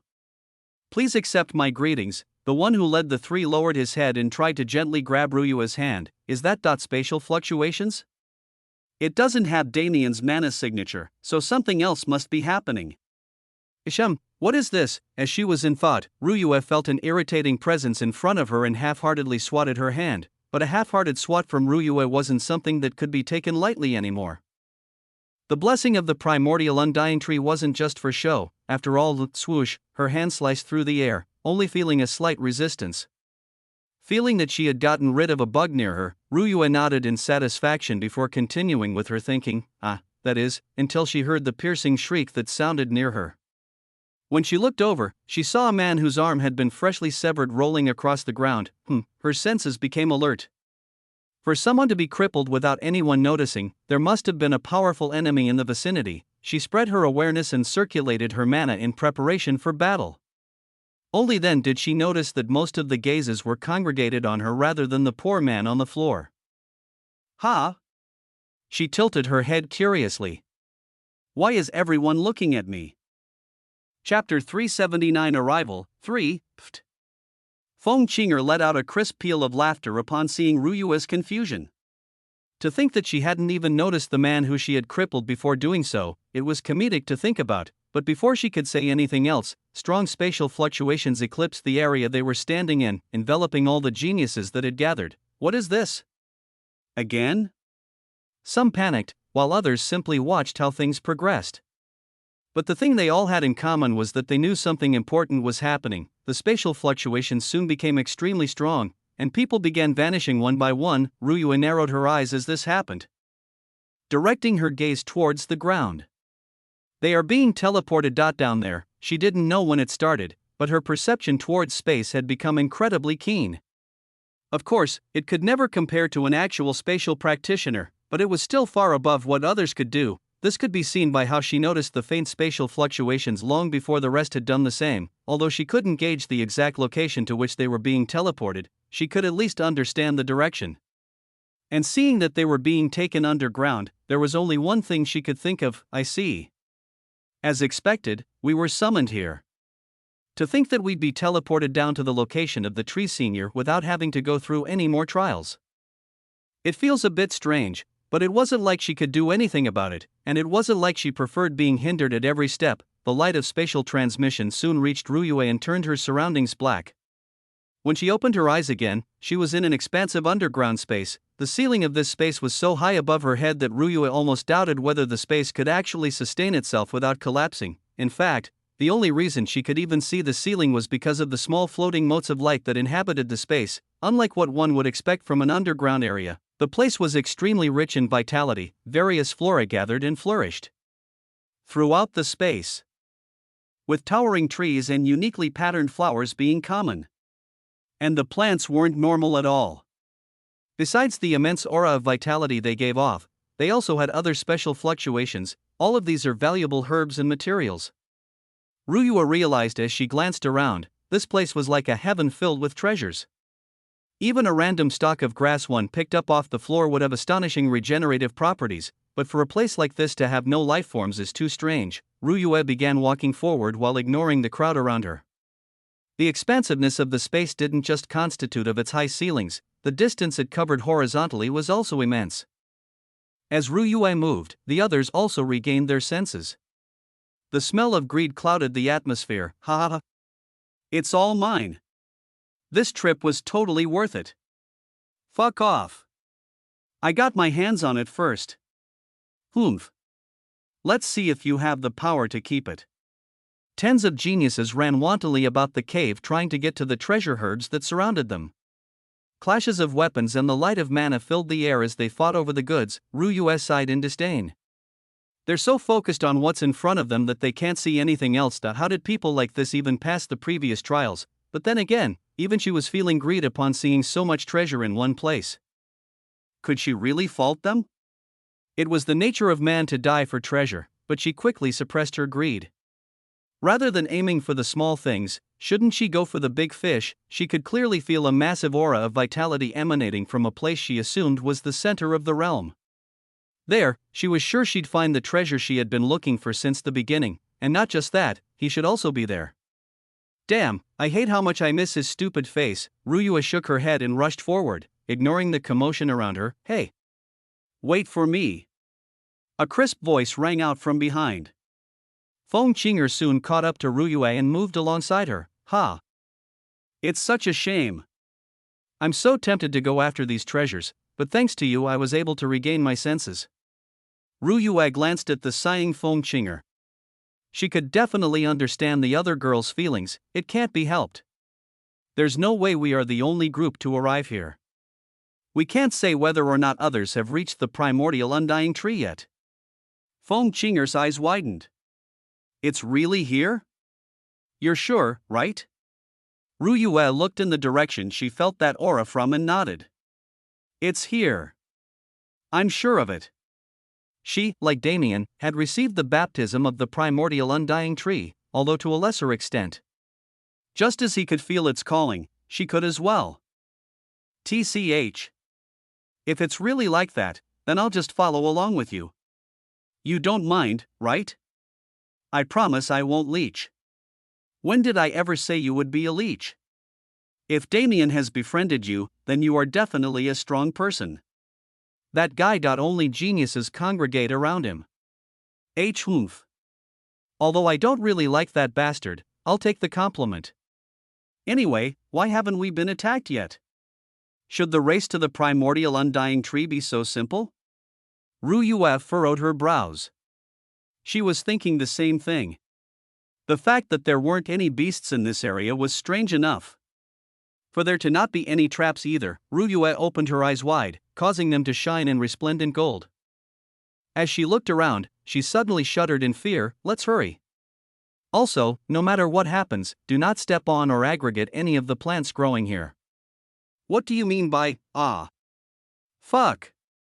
What's happening? Go away, vile demons. Feng Qinger's words were suddenly interrupted by a series of cries. Naturally, they came from the geniuses they left behind. As Feng Qinger turned to see what was happening, Ryua immediately stopped her. Don't look back, and don't pay attention to them. I promise you, the only thing you'll feel is regret if you do so. Feng Qinger shuddered at the seriousness in her tone. In that second, it seemed that Ryua's entire aura went through a change. And it had. She was no longer taking things lightly. To think that she had been inside of a tiger's mouth without even noticing it. She couldn't relax anymore. Her eyes were a secret that even her family never knew. After all, she hadn't awakened them until after she had left. Perhaps, if they knew about this feature of hers, they would have never allowed her to live peacefully in the celestial star palace. There was only a single person who knew her power, and that was Tianyang. No, Damien must have found out on our first meeting as well. He had blocked her probe before she could even get any valuable information. His eyes were most likely special as well. Wait, I'm pretty sure anyone who's seen his eyes would be able to tell that they're special. What an unfortunate guy. She smirked a bit. But she soon cleared her thoughts again. Her awareness was spread within a closed area around her, monitoring all movement, and her steps were careful and thought out. She couldn't get distracted. If she got distracted, she'd end up dead. Chapter 380 Arrival. 4. In the area where Ryua and Feng Qinger had just left, a massacre was taking place. Thousands of massive vines thicker than an average human body twisted and lashed through the air, smashing anyone they touched into blood mist. A murky fog rapidly spread through the atmosphere, spreading poisonous spores that infected the geniuses' bodies. Those that were infected became mindless slaves that attacked the others around them. Even the grass at the geniuses' feet was moving to hinder them, binding their legs at the split second before they dodged to make sure the attacks of the other plants hit true. It was an uphill battle to say the least. The poisonous mist could be dealt with using mana as a barrier, but the vines were a real problem. They weren't too hard to cut through normally. The problem was that tree roots and branches would spread and reinforce the vines as they moved, creating an interwoven defense, and combined with the speed at which 10 vines moved, the defense became even more effective. All the while, carnivorous plants moved in silence and devoured the dead, using their energy to empower the other plants around them. They were like cogs in a machine. Every single one of them reinforced the others, creating a system that a group of third classes could never escape from. Hell, even a fourth class might have trouble doing so. The shrieks of those geniuses sounded of free cave walls and echoed throughout as they faced their inevitable deaths, painting the entire area in an eerie vibe. Feng Qinger fought her curiosity to look back. She wanted to see what was causing such gruesome screams, but at the same time, she didn't. It was due to Ryua's warning that she held herself back and kept rushing forward. Inwardly, she scoffed at herself. Of course, things weren't so simple. Since when has anything in this secret realm been as it seems? It was stupid to let my guard down because of the peaceful appearance of this place. Just the fact that there were no beasts inhabiting such a vast jungle was enough to cause her to be wary. What beast would logically pass up a treasure trove like this? It was basically a quick stop to getting powerful for them, who devoured to grow stronger. Even her own bestial instincts were craving the treasure herbs in the surroundings, so how would those unintelligent beasts resist, unless, of course, they could sense the danger of this place? This place must be stained with the blood of countless beasts. Because of the precedent that had been set already, other beasts don't dare come close. How could I not realize it? Perhaps she was too caught up in her greed, or perhaps it was something else. But she didn't make any excuses to cover her inadequacy. Instead, she focused her attention on Ryua and carefully followed her steps. She had no desire to end up like the others. Come to think of it, whether it was the spatial fluctuations from before or the dangers here, she noticed first. It's as she said, nobody close to that bastard is simple. Considering how much Ryua consciously and subconsciously spoke about Damien, Feng Qinger knew that the relationship between the two wasn't simple, but she actually didn't care much. What she was more worried about was Qing Tan. The atmosphere between her and Damien was awkward before we left the trial world. Did something happen? But I was with them the entire time. How could something have happened that I wasn't aware of? She didn't see nor sense anything wrong until that final moment. Of course, she had no way of knowing whether it was just hidden until then or not. Forget it. If something happens, it happens. Since I don't know the context of the situation, I can't intervene at all. She simply continued following Ryua, since it was all she could do. Remaining focused on the prize in front of her eyes was the best decision she could make. With the pace Ryua and Feng Qinger were moving at, they cleared the jungle extremely fast. Within the hour, they reached a point where the sheer amount of vitality in the atmosphere caused the air itself to contain a greenish hue. Just breathing it in made them feel like closing their eyes and relaxing. Their drowsiness wasn't a bad feeling at all. Even if they had rested enough, it was good to be in peak condition before charging the primordial undying tree. The two of them immediately circulated their mana and shocked themselves awake. That was dangerous, Ryua muttered. Feng Qinger nodded in response. That was all they said. They ceased conversation and focused on circulating their mana as they moved to stay unaffected by the atmosphere, and soon, they arrived at a clearing. Within this vast expansive jungle where there was no empty space at all, this was the only clearing where no plants dared to grow. Except one, the tree wasn't massive in size or domineering in appearance at all. If one simply looked at it with the eyes of a mortal, they'd think it was the same as any other tree on the side of the road. At least, until they looked up. Its trunk was around 6 feet tall. It wasn't short, necessarily, but compared to the trees around it, it might as well have been a dwarf. But its crown was a real treat for the eyes. Extending from the trunk were tens of thousands of branches that intertwined into a massive crown that vastly outstripped the size of the tree's trunk. The branches were thick and sturdy, more than enough for battle to take place on them without them taking damage. The leaves of the tree weren't green all the way through. They interchanged between 3 different colors. In the lower levels were shades of red, which then formed a gradient into a green layer. And finally, at the very peak of the tree's crown was a small, almost imperceptible, layer of purple. Ryua and Feng Qinger held their breaths as they looked at it. 16 fruits. 10 red, 5 green, and a single purple. They were shaped like apples and looked incredibly succulent. An irresistible urge to claim them and immediately devour them almost enslaved the two girls. Those fruits that they had only heard about before today were hanging from the branches of the tree in front of them. There was no doubt about it. This tree was the primordial undying tree. The legendary tree that had reached godhood and formed this entire secret realm. We're finally here, Ryua muttered under her breath. Indeed we are. The voice that replied wasn't Feng Qinger's. It was hoarse and manly, giving off a gloomy feeling. When the two girls looked over, they saw a cloaked figure standing not far from them. His attention was fully focused on the tree as well, but soon, he turned his eyes to them. 2 piercing red eyes that shone through the darkness of his hood. It is unexpected that I wasn't the first to arrive. Then again, even if I was the first, it seems it wouldn't have mattered much. As his words fell, the jungle around them rustled. Multiple figures emerged from within: Lu Bai, the 10th-ranked genius on the 3000 beast record, the shameless duo that was ranked 7th and 8th, and even Qing Tan. The peak geniuses who has entered the secret realm, besides Damien and Lunaria, had all gathered, including the cloaked man who had spoken to Ruyue earlier, first-ranked genius Han Feng, and after them, many more came as well. While the group that had entered with Ruyue and Feng Qinger had succumbed to greed and been annihilated at the start, not everyone was the same. Still, from the total 1,000 geniuses who had entered the realm, only around 100 had made it this far and congregated. The final struggle was on the cusp of beginning. Chapter 381 Struggle 1 Holy. HAA.to think I'd live to see it with my own eyes.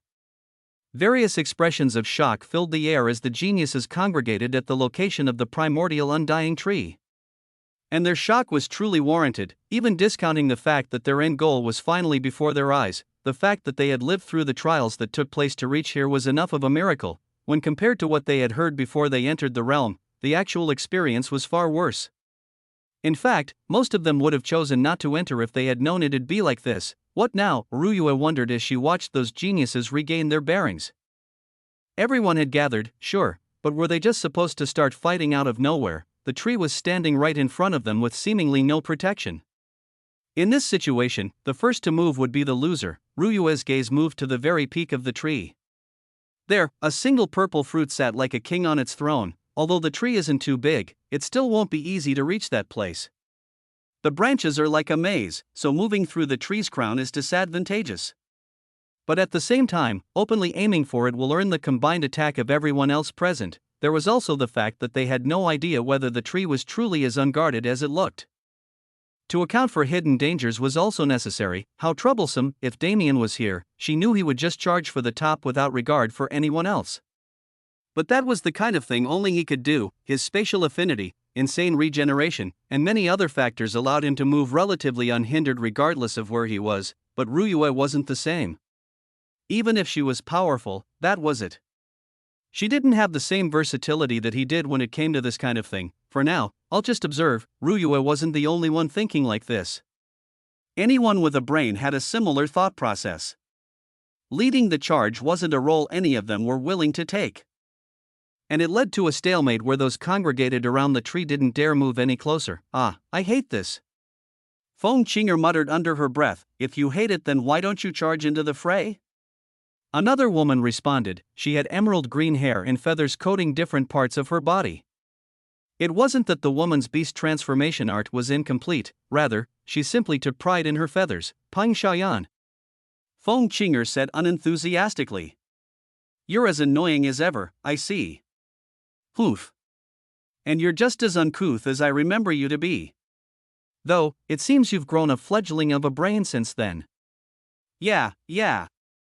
Whatever you say. I'm surprised as shit for brains bitch like you actually made it this far. I wonder who you sold your body to this time to protect your lousy ass. You. Ruyue watched them argue with an intrigued look on her face. Pang Xiaoyan, so she must be the 6th-ranked genius on the beast record. I didn't know she had a feud with Feng Qinger, but she quickly shook her head and refocused her attention elsewhere. I didn't notice his presence until he spoke up earlier. He isn't ranked first for nothing. If there's anyone to be wary of, it's him. And also, her gaze shifted to a black-haired beauty who was standing to the side without drawing anyone's attention. No, it was almost like her presence was erased from the world. Qing Tan. According to Feng Qinger, she and Damien were pretty close in the trial world. The problem is what happened when they left. From what Ruyue had heard from Feng Qinger, Qing Tan's attitude had taken a total turn when they met in the desert.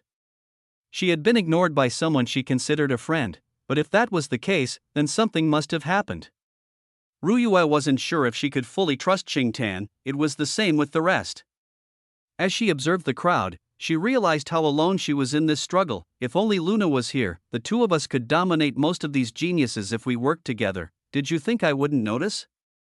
A gruff voice suddenly silenced all the commotion taking place around them. When Ruyue looked over, she saw Han Feng staring at the sky a few hundred meters away from the top of the primordial undying tree with narrowed eyes, but his words were met with no response. Not coming out? Very well, it seems I just have to force you. Han Feng extended his hand and emitted a murky gray mana. The mana formed a bullet that shot through the air, causing faint ripples as it did so, and when it reached its destination, it burst into a puff of smoke, causing space to shatter like glass. Aya. And here I was wanting to make a grand entrance. How could you be so cruel?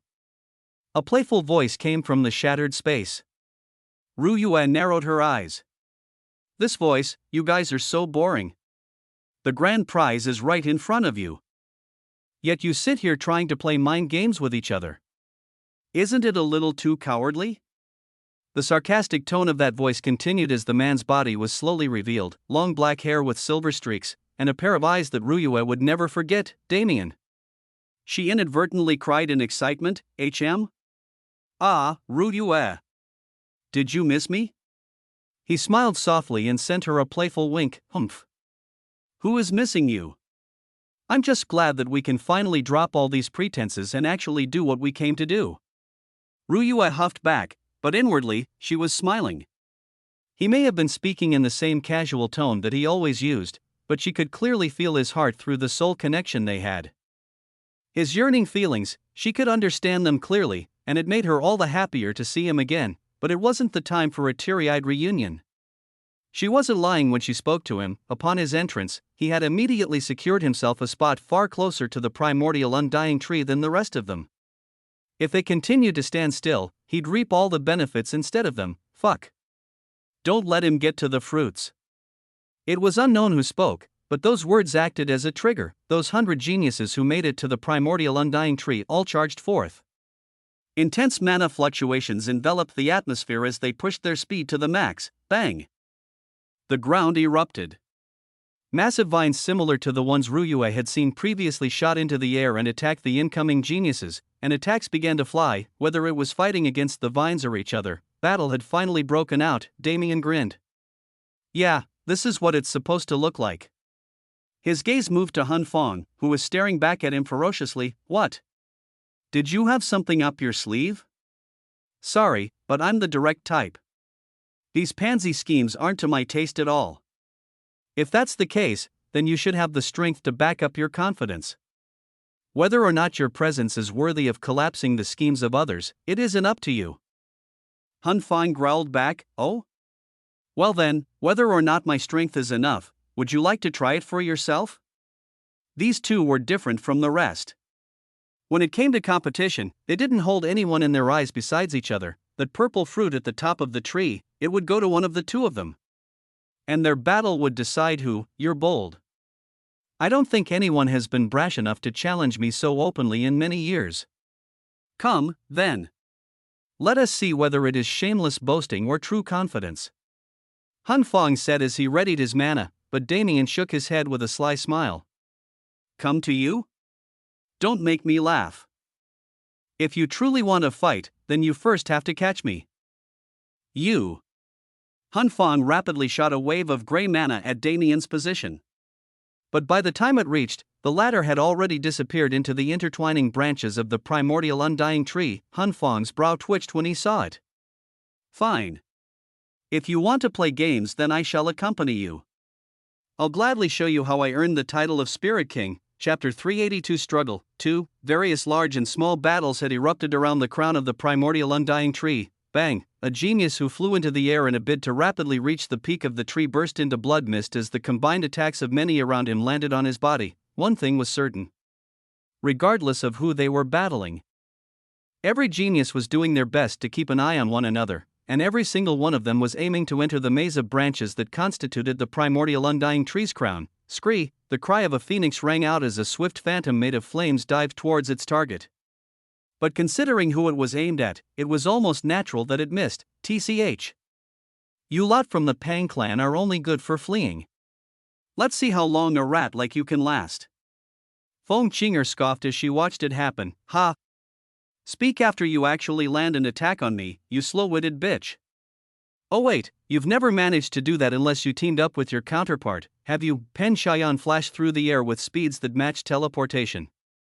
Regardless of what Feng Qinger did, her attacks wouldn't hit. Peng Xiaoyan spread her arms as she moved, slashing them downwards in a crossed pattern. Light green mana raged and formed an X-shaped blade that spun towards Feng Qinger, but Feng Qinger was never afraid of Peng Xiaoyan's attack power. When it came to power, she was queen. A string of flame runes appeared before her as she drew in the air, forming a sword that seemed almost corporeal. As the sword shot forward, it split into thousands of pieces that clouded the atmosphere and formed an inescapable net. You've learned some new tricks, huh? But you aren't the only one. Pang Xiaoyan sneered, her body arched like a bow and exploded forth with extreme speed. She reached Feng Qinger's position in an instant. A set of twin daggers appeared in her hands and stabbed downward, being coated with wind mana in the process. Good. Thanks for delivering yourself to me. Feng Qinger grinned. Being surprised at Pang Xiaoyan's speed was one thing, but being unprepared was another. In fact, Feng Qinger was extremely glad that the former had decided to engage her in close combat. A fiery red greatsword that emanated blazing heat manifested in the air. Feng Qinger grabbed its hilt without hesitation, swinging without even looking for a target. After all, her opponent was moving too fast. She couldn't track her even if she wanted to. SSSSS, a sizzling sound was emitted from the spot of collision. Under Pang Xiaoyan's shocked gaze, her daggers were directly melted by the blade. A few tricks? Feng Qinger scoffed. Bitch, I've been reborn. Reincarnation flames raged. Using the wind mana as a conduit, they billowed into a massive flame tornado that enveloped the two women. Boom! The flame tornado caused a large shockwave that pushed back any that were in the vicinity, but upon reaching a certain location, the heat was directly suppressed. A winter storm seemed to have formed unnaturally within the underground space. The land had been frozen into ice, and even mana moved sluggishly. Standing in the middle of this space was Lunaria Snow, who Damien had dropped off long before his confrontation with Hun Feng had started. To think things escalated so quickly. But it isn't unexpected. The most surprising thing is Qinger's growth. Even if I heard about it beforehand, it's still shocking to see. Lunaria murmured to herself as she casually blocked a strike aimed for her head. She flicked her finger, causing a crystalline ice shard to shoot through that genius' head, instantly killing him. While Qinger is having such a riveting battle, I'm stuck dealing with bugs. What a shame. Lunaria moved without pause. She soon reached the crown of the primordial undying tree and began climbing its branches. Another one. She clutched her hand into a fist. Following her movement, a frozen statue of a hidden genius fell to the ground and shattered into pieces. Her blood had been frozen from within. I was unable to accurately judge the prowess of Qinger's friend during our time together, but if Hun Feng considers him a threat, then I shouldn't push my luck. For the goals of our Ice Phoenix clan, only a green fruit is necessary. Truthfully, she wasn't too interested in the purple fruit. While its effects were astronomically greater than the other two kinds, she knew her limits, and more than that, the Ice Phoenixes were already existences that symbolized purity. To take a treasure that purified their bodies even more was like a stain on their pride, but pride is just pride. In the end, I will still end up taking such a treasure. As she moved, she glanced in a certain direction. It's a shame. With power so similar to mine, I wanted to see which of us was superior. But it seems now isn't the time. In the direction she was looking, another tundra had formed. But this one was intrinsically divergent from hers. The source it came from differed. The mana was whitish blue, and within that tundra, hints of another blue flame could be seen along with unknown patches of black. Inside, Ruyua stared dully at a man who stood across from her. The 3000 beast record is really just a gauge of strength, huh? 4th rank genius Registariad, in terms of personality, you're probably the shittiest one here. Ha ha ha. A beauty that struggles is the most fun to tame. Come. Insult me more. The man named Regis licked his lips in glee. His tongue was forked like a snake's. Ever since he saw the woman in front of him, he has been resolved to make her his, but he didn't have his clan's power to use at the moment, so he had to do the dirty work himself, but that's fine with me. The chase is the most fun part. His bewitching poison did nothing to this woman, and aphrodisiacs were the same. The easy tactics had already been thrown out the window, so instead of poisoning her mind, I just have to poison her body. If she desires the antidote, then she's mine. Even if she doesn't, she'll still be immobilized, so she's mine nonetheless. He felt orgasmic as he imagined the scene of this woman pinned under him. A poisonous aura leaked from his body and spread through the realm she had created. No matter what, ice is still ice. It'll melt eventually. Ruyua sighed and shook her head. I think I understand how he feels a little now. These geniuses that used to be dangerous for me. They're just so weak. There was no time. While Damien secured the purple fruit, she needed to grab the green ones for both herself and for the white dragon king so they could fulfill their promise. What a hassle. He probably forgot all about that deal we made. I'll make sure he compensates me properly for this. Black mana intertwined with the blue mana Ruyue was normally emitting. Her eyes suddenly gave off an ominous aura it didn't have before. Desolation. I've always been concerned about using it on people, but if it's you, then I don't think it'll stain my conscience too much.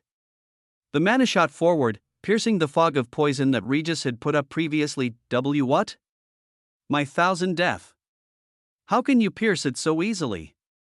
Before he could put up any semblance of defense, the blackish blue mana infiltrated his body. It spread rapidly, more rapidly than any poison. And in an instant, it sucked away all the mana in his body. But it didn't seem satiated at all. Vitality is an interesting thing, Ruyue muttered to herself. Thanks to the tree senior, I was able to understand more about it than I ever thought I would. Regis' body began to shrivel. The mana within him was stealing everything he had, including his life force. He tried mobilizing his own mana to counter, but soon realized that it had been devoured long ago. The only option left was the poison that ran through his blood, but when that was stolen from him, desolation. That's what happened, everything that he had was taken. The poison in his body just served to feed that blackish blue mana even faster, and soon, he became an empty husk on the floor. In his place, there was a blob of corrupted mana, tch.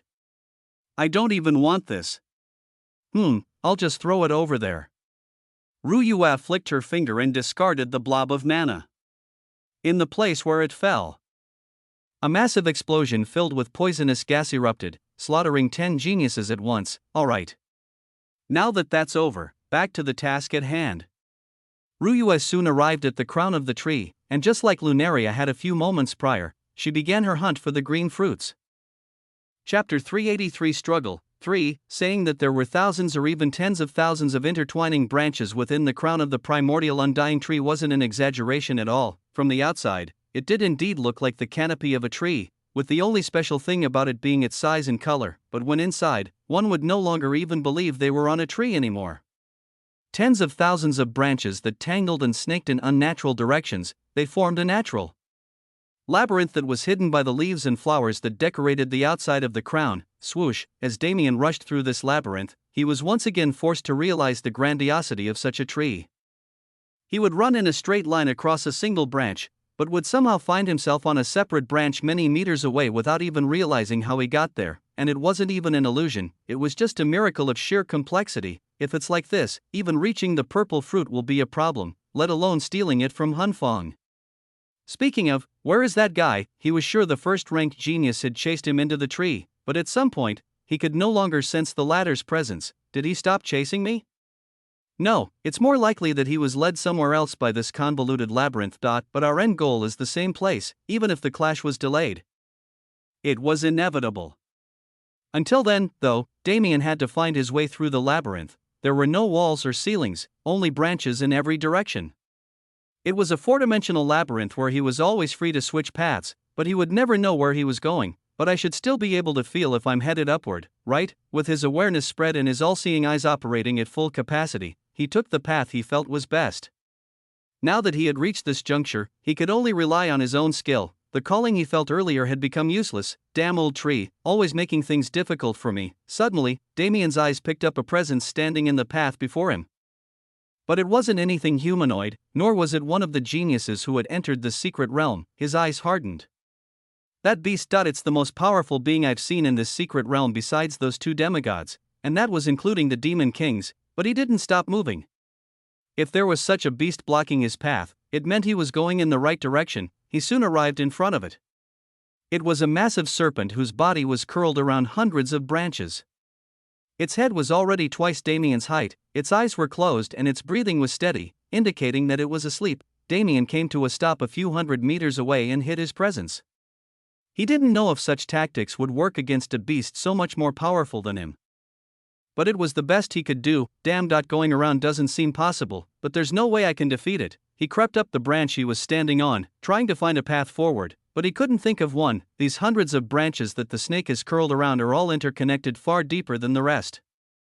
It feels like they're reaching a point where they'll convene into a single branch soon. If that was the case, then he must be reaching the top layer of the tree. Unfortunately, he was too far away from the outer layer to confirm using the color of the leaves, but what he did know was that this snake wasn't here by coincidence. Its position was perfectly in the way of his goal. Snap, he was too focused on the snake. He didn't watch his step properly because of the frightening pressure that he was feeling from it. And under such a situation, he made a stupid mistake. A small twig under his foot snapped, creating an obnoxiously loud sound within the stillness of the current atmosphere. The snake's massive eyes opened. Damien immediately merged with the space around him and hid himself, but that snake's gaze was still focused on him. Fuck, without hesitation, he ran. He teleported furiously, but instead of running away, he ran straight towards the snake. I have to get through. Even seeing his movements, the snake didn't move much. Its tail slowly uncurled from around the branches and became free. Thwop, the tail moved abruptly and with speed that surpassed Damien's imagination. He didn't even realize when it appeared behind him. Boom, cack. The impact stirred his internal organs, causing him to cough up blood, but he didn't stop moving. The snake chased him with its tail, unwrapping it further with every movement he made. It was swift to the point where it was mind-boggling that a large portion of it was still tangled in the branches. Boom. Boom.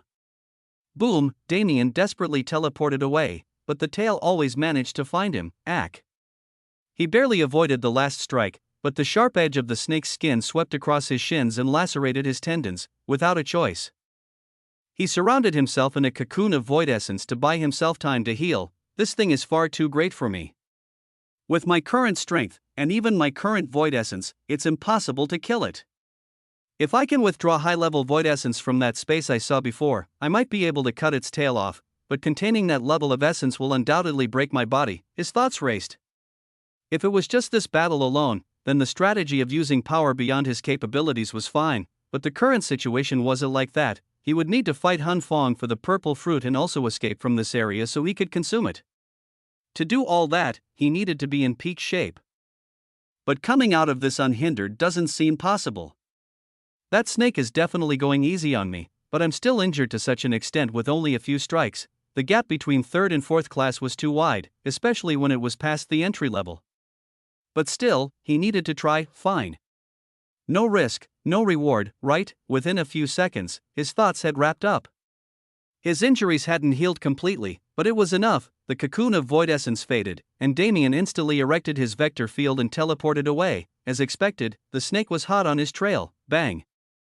Bang, the tail whipped back and forth, smashing into the branches around him and causing splinters to rain onto his body. Causing a great deal of minor injuries, but those injuries healed in an instant. And with the snake suddenly targeting the surroundings instead of his actual body, he got what he wanted. What Damien wanted was just a small amount of time. A few seconds was enough. In that few seconds when the shrapnel was raining down on him, his body went through a massive change. Black scales covered him from his neck down to his toes, 2 horns grew on his forehead and wrapped around his head like a crown, wings jutted out from his shoulder blades, blood-red runes etched themselves into his scales, his scara turned black while his irises matched the color of his runes. Demon dragon transformation.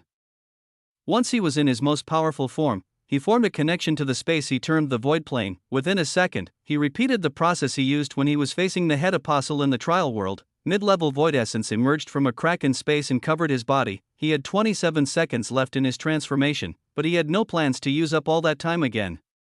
When the processes he needed to complete finished, he immediately charged at the snake's head. Chapter 384 Struggle. 4. A single flap of his wings had the same effect as teleportation. He reached the snake's head in an instant. Red runes congregated on his arms and coalesced into strange patterns, exponentially increasing his strength. And before the snake could react, his arm shot forward and punctured its eye. Kayak, a screech was emitted from the snake's mouth. If previously, it was simply toying with him, it was now genuinely angry. With its mouth already gaping from its scream, a blast of murky green liquid sprayed from its throat and covered Damien, who was too close to dodge. The liquid corroded his scales and tried to get through his defenses, but the runes on his body changed shape and caused his scales to become harder than diamonds. Damien flapped his wings again. When he reappeared, he was inside the snake's mouth. The poison that sprayed from it covered him like gel as he stood directly in its trajectory. And as it piled up, it was starting to corrode even his heightened defense, but he didn't care. He came for a single purpose only. He reached up and grabbed one of the two domineering fangs within the snake's mouth. Then, he ripped it out with all his strength. When it didn't budge with physical strength alone, he distorted space around it and crushed the snake's jaws to help him. Scary, the snake screamed in pain. Gaseous red mana mixed into the poison that covered Damien's body. Boom, the red mana mixed with the poison and exploded. As more red mana stuck to Damien's body, a chain of explosions rang out, but even with this, Damien didn't let go of the tooth. Roar, a dragon roar left his mouth. His scales cracked under the pressure of the explosions and the poison made its way into his body. But he didn't loosen his grip, space distorted to the point of collapse. The snake's gums were being fused and bound in awkward patterns as this happened, and its grip on the tooth lessened, and suddenly, boom, another explosion rang out as more red mana influenced the poisonous liquid, but this time, Damien's body was propelled out of the snake's mouth by the shockwave, along with something else. A large snake fang was in his grasp. Looking at his war trophy, he grinned, "Damn snake. Try and chase me now." There was a reason he aimed for the snake's fang.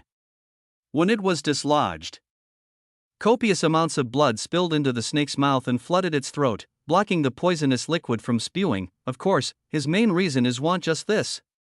It was extremely faint, to the point where he only noticed it once he entered the snake's mouth, but there were definitely spatial fluctuations leaking from the fang. If this wasn't a hint, he didn't know what was. And besides gaining something that'd most likely help him reach the peak, he had also gained time while the snake coped with the injury he caused. It had been 10 seconds since he transformed. He merged with space and flapped his wings, doubling his speed. With 2 flaps, he had already passed the snake. And he didn't look back. He continued along the path the snake was blocking until he could no longer sense it with his physical senses, and once another 5 seconds had passed, he undid his transformation. Immediately, searing pain spread through his body.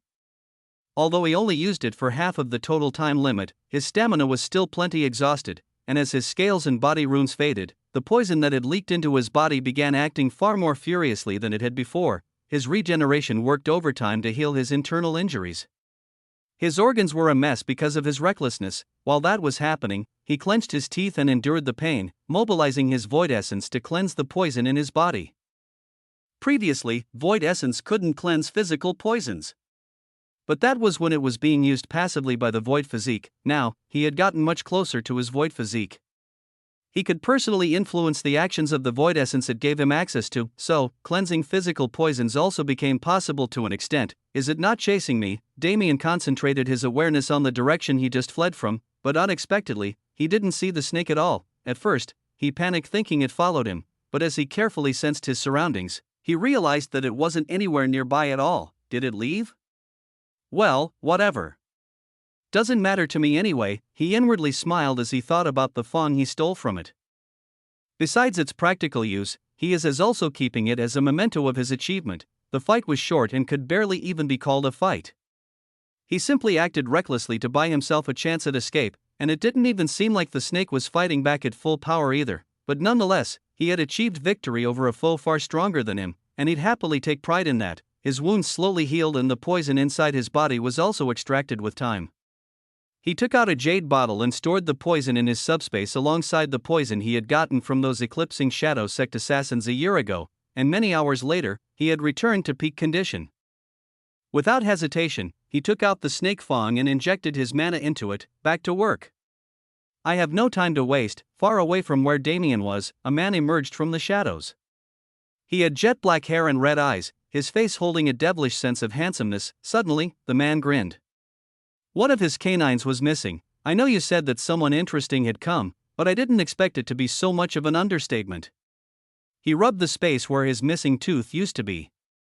A small trail of blood was still there. TSK. To think he even stole a fang of mine.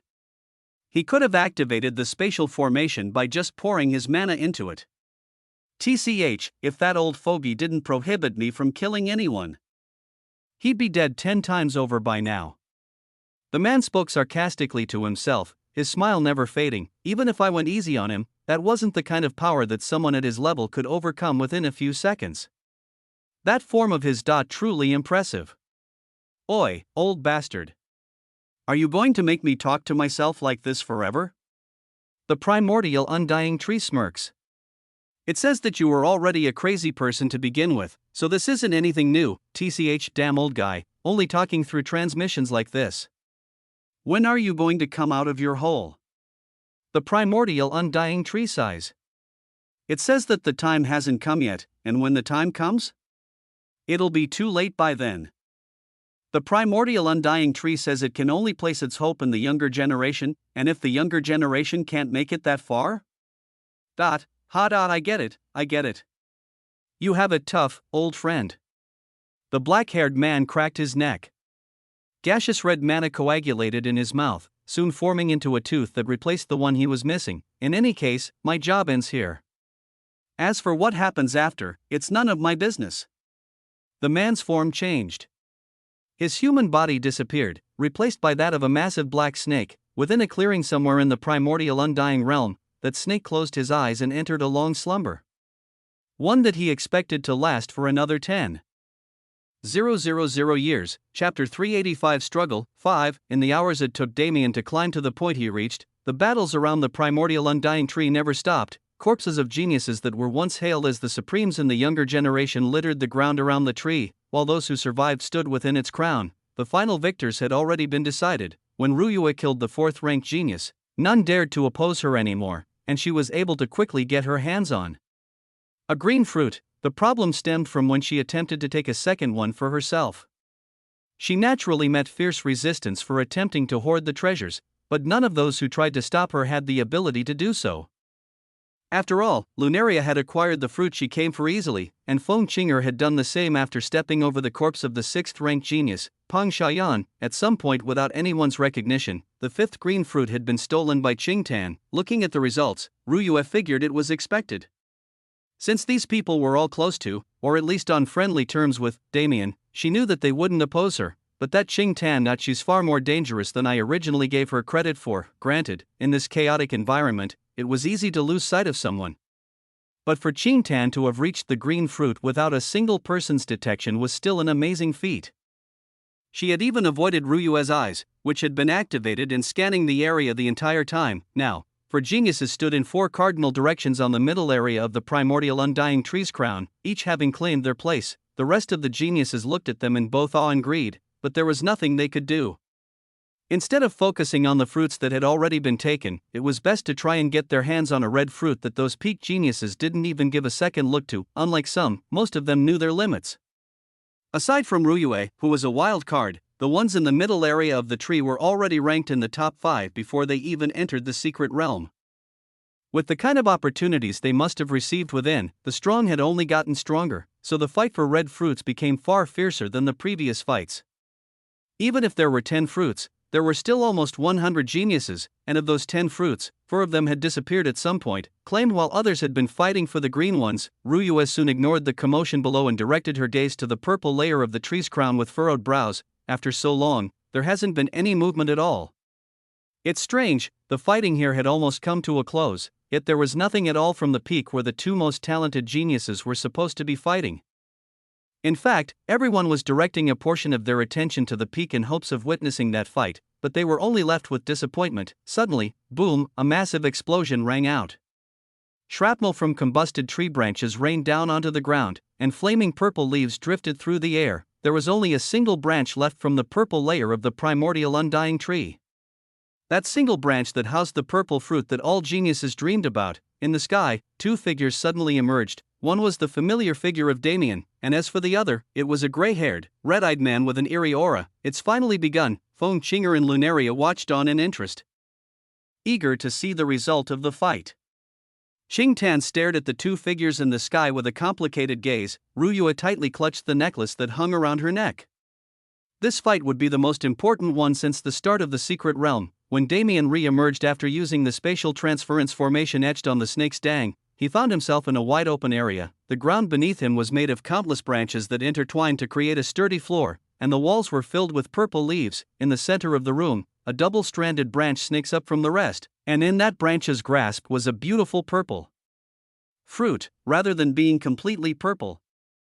The fruit was crystalline like jade, but emitted a purple luster. It looked more like an ore than a fruit, but still provoked one's desire to feast on it. It was an odd feeling. As Damien observed the fruit, he suddenly felt another presence appear in the room. The man across from him was no longer wearing a hood. Judging from how his clothes were tattered in some places, he must have lost it in a fight similar to the one Damien had just had. Is it just coincidence that we arrived at the same time, or was it premeditated to be like this? He asked casually. Han Fang looked at him without a change in expression. Regardless of which one it was, we were bound to fight. I highly doubt you would let me peacefully leave with the fruit even if I acquired it first. It's the same for you, so? The mysterious spirit king of the 3000 Beast Mountain range, you're different from what I expected. To be honest, I don't like you at all. Am I supposed to care about that? I suppose not. The scent of your mana, it's disgusting. As soon as Damien said those words, Han Fang's gaze sharpened. The scent? Don't worry about it. I was just talking to myself. In any case, only one of us will be leaving this place alive, and I have no intention of dying. You and I have no enmity or grudge between us. Is there a reason for you to take things so far? Han Fang asked inquisitively. Damien smirked in response. Didn't I already tell you? The scent of your mana. It's disgusting. Without warning, Damien vanished, reappearing behind Han Fang. His fist shot out with the speed of a bullet, throwing a punch that was set in motion before he had even finished teleporting. Han Fang's grey mana emanated from his body and formed a shield. When Damien's fist impacted, it felt like he was punching cotton. A sense of danger enveloped his body. He teleported away the second he felt it.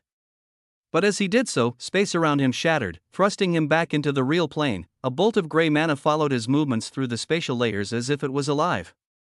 As it approached him, Damien charged his void flames and shot a bolt to meet it. BZZT. The two bolts of mana collided in the air and destroyed each other. Teleportation. It's a good skill, but it will not work against me.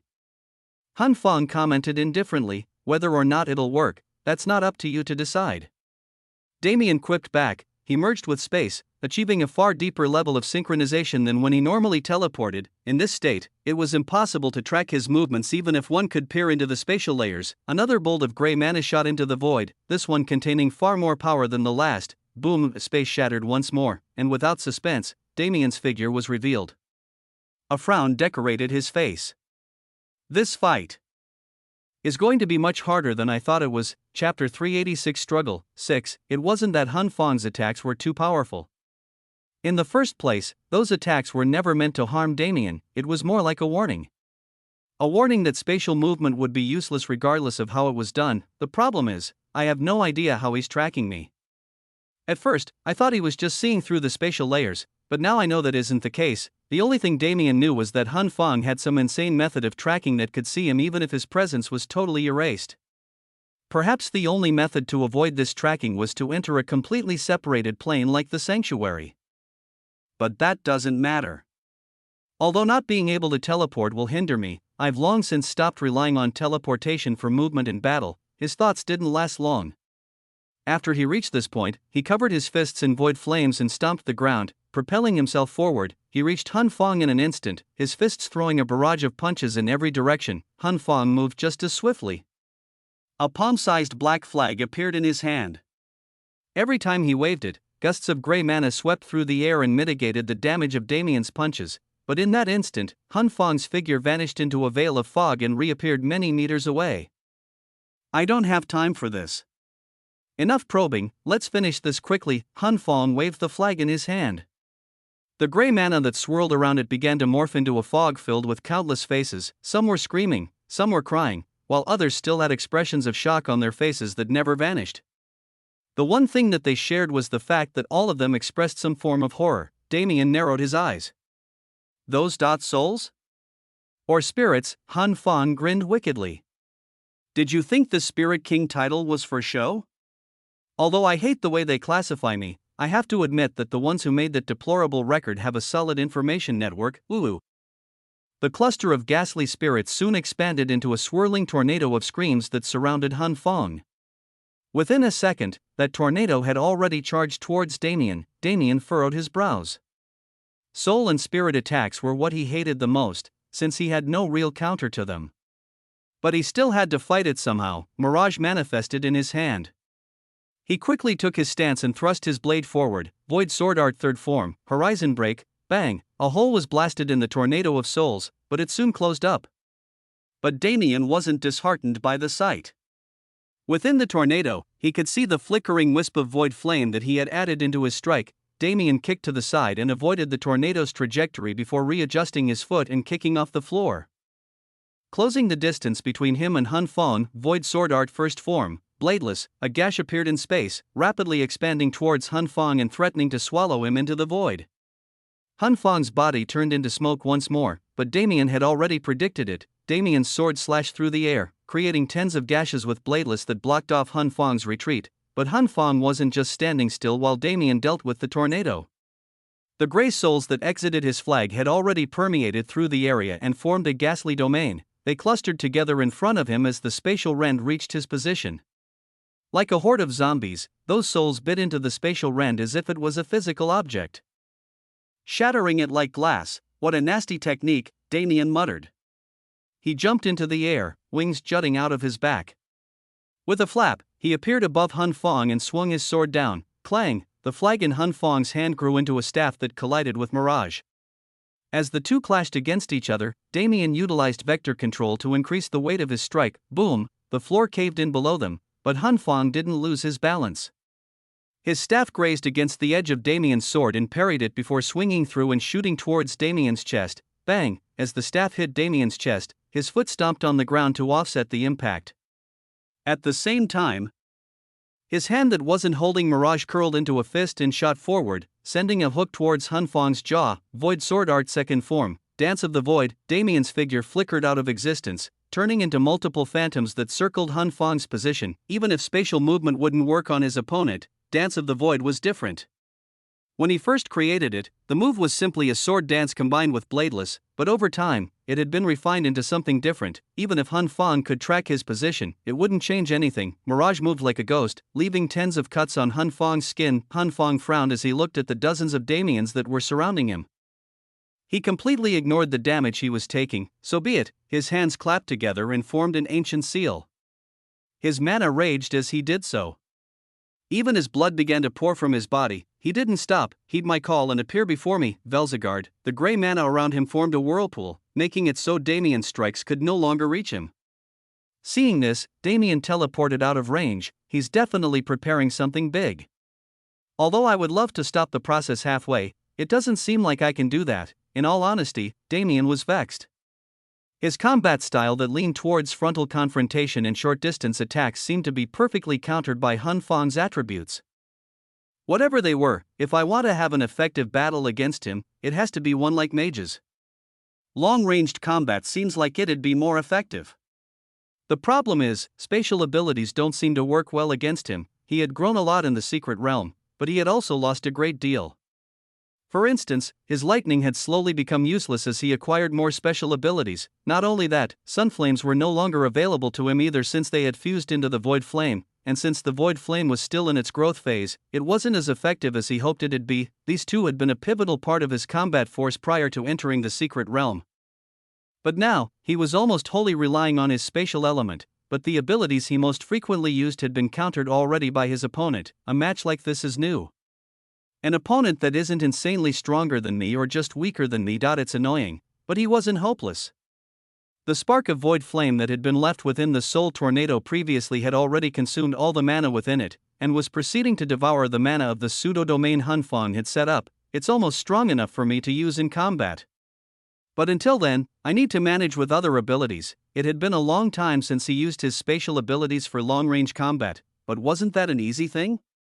Him using space in short-range combat so often should have been the more odd outcome. I guess I'll just have to innovate. I guess it's true when they say competition is the best driving force for improvement. As Damien planned for the rest of the battle, Hun Fong's preparation also came to an end. They had been fighting for some time already, but neither was able to get the upper hand. And neither of them had used their most destructive abilities in fear of harming the fruit they had come this far to acquire. But that kind of cautiousness, it seemed that it would no longer be present. Their true battle would only be starting now. Chapter 387 Struggle 7. Heed my call and appear before me, Velzigard. The incantation left Hun Fang's lips, and within seconds, the mana whirlpool that formed around his body expanded to an astonishing degree. From within it, the form of something otherworldly appeared. Its skin was just as gray as the mana used to summon it, and its form was similar to a massive minotaur with striking red eyes. Puffs of flame exited its nostrils every time it took a breath, and an aura of unbridled power emanated from its entire body. Merge, Hun Fang indifferently called out. The minotaur's physical body seemed to morph and shrink, becoming incorporeal and hovering like a phantom behind Hun Fang. In response, Hun Fang's entire aura changed as well, becoming a mixture between the ghastly aura he had before and the aura of the minotaur that had fused with him. As the process took place, Damien had no intention of waiting silently. His body also began to change, undergoing demon transformation. The two stared at each other from across the room. They had both chosen forms that heightened their physical power, but their battle from now on wouldn't be at close range, but they were well aware that they needed to heighten their defenses for what was to come. Damien's eyes sharpened. His vector field was erected in an instant and his hand flicked through the air. Multiple spatial cracks appeared wherever his arm traveled and shot toward Hun Fang in a frenzied manner. Ziu! Ziu!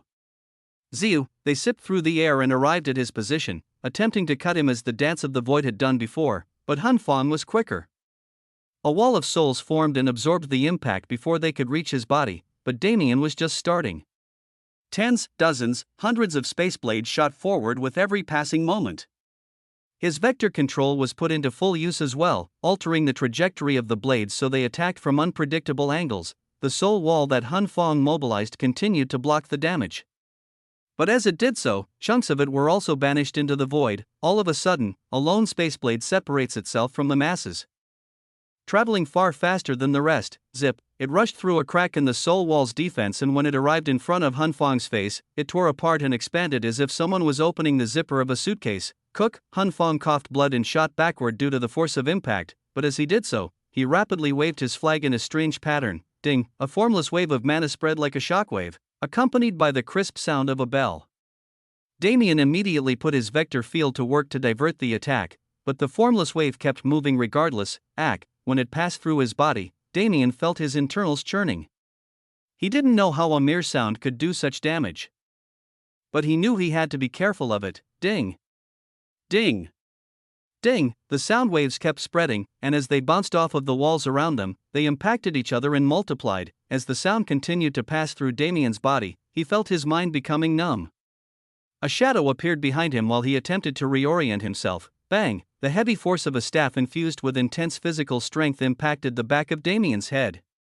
His body leaned forward, and with the disorientation he was already feeling, he lost his balance. Without hesitation, he spread void essence through his inner body and used it to protect his vitals. At the same time, he used mana to seal his sense of hearing so the sound waves would lose their effect. He regained clarity in the middle of his fall. Instead of stopping his momentum, he planted his arms on the ground, pushed with all his strength, and twisted his wrists. He infused his lower body with pure mana as he spun, emitting a wave of energy that pushed Hun Fang back before he could continue on his attack. Damien flashed away. Behind his body, black and white balls began to form. He used spatial mana to form the exterior, trapping his volatile mana within the balls and compressing it. In an instant, he shot them out all over the room. Boom! A massive chain of explosions rang out. Although the bombs had no real target, they had at least stopped the spread of the sound waves that had been continuously multiplying the entire time. At the same time, they created a veil that obscured Hun Fang's vision. Damien's all-seeing eyes swirled in full force, allowing him to pierce through the veil he created. His mana concentrated inside his throat. Pure spatial mana and blistering void flames combined together and amplified each other's effects. And in the next second, he roared. Roar! A beam of dragon's breath spewed from his mouth and charged towards Hun Fang, defying the concept of distance and reaching him instantaneously. Hun Fang's eyes widened as he suddenly sensed the fluctuation, but it was too late. The resulting explosion blasted apart the thick branches of the primordial undying tree that made up the floor and ceiling of the strange room. Meanwhile, dozens of branches shot up and protected the purple fruit from any damage. Seeing this, Damien grinned slightly. With the blood that leaked from his mouth due to the internal damage he had taken, he looked especially devilish. Good. I can go all out without worry. Even though they had begun fighting with more vigor, Both he and Hun Fong had always been worried about damaging the fruit that stood in the middle of the room, but it seemed their concerns were unwarranted. Who? Damien breathed out deeply. He closed his eyes briefly before opening them once more, but they now contained a different glint within. Come, rumble, storm clouds began to brew within the confines of the room. Due to Damien's will, they didn't spread outside, but rather concentrated in one place. Black lightning raged through the clouds. Even compared to any other time he had utilized his storm talent, it was much fiercer. It was to the point where he couldn't control it. Bzzzt, boom, a massive bolt of lightning struck the ground wildly without his command. Following it, tens of lightning bolts did the same. Boom. Boom. Boom, each one was deafeningly loud. It was like the lightning was roaring. No, the lightning was truly roaring. Those massive black bolts of lightning were like pillars. They were furiously striking the ground as if venting their frustration. An unbridled aura of fury filled the room. You dare not ignore me. Damien could have sworn he heard those words, but he knew it was just in his mind. But seeing the lightning's fury firsthand, he could understand what it was trying to convey. The lightning's aura began to influence him as well. Belligerence and destruction, these were the things that lightning was supposed to represent. But what had it become? It had become a useless part of Damien's power that he neglected even before he acquired the void flames. The only time his lightning was used was when his storm trait was used. The lightning itself was never given any importance ever since he had gained those mysterious affinities in his status, yet, that neglected lighting affinity. No, that mysterious affinity that Damien still didn't understand was furiously baring its fangs. Whether or not Damien wanted it, it didn't care. Damien's eyes were already red due to his demon transformation, but they began to give off a particularly bloody light. His aura changed. A bestial desire emerged in his mind, but he didn't lose his sanity. Not this time. Damien clearly felt the changes in his body brought about by that third affinity of his. But he didn't try to stop them. No, he embraced them, because this whole situation gave off the scent of opportunity. Chapter 388 Struggle 8. Before Hun Fong could even completely recover from the beam of volatile energy that bore a hole through his stomach, he found another problem arising. Terrifying black lightning burst apart the room they were in. He felt that if he was struck by that lightning, the damage he'd take was far more severe than a mere hole that he could heal within a minute. He gritted his teeth in frustration. It isn't supposed to be like this. It can't be like this. I can't allow this fight to continue for much longer. There were things he needed to do. Things that had to be done as soon as possible. The longer this fight drew out, the more disadvantageous it was for him. Damn it. Since the beginning, I was never a frontal combatant. Why should an assassin engage in head-on combat? He truly wanted to do things the way that was most comfortable for him. But it was impossible. His opponent was a spatial cultivator, and not only that, a spatial cultivator with eyes that were far greater than his own. He already had some information about Damien. It was the reason he was able to counter Damien's teleportation and other moves so efficiently, but in the same way he could efficiently counter Damien, Damien could do the same to him. That is, if he used his original combat style, forcing him into long-range combat bought me some leeway. Velzagard also gave me the physical resistance I need to stand against his frightening bodily strength, but I don't have any proper offensive counters. His affinity was special. It was probably one of the most special affinities out there. An affinity for souls and spirits. This kind of affinity gave him an unprecedented amount of auxiliary skills that could save his life, but it also meant that he didn't have a great deal of individual combat power. The reason was simple. The soul wasn't something a mortal could touch. For his affinity to truly bloom, he needed to at least be a half step into godhood. It was a troubling burden that he had carried ever since he started his path to power, and so, his main fighting style naturally became stealth-based. A single surefire attack that'd kill without making a sound, that was what he was known for. Of course, he had other means as well, but my summons won't be able to hold up to that man at all. He is a beast on a completely different level, summoning spirits and beasts from a different plane to fight for him, or to merge with him and lend him their strength. This was his main combat style when he had to fight directly. The problem was, he had to merge with Velzagard to acquire the defense he needed. And with those terrifying lightning bolts littering the area, he didn't have the option to switch summons. Before he could finish up his thoughts, he suddenly felt a wild aura engulf him from behind. Bang! He quickly turned around and raised his arms to block. But the force of impact was far greater than he expected. Crack! The bones in his arms broke in two. even with Velzagard's reinforcement. He hurriedly backed away, but the beast was relentless in its chase. Wild black lightning crackled through the air and caused miniature explosions with its every movement. That lightning wrapped around a shockingly fast fist that was currently flying towards his chest. Boom! Hun Fang grabbed his staff and poured his mana into it. An array of souls flew out and coated the shaft in the second before it was hit by that fist. Harrowing shrieks rang out. The lightning dashed through the souls that coated the staff and burned them into oblivion. With every move the lightning made, Hun Fang could feel the soul collection he spent so much time building lose its force. Damn it! Hun Fang gritted his teeth. A trail of blood leaked from his lip, but even as he did so, the beast in front of him twisted his body at an unnatural angle and let out a kick that whipped through the air. Hun Fang rapidly evaded the kick, turning into a trail of smoke that escaped to the other side of the room. He's using too much force. At this rate, Velzagard won't be enough. I should be able to counter him, but my body won't hold up. He made a split-second decision. Multiple thoughts flashed through his head, leading his decision to be obvious: heed my call. Come forth, behemoth. The Minotaur phantom disappeared from his back. Hun Fang felt a sudden emptiness as he lost the strength of his summon, but that emptiness was soon filled. No, it was more than filled. Crack! His bone structure was altered as his body became far larger than it ever was before. The aura of power emanating from him caused space to quake, but at the same time, cracks formed on his skin. He wouldn't be able to hold this form for long. I have 10 minutes at most before my body fails me. I must end it within that time. Damien appeared before Hun Fang like a shadow while he was in the middle of transforming, but Hun Fang didn't panic like he did last time. He calmly held out his hand, grabbing Damien's leg. And then, he clutched his fist. Crack! The bones in Damien's leg shattered into paste. The leg itself became flimsy without support. Hun Fang's fist shot forward at the same time. It was slow and steady, but the power behind it was no joke. Damien's eyes widened. This power was far greater than what was shown before. His gaze hardened as Mirage appeared in his hand once more. The blade sliced downward with all of Damien's strength behind it. At the same time, vector control increased gravity around the sword, as well as the sword's velocity and momentum. Spatial mana raged, creating multiple tiny space cracks that created a minor suction force. These space cracks collided with each other and formed a massive gash in space within an instant, but that was only a side effect of what Damien was doing. He poured heaping amounts of mana into the blade. It was to the point where he almost exhausted his entire mana reserve, but it was necessary. Hun Fang's fist was simply that powerful. Void sword art fourth form, spatial collapse. The sword and the fist finally met.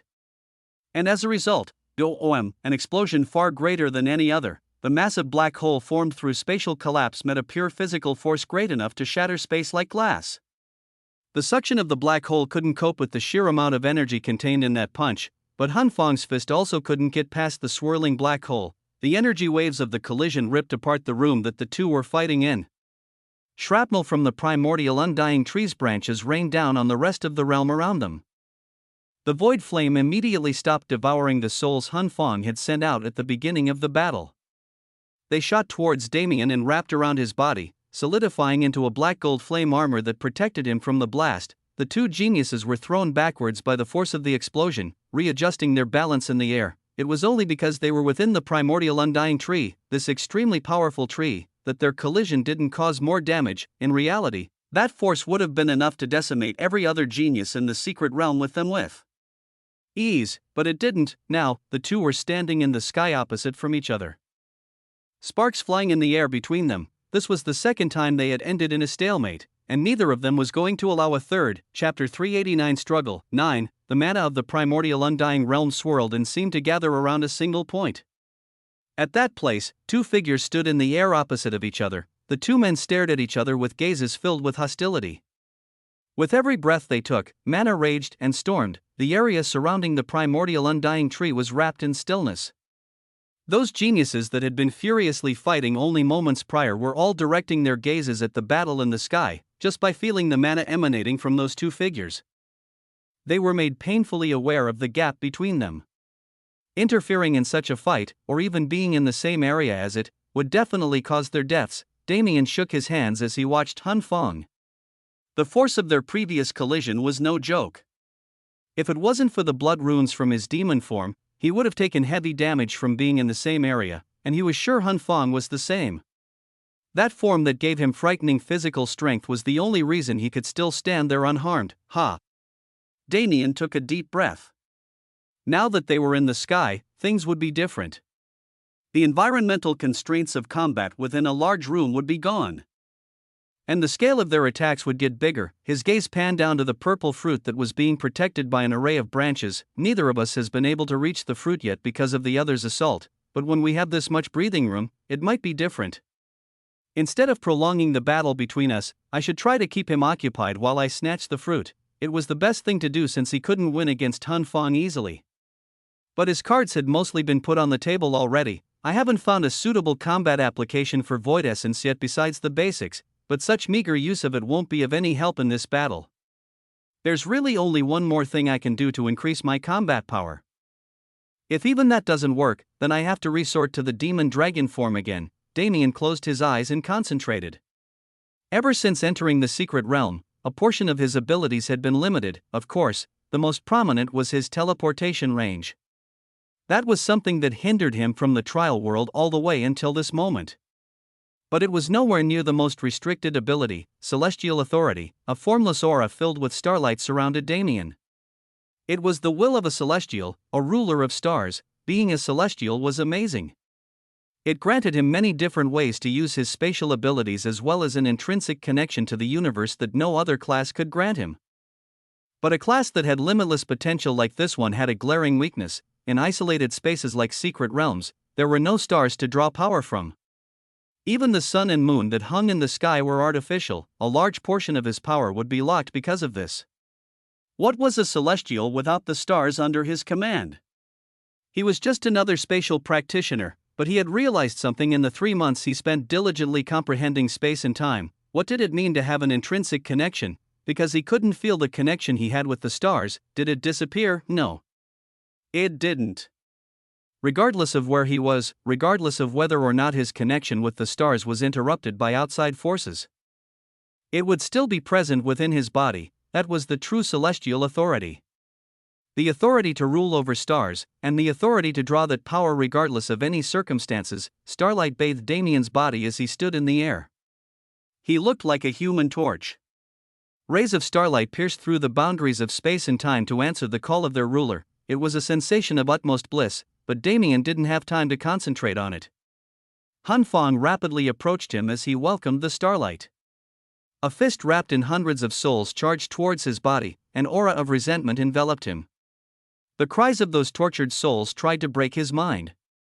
But in response, the sun in his spiritual world let off heated rays of light that burned any invading forces. Damien pulled his arm back, utilizing vector control to enhance the momentum of his actions, and then punched forward at a speed that far surpassed his physical capabilities. Boom! Pure white and blue starlight collided with those gray resentful souls, creating an explosion of light in the sky. A shockwave spread from the point of impact, uprooting and destroying all the trees surrounding the clearing. The geniuses on the ground were pushed back by the furious winds brought about by their fists. Only those within the primordial undying tree's protection were safe from the blast. Boom! Boom! Boom! But it wasn't over. Starlight scattered and purified the resentful souls, while the souls also attempted to eat away at the starlight. In the middle of the bright sun-like light that wrapped around the battle location, Damien and Han Fang traded hundreds of blows. Damien's fist grazed across Han Fang's face, his starlight burning the matter's cheek. At the same time, Han Fang turned his body and shot a kick at Damien's chest. Damien twisted his body to dodge and teleported behind Han Fang, charging starlight into his fist and throwing another punch. Ziu! A beam of light left his fist as he punched forward, reaching Han Fang in an instant. Due to the short distance between them, it was nigh impossible to dodge. The behemoth summon didn't give Han Fang any bonuses in speed and dexterity. In fact, it lessened those aspects. But in return, he was given an impenetrable defense and unstoppable attack, so he didn't even try to dodge the starlight that was shooting towards him like a missile. He turned his body halfway, flinging his fist horizontally at where Damien was standing. Spatial mana wrapped around Damien as he prepared to teleport, but a bullet of gray mana appeared in front of him and shattered that attempt. With no other option, Damien crossed his arms in front of his chest to block. Bang! Ziyu, Hun Fang's fist impacted Damien's arms at the same time the starlight penetrated his body. Cook, Ka, Damien shot backward tens of meters due to the force. The bones in his arms had been directly shattered even with the defensive runes he was using, and although Hun Fang wasn't pushed back, a small coin-sized hole had been opened in his sides. The starlight had penetrated his body underneath his armpit on the left and exited from the right, creating a clean wound, tch. Damien clicked his tongue. It was annoying to lose to someone else in physical strength. But he knew that he hadn't taken the most damage in this exchange. My bones should heal within a few seconds, and while I don't know his regenerative capabilities, he should have sustained internal injuries from that attack. Although his arms were currently out of commission, Damien didn't want Hun Fang to recover while he waited to heal. He flashed away, appearing in front of his opponent with starlight radiating from his legs. Bang! Bang! He twisted his body, sending a fierce double kick at Hun Fang's chest. When the latter raised his arms to block, Damien turned his head and opened his mouth wide. There, a ball of volatile mana was waiting to be fired. Roar! There was no room to dodge.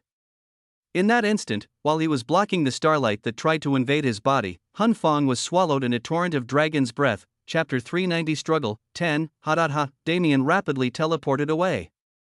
He didn't know how Hun Fang was doing after his attack, but he certainly wasn't in good condition. With 2 broken arms and a leg that was still in the process of healing after turning into meat paste moments prior, he wasn't in good shape at all.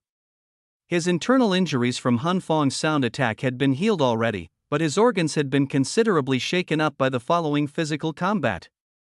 In short, it hurts like hell, but he wasn't going to leave any loose ends. Void flames sprouted from the air in front of him. Due to all the souls it had consumed while they were still inside the room, it had grown considerably. Dingo, at his command, the void flame shot into the collision area where Hun Fang was swallowed by the dragon's breath and lit even the sky itself on fire. The space was already filled with light because of Damien's starlight and the brightness of the energy beam he had shot just now, but now that it had also been wrapped in flames, it truly looked like a sun. Now's my chance. He moved rapidly. The runes on his body changed to enhance his speed, and spatial mana raged around him. He disappeared from his position instantly, appearing in front of the purple fruit that he had been coveting. At that moment, an unexpected problem arose. Tch. How am I supposed to grab this? The fruit was still being protected by an array of branches. If he wanted to claim it, he needed to move or destroy them. But he still needed a few seconds to heal the bones in his arms. So they were currently unusable. As he was trying to figure it out, the air behind him exploded. Not so fast, Hun Fang's ragged figure appeared without warning. Crack! Damien felt a sudden impact on the back of his head. His skull had cracked slightly. What the hell? It felt like he was smashed in the head with a hammer. His vision was getting blurry from the sheer force. When he turned around to see what hit him, he finally saw Hun Fang's condition. If Damien thought he was in bad shape, he had to change his mind when he saw his opponent. Hun Fang looked on the verge of death. His skin was charred black and falling off in flakes. Some portions of his muscle were already visible. His face looked similar to a certain DC villain, with one side no longer containing any skin. His arms and legs were dangling as if they were boneless, blood leaked from his body in insane proportions. It looked like it'd form a river below. Damien was surprised that he was even standing. Did he just headbutt me? It was an insane tenacity. His arms and legs were incapable of moving, and from the looks of it, he was running out of mana as well. In that situation, wouldn't it be better to give up? Even Damien would do so if it wasn't for his insane regeneration speed. But this guy in front of him was still fighting. Damien was sure that if his skull cracked, Hun Fang would still find another way to continue fighting. What's driving him so far? Damien couldn't help but wonder. The primordial undying fruit was indeed a heavenly treasure, but it wasn't worth dying for. Hun Fang's motivation couldn't be so simple, but now wasn't the time to be thinking of it. Although he had sustained yet another injury, the time it took for Hun Fang to attack him was enough for his arms to heal enough to be usable again. He appeared in front of Hun Fang in an instant. His leg whipped around like a whip and impacted him in the center of his chest. Ugh! Even as he was thrown away, Hun Fang didn't yell in pain, only letting out a muffled groan. Hun Fang didn't have any strength left. Even the last attack was just one of desperation. After being pushed away, there was nothing else he could do to stop Damien's advance. Damn it! He furiously yelled inwardly. I can't lose like this. If I do, I don't understand your resolve, but I can respect you as an opponent. Therefore, I thank you for the battle. It's been a good lesson for me, Damien spoke seriously. He had learned too much from the battle against Hun Fong. From the weaknesses he still had to the things he had become overly reliant on without realizing it, there was too much he had to think over. Once he had the time to do so, he bowed in sincerity. At the same time, his body flashed away. Hun Fong could only watch powerlessly as he did so. Damien's arms didn't have any strength left in them.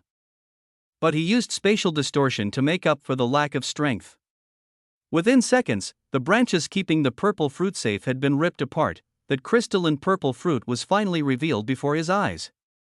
But as he looked at it, he felt a wild and powerful aura spread from behind him. Again, he grabbed the fruit hurriedly and teleported away from where he stood. In the same second, the remaining branches of the primordial undying tree's peak were blasted to shreds. I can't lose, Hun Fong roared. His mouth didn't move. He had to use mana to move his vocal cords for him. Come forth, Ira. Lend me your. Damien knew what Ira was. It was the sin of wrath itself. He had been preparing to do everything he could against the final being Hun Fong was preparing to summon, but his preparation was in vain. A shadow appeared behind Hun Fong without warning. A swift chop hit his neck, knocking him unconscious. He was already at the end of his rope, so it wasn't a difficult task for the shadow at all. That shadow enveloped the unconscious Hun Fong. A pair of eyes within stared at Damien, and Damien stared back. Soon, though, he shook his head with a sigh. It can't be helped. He turned away from the shadow that was taking Hun Fong away and looked at the fruit in his hand. It would be best to look for a better environment before consuming this. Let me save it for now. The primordial undying tree tells you that it's best if you consume it now. It says it will be able to help you digest its power if you do so. Damien raised his brow with interest. Although it didn't seem like an ideal situation, having help from a demigod would definitely help him reap the most benefits. His gaze turned to the ground below him. There, he finally saw the aftereffects of the battle he had just been in. Within 100 kilometers, all the existing flora had been torn asunder and strewn about.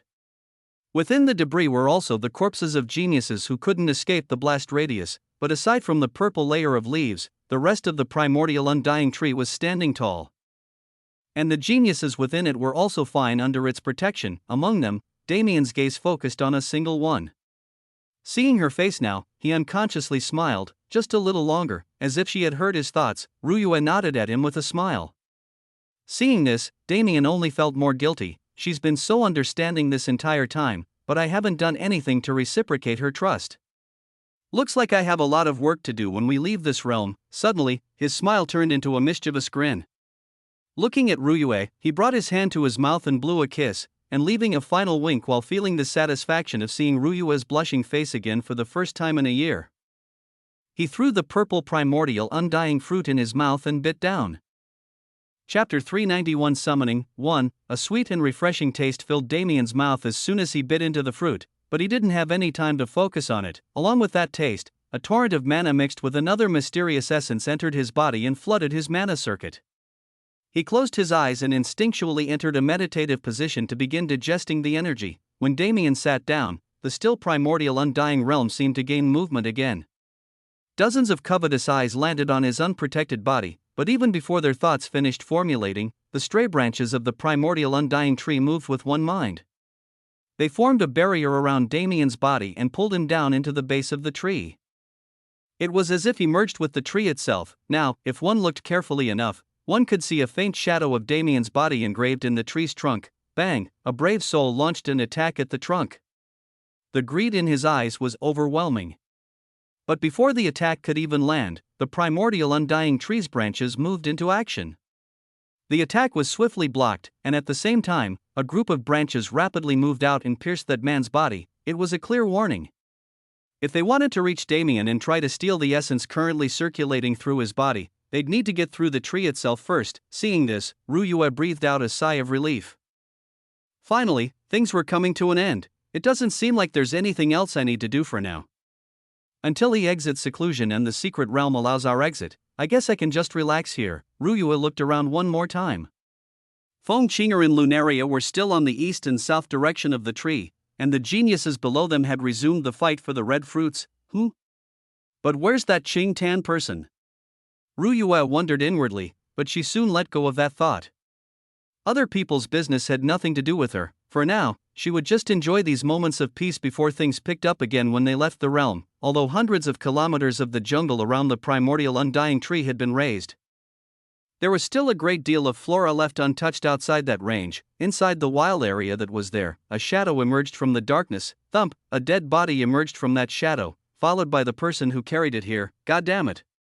What the hell did I do to get stuck with such an idiot brother? The woman who came out of the shadow complained while rubbing her forehead. The ring on her hand flashed and a small pill appeared in her hand. Walking up to the dead body, she shoved the pill in his mouth. I know you're still awake, bastard. Eat this and recuperate already. We still have work to do. Ugh. A groan left the man on the floor's mouth. Apparently, he wasn't dead at all. But considering the condition of his body, he might as well have been. Fuck. Fine, I'll help you circulate it. But I swear to God the next time I see you pull some bullshit like that I'll kill you with my own hands. How dare you try to summon Ira? MMGH.no.choice. Hun Fong squeezed out. His voice was still hoarse, but as the pill's healing properties circulated through his body, he was slowly gaining the ability to speak. What do you mean, no choice? You had the choice to just leave things be. Even if you're competitive, this is too much. The woman yelled furiously, not competitive need mission. Hun Fong replied shakily, mission this, mission that. I know it's important. But not as important as your life. Did you ever think of the consequences of what you were doing? What would happen to me if you died? Hun Fong's body jolted when he heard her cries. He could feel her warm tears dripping onto his skin. I'm not sorry. He couldn't think of anything better to say. Because everything she had said was right. It was just, things were too complicated for him to think like she did. If he failed here, even if he lived, he was destined to die. And if he died, she'd die as well. But if he died in battle while attempting to clear the mission, she might have a chance to live. When Behemoth's physical strength couldn't crush Damien, he already knew he would lose the battle. Behemoth was already one of his most powerful summons, one that could kill most people at his level in a few punches, but he kept fighting. Not for the purple fruit, but for her sake. Because he couldn't even imagine the consequences if he returned back empty-handed, but I can't tell her that. I'm sure she already understands it all, but saying it out loud is just forcing us to accept reality. They were tools. That was their whole role in the grand scheme of things. They were tools that would be thrown away if they couldn't fulfill their purpose. As he thought about it, he lamented the fact that someone as strong as Damien appeared. When they left this realm, both he and his sister were fated for death. Hot tears began to stream down the side of his face. He gritted his teeth in unwillingness. Idiot brother. Her words came with a green lump that appeared in his vision. I got a green fruit, and I stole a few red fruits on my way over here. Even if it isn't as effective as the purple one, it should be enough, right? Hun Fong looked at Qing Tan, who was looking at him with a sad smile on her face. In the end, he also found himself smiling. Enough. It's enough. The words came out much more fluidly. The hideous burn wounds on his body had already healed a great deal.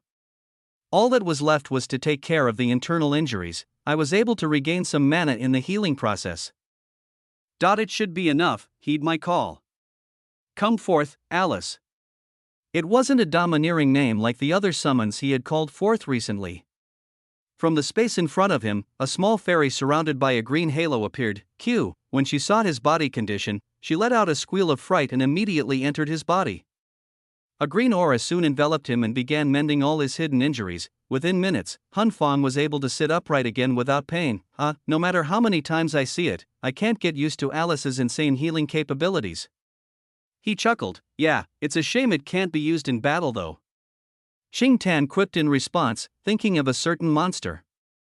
She sighed to herself. Things were going to get complicated soon. So complicated that she didn't know what their next meeting would look like. She looked into the sky with melancholy plastered on her face. I'm glad I was able to meet someone like you in this life. You, even if you don't realize it, are an ideal for what I want to live my life like. If one day we are able to meet again after we leave this place, I hope we do so as friends instead of enemies." Sighing to herself, she handed the fruits over to Hunfang. There was still plenty of work for them to do. Chapter 392 Summoning 2. Within the infinite blackness where two demigods had been trapped for countless years. An uproarious laughter could be heard. Kaka kaka. Finally, it has come time. Old fool, how long have we been idling here chatting and playing these games with each other? Finally, it has come time to end it all. The malevolent voice seemed especially excited today. He had been waiting for the day to come for too long, to the point where he almost believed it would never happen. "You old ghost, don't you think you're too excited? Do you truly think things will go as you wish them to? For 100,000 years I have been keeping you in check. It's more than enough time for me to understand you fully. You cannot hide your nervousness from me." Nervousness? You must have gone blind from all these years in the blackness. While you have been forced to use your power to seal me here, I have had the freedom to interfere with things as I please. Where does your confidence come from? Is it because, after all these thousands of years, you finally managed to find a genius who could meet your expectations? Meet? That boy far surpassed my expectations. But that matters not. Old ghost, we have known each other for far too long for you to think so lowly of me. TCH. You've always been like this. You've always hoped for something to go your way even after everything I've done. Did you forget? Did you forget how you obtained your power? Did you forget the events that took place before you were able to seal me? Just because you made some small success. You shouldn't believe everything is over. It's the same to you. Regardless of what you've done, it is but a small success in my eyes. Even if you truly manage to escape the seal, you will die by my hands. Keek. It seems you've gone senile with age. All this time, you've been wasting power, not gaining it. Especially with you using your divine essence as fuel to create fruits for those kids. Meanwhile, I've done nothing but grow more powerful. The second I escape from your seal, you are destined for death. The old fool sighed. It was no use trying to talk to this arrogant demon. After all, in the span of 100,000 years, they had already repeated this conversation multiple times. But nothing ever came out of it, whether it was him or the old ghost, neither of them was able to get the upper hand over the other one. Their stalemate wasn't anywhere near as simple as it seemed, but this time is different. If it's that boy.no, even without him things are different. However, I'm afraid it's true that I cannot contain that demon for much longer. The old fool looked at the vast empty space around him melancholically. How can it be? After so many years, it seems I've grown attached to this empty scenery. The old fool sighed once more. His mana began to move. I guess I should make some preparations. Things will get loud soon. Child, I hope you can digest my gift properly before it's too late. Inside a certain trial world, an ancient temple stood by its lonesome in the middle of a forest. Out of that temple's gates, 3 figures emerged. It's time. The one leading them muttered under his breath. It had been a total of 6 months since they had entered the temple. In that time, their auras had become far more powerful than they were before. I really don't want to do this. Why does my life have to end in such a pitiful way? The woman among them sighed. I feel the same. My utmost wish was to die in battle, die with honor, but it seems that such a dream is impossible. The third man said. Eden sighed as he listened to them. 6 months ago, they believed there was a chance to perform the ritual without sacrificing themselves. But, as they came closer to the promised time, they realized how naive their thoughts were. It must be done. It may be different from the freedom we wished for, but it is freedom nonetheless. Besides, even if we aren't alive to see it, our revenge will still take place. The other 2 nodded. There was one thing Lucius got wrong about them. He had believed that the other 3 demon kings were content with their lives, that they had submitted under the rule of the demon god, but not once was that the case. The 3 of them were selfish. They weren't like Lucius, who desired to take vengeance for his race. But regardless, they still desired vengeance, for themselves, for the lives they could have had but were robbed from them due to the demon god. They wanted vengeance. The three demon kings flew through the trial world and arrived at the direct center of the realm. The area was an empty plain where no life was present. We have long resolved ourselves for what is to come, so I doubt any extra words need to be said, Eden said. His gaze was as placid as ever even though his life was on the line. Eliza harumphed and turned her head. A slight tear formed on the side of her eyes. But the resolve within them didn't shake. Meanwhile, Granheim was still grinning as usual. If it wasn't for the shaking of his hands, one wouldn't even realize his fear. The three demon kings spread out in a triangular formation. With one last nod, they began pouring out their mana. Torrents of inky black mana mixed together, forming a triangular formation on the ground. As if responding to the formation, heaven and earth were dyed red, blood. Seas of blood formed from the thousands upon thousands of people who had died within this trial world over the tens of thousands of years that it had been present. All that blood congregated and formed clouds in the sky surrounding the formation. Now, Eden said firmly. One of his hands moved, piercing his own chest. Poof, a spray of blood mist exited his body and mouth, entering the eye of the formation. Eliza and Granheim mirrored his actions, causing the size of the phenomenon to increase. The bloody clouds in the sky began to churn, forming a funnel that touched down in the center of the formation, with heaven and earth as witness. Our blood is the foundation, and the blood of all is tribute. We humbly call upon the ancestors' presence. VOM, the three demon kings chanted together, causing a powerful reaction from the tripointed formation. The bloody funnel continued to pour into the formation's eye, causing the clouds in the sky to slowly clear. The blood within the bodies of the three demon kings reacted as well, constantly pouring out of their wounds and entering the formation. Their life force dwindled at an astonishing rate. The formation shined with splendor. A domineering roar came from within. The demon kings smiled. Finally, their revenge would be completed. Finally, they'd gain freedom after 10,000 years in slavery. As more and more blood entered the formation, and the energy under heaven and earth did the same, the furious roars coming from within began to gain clarity, and finally, those roars turned into a voice. My children, you've played your parts well. Chapter 393 Summoning. 3. My children, you've played your parts well. It was an odd choice of words. This was Eden's first thought when he heard them. But at the same time, he couldn't confidently claim to fathom the thought process of an old ancestor that had been dead for untold millennia. Your unworthy descendants greet you, ancestor. The three demon kings fell to their knees instinctively upon feeling the terrifying pressure that accompanied that voice. Their blood boiled in excitement at their success. It has been too long since I've smelled the scent of the world. But the work has yet to be completed. Eden furrowed his brows. He could feel it. Something was wrong. Something was out of place about this whole situation. In the first place, even with all their preparations, they had never expected the ritual to be a success so easily. The essence of the ritual was simple: to sacrifice the blood and souls of those who had died within the trial world to summon the soul of their ancestor. It was a ritual that had been engraved in their minds since long ago, but regardless of how many thousands had died, even if that number was in the tens or hundreds of thousands, could the blood of 10,000 mortals be compared to a single drop of a god's blood? Eden didn't think so. After being confined by the demon god, who was only a demigod, for so long, he knew that the power of a true god would be something far beyond his imagination. So why had the ritual been so successful? And why was their ancestor so dismissive of their presence? Eden could feel it. His life force had begun fading at a far more rapid pace after the voice from the formation fell onto his ears. He knew the chances of survival after performing the ritual were rare.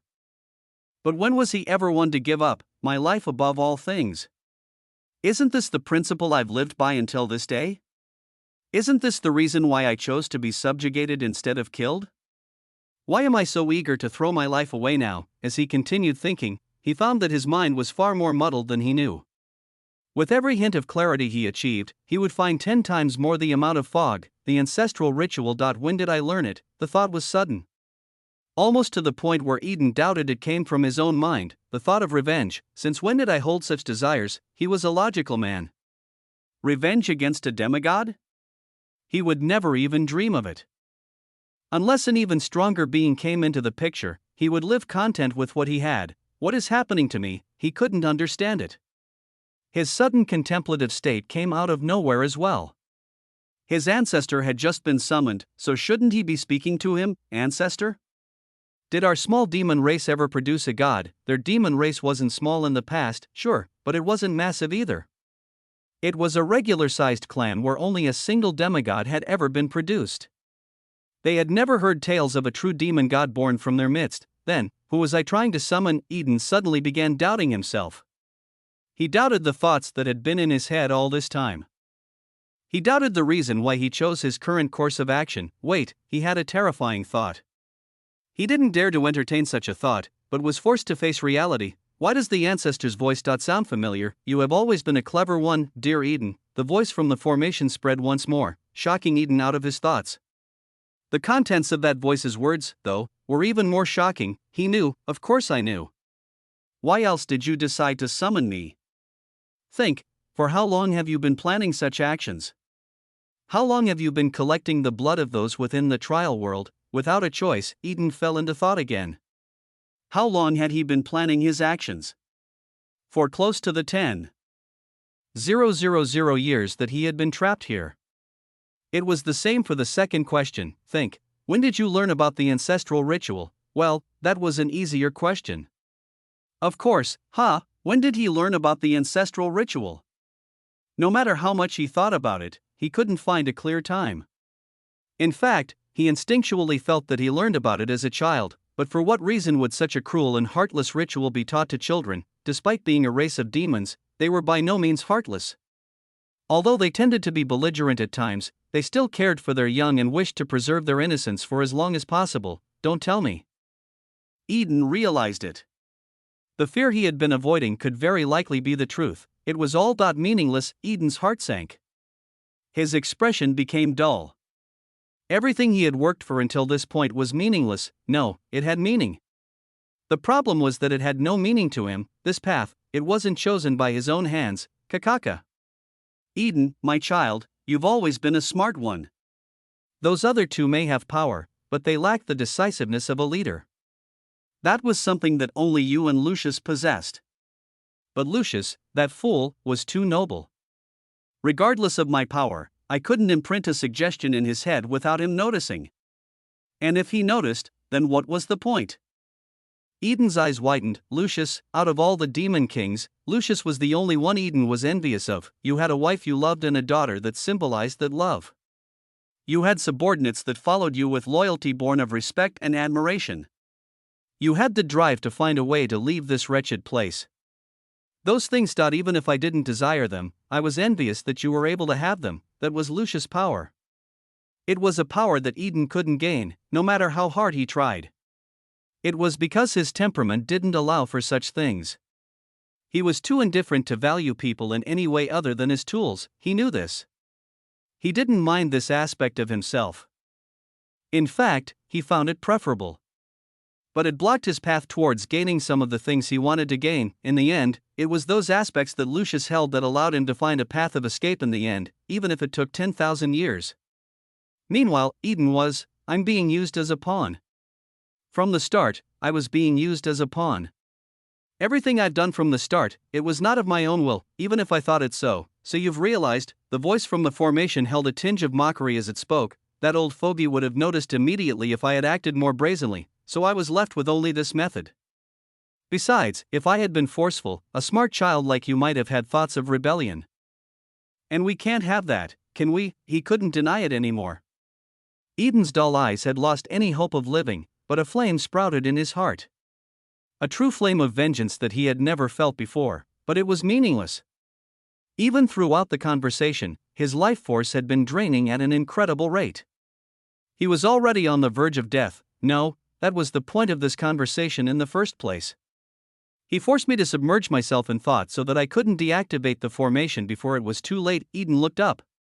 The two other demon kings were already husks on the floor, their mana completely drained, dead. Everyone except for me is dead. Eden closed his eyes. The life he has clung onto so desperately for all these years was vanishing in vain. Lucius, I hope you can avenge us. Eden's life force dwindled down to the last drop, and his life finally ended. In that final moment, there was only one thought in his head: Demon God, I pray you will one day feel my pain. Chapter 394 Summoning. 4. The primordial undying realm was shaped in a circular formation. 8 trial worlds sat in the 4 cardinal and 4 ordinal directions surrounding the main realm where the primordial undying tree stood. Anchoring these 8 small realms to the main realm were extremely thick chains of mana. If one looked at the order of the trials, one would notice that it followed this pattern. The void in which the trial of self was conducted was within that mana anchor, which was also used to transport the geniuses to the main realm. It was a truly efficient system. Within all 8 of these trial worlds, similar scenes were taking place. The nether spirit tribe elders that Ruyue and Lunaria had faced previously sat in a circle around an ancient formation that stood in the deepest ruins of the tribal land. The Flame Tyrant clan, a clan of giant beings made entirely of molten rock, who inhabited another trial world, stood in a strange pattern around an active volcano. The Dark Elf clan, who inhabited yet another trial world, were performing similar actions as the other 2. In all 8 trial worlds, the races who had been corrupted by Nox mana were making their own preparations, following the will of their leaders to enact a certain ritual. They each had their own unique locations and actions, each having a ritual specific to their clans, but there was a single thing that each and every one of them shared. With heaven and earth as witness, our blood is the foundation, and the blood of all is tribute. We humbly call upon the ancestors' presence. Those words were shared among them. Not only the words, but also the timing, as if they had planned it beforehand. The timing of each and every ritual was the exact same, and those words were said in unison across the boundaries of space. If one stood in the void and watched the events taking place, perhaps they'd be able to hear that unified chant pierce the heavens. Surrounded by an unruly jungle on all sides, Hun Fong opened his eyes. MMNGH. Finally healed. Although the pills Qing Tan had fed him had healed him to a certain extent, there were still supplements at the end of the day. He needed to take time and rest before achieving peak condition. His mana also needed to be regenerated, but after an entire 3 days of effort, he had finally finished recuperating from his injuries. TCH. 3 days, huh? That Damien fellow is really something. 3 days was far more time than it usually took him to heal after a battle. Even when he was facing his most fearsome opponents, his abilities had never been so thoroughly countered before. Actually, if it wasn't for the pills that Tanner fed me, it would have taken far longer. I was on the brink of death this time. He wanted to lament his weakness, but he really had no time for idle thoughts. Feeling a weight on his lap, he directed his attention downwards. There, he saw a peacefully sleeping Qing Tan. He inadvertently smiled before noticing the faint trails of tears that still coated her face. His smile soon turned into a sad one. Damn girl, that if your big brother wasn't so weak, perhaps you wouldn't have to struggle like this. How desperately he wanted to make a world where she could live peacefully. How nice would it be if he could do so? But he was weak. He had been weak from the start, and he was weak now. The only thing he could do was keep her alive. That's right. Keep living. Keep living and struggling, and perhaps one day, we'll find our way out of this mess. But now wasn't the time for that. Even if that time came, it was far, far away. Hun Fong's eyes hardened. A green fruit and 3 red fruits appeared in the air in front of him. Hot, I just have to say the words and my job here is done, right? Damn, I've gotten used to chanting because of my summons, but it's still embarrassing no matter how many times I do it. Hun Fong closed his eyes. Murky gray mana emanated from his mana and filled the atmosphere, forming a large incorporeal formation around him. At the same time, he gently moved Qing Tan's sleeping body out of the formation's range. Tanner, don't pretend to be asleep even now. Do you think you can fool this brother of yours? If I see you peeking, you know what'll happen. Qing Tan's closed eyes opened. Her face was clearly pouting. I'm already an adult. Why can't I see the shit those bastards are making you do? Oh? You're an adult? An adult woman who still needs lap pillows from her big brother to sleep. I've never seen one of those before. You. Humph. I'm not talking to you anymore. Hey. How can you be so cruel? Our Tanner is truly a big girl now, isn't she? I saw how you were acting during the struggle earlier. So mature. Hun Fong quipped. A sly smile formed on his face. Oi, I can't believe my little sister has grown up into a woman already. I even saw her gazing at a man with forlorn eyes earlier. As a big brother, how can I not be hurt? Don't tease me. Qing Tan yelled. A prominent blush crept up her cheeks. However, Han Feng ignored her words and kept pestering. In the end, Jing Tan stormed away, annoyed. Han Feng smiled lightly. Well, no matter how old you get, you're still my baby sister, he was glad. Glad that even after all they'd been through, she was still able to act like a spoiled little girl in front of him, honestly, seeing how cold and indifferent she could be when she was serious. He had become a little scared that the environment around her was affecting her negatively. In fact, even her playfulness had been disappearing recently. Han Feng's gaze turned towards the primordial undying tree. Although he couldn't see it with his own eyes, he felt like the person he was looking for would be able to feel his gaze. Although we are enemies by fate, I thank you for allowing my little Tanner to regain a part of herself. For that, I am indebted to you. After lightly bowing in that direction, his attention turned back to the formation that had been completed during the time he had wasted. Let's get to work then. The 5 fruits around Han Feng floated into the air, revolving around the core of the formation. The gray mana that permeated the atmosphere began to gather and solidify. Dark clouds covered the primordial undying realm as greenish-white essence leaked from the fruits. Although the amount was far less than what would come if he used the purple fruit, it was enough to substitute what was needed. Looking at the formation that was nearing completion, Han Feng nodded solemnly. To all those who will end up feeling the consequences of my actions today, I apologize in advance. My sister's life is worth far more than yours could ever be, with heaven and earth as witness, the fruits of the primordial undying tree as the foundation, and the world itself as tribute. I humbly invite His Eminence to this land. Chapter 395 Sacrifice 1. As soon as Damien's body merged with the primordial undying tree, the torrent of energy flooding into him became ferocious. It charged through his mana circuits like a horde of raging bulls, threatening to destroy his internals with its sheer quantity and density. Damien gritted his teeth and endured.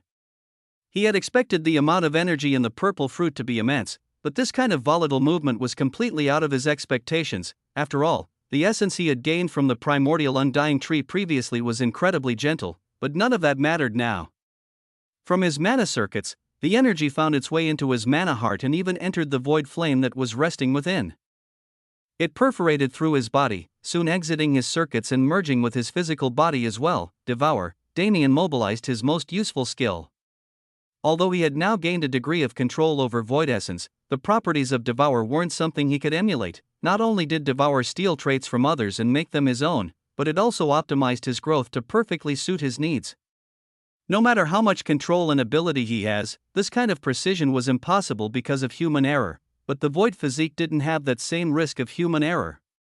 It could complete these tasks incredibly easily.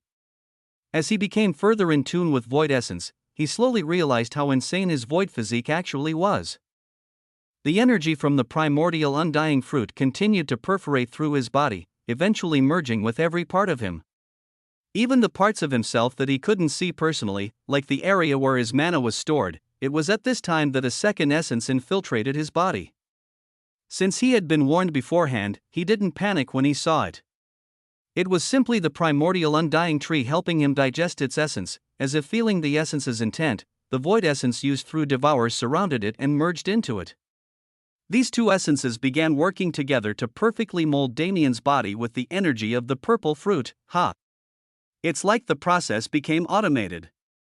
At this rate, I just have to sit back and watch as it takes place.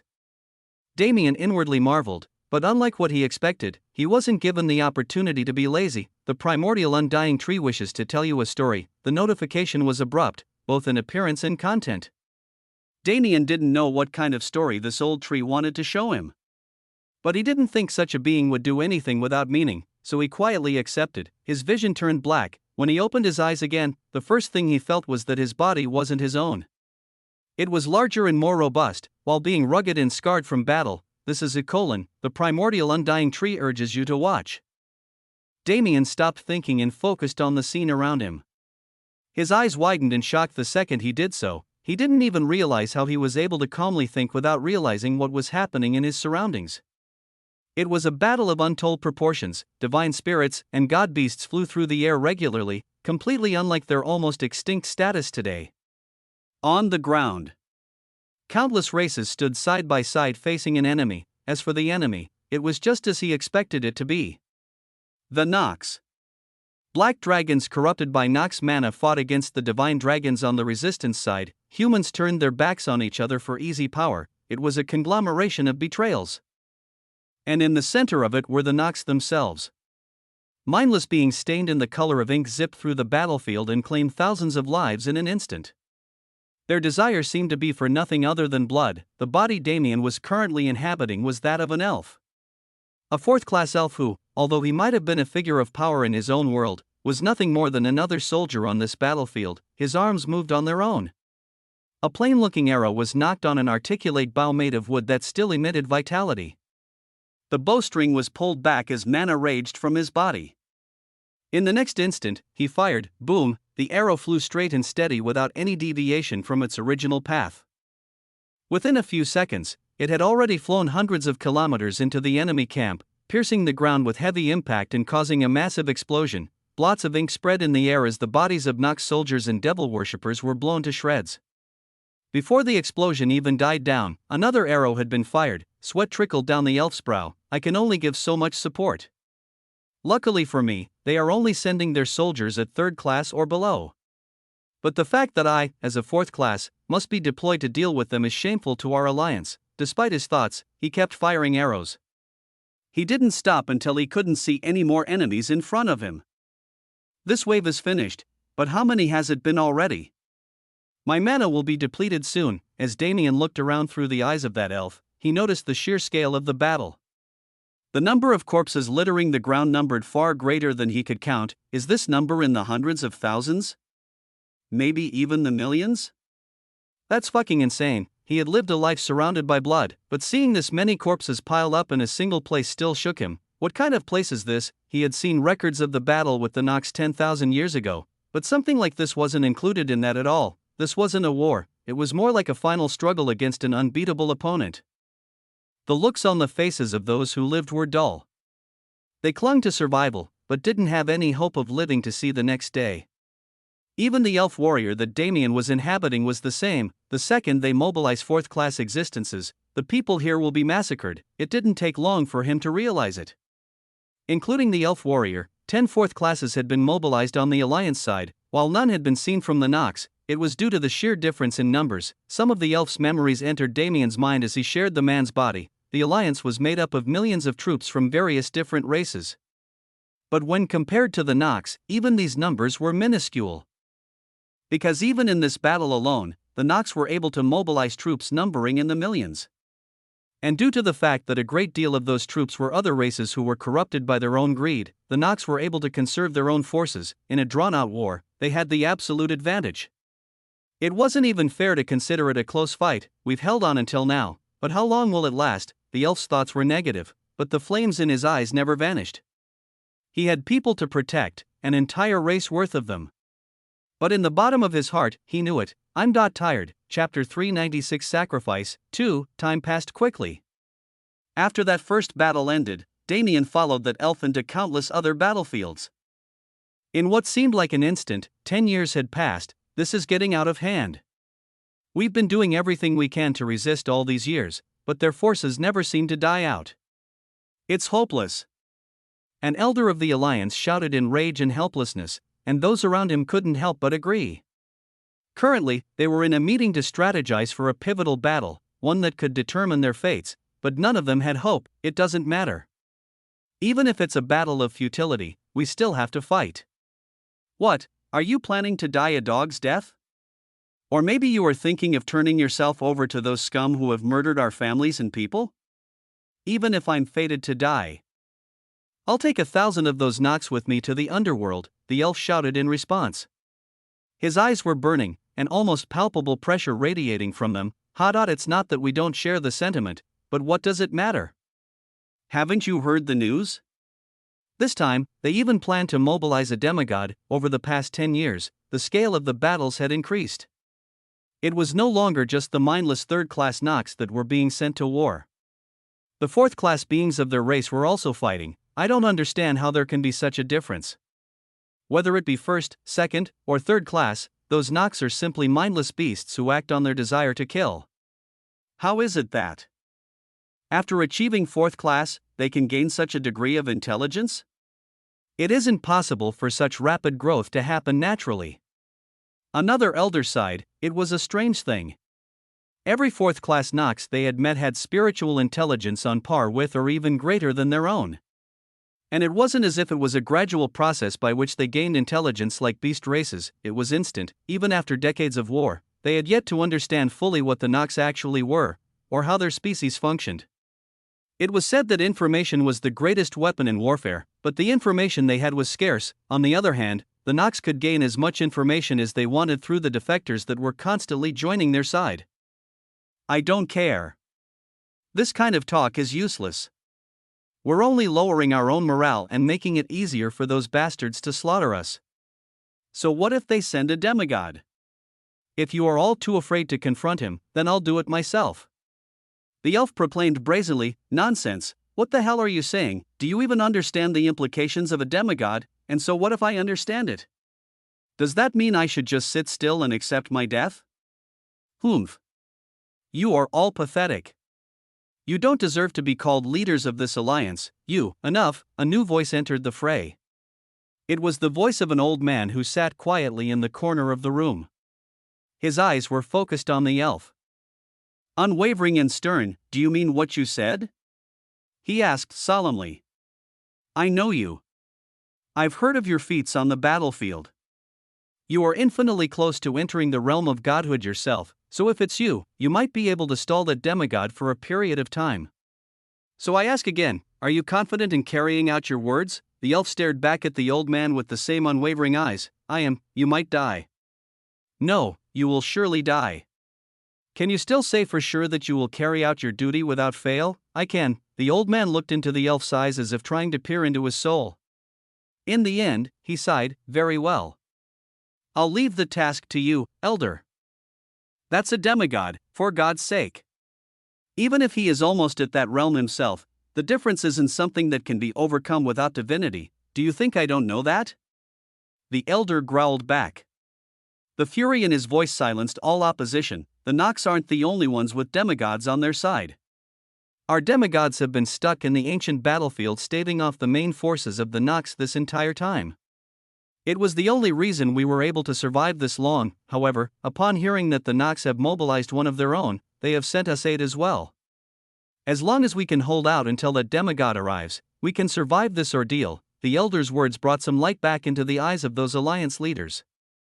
Right, if we have a demigod on our side, it might be possible. The elf's eyes were also wide when he heard the news. Inwardly, he let out a sigh of relief. The meeting soon ended, and all the gathered forces went their separate ways to prepare for the battle that was on the horizon. Night fell upon the alliance camp.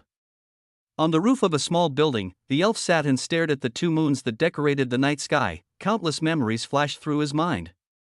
Children playing happily with the spirits that gravitated towards them, families smiling and enjoying their days. They were scenes he saw constantly in his homeland before the start of the war, but there was one scene that played on repeat. Standing out even amongst the vast array of memories in his mind, a beautiful woman with light blonde hair. Her presence seemed to be one with nature. She stood in front of the world tree with a warm smile on her face. "Come back safely," those were the last words he had heard from her. After that, his life had been a constant hell. "Elvera, I wonder how you are doing now? Perhaps you've already moved on and found another love. My life is destined to end in tragedy, so I truly hope you have." He wanted to say those words, but he couldn't get them out of his throat. He clutched the jade pendant that had hung around his neck from the start of the war until now. Just like those two moons in the sky. They were so close yet infinitely far apart. "You told me not to be a hero, but in the end, I couldn't stop myself." He sighed lightly. Being only a few hours away from guaranteed death, he oddly didn't feel dissatisfied at all. He had lived a good life, all things considered. The first few hundred years were filled with happiness and joy, and even though he had spent almost 25 years on the battlefield now, he didn't regret his decision to join the war, because those happy smiles that he used to see on a daily basis, those families that would cherish each other and live in peace, that woman who shouldered the responsibility of all elves with a smile on her face, as long as he was here. Their smiles could never be taken from them by the cruelty he had witnessed from the enemy. He stood up and stretched his tired body. His ambition was far greater than he had let on at the meeting. Even if he was fated to die today, he would make sure to save as many lives as he could before he did so, and maybe he could take down a demigod while he was at it. Chapter 397 Sacrifice 3. Battle was raging in full force, being a pivotal battle that had the potential to be a turning point in this feudal war. The Alliance had brought out many of its hidden cards, and the scale of the battle could no longer be contained on ground. Multiple massive explosions rang out from all sides. Thousands of fourth-class existences fought with their lives on the line. In that atmosphere, it was impossible for the terrain to stay undamaged. It started small, with craters and cracks littering the ground. But as damage piled up over days and days of fighting, it couldn't stay so simple. Unable to bear the force of the battle, the world it was taking place on cracked in half. The world core collapsed without its outer shell, causing a massive explosion that sent shockwaves through the starry sky. Hundreds of fourth classes and third classes numbering even greater perished with the world. Only those who were able to use spatial transmission equipment to leave the blast range were able to keep their lives. It was a truly hellish battle. Even after the world exploded, it didn't end. The setting was simply changed to a battle within the starry sky, where such environmental damage wouldn't be a problem, but there was a single part of the battlefield that all eyes watched. Regardless of which side won the battle, the results there would decide it all. A single elf with an ornate bow in hand stood tall. His proud back seemed to carry the weight of the world. His aura radiated determination and power. But considering the opponent in front of him, his momentum wasn't able to go far. It was another man, his skin black like ink. His stature was massive, being 10 meters tall with equally broad shoulders. He didn't radiate aura or have powerful momentum. One would simply think he was a giant who never even leveled up once. That is, if they didn't know his status, a true demigod, a man who had attained divinity.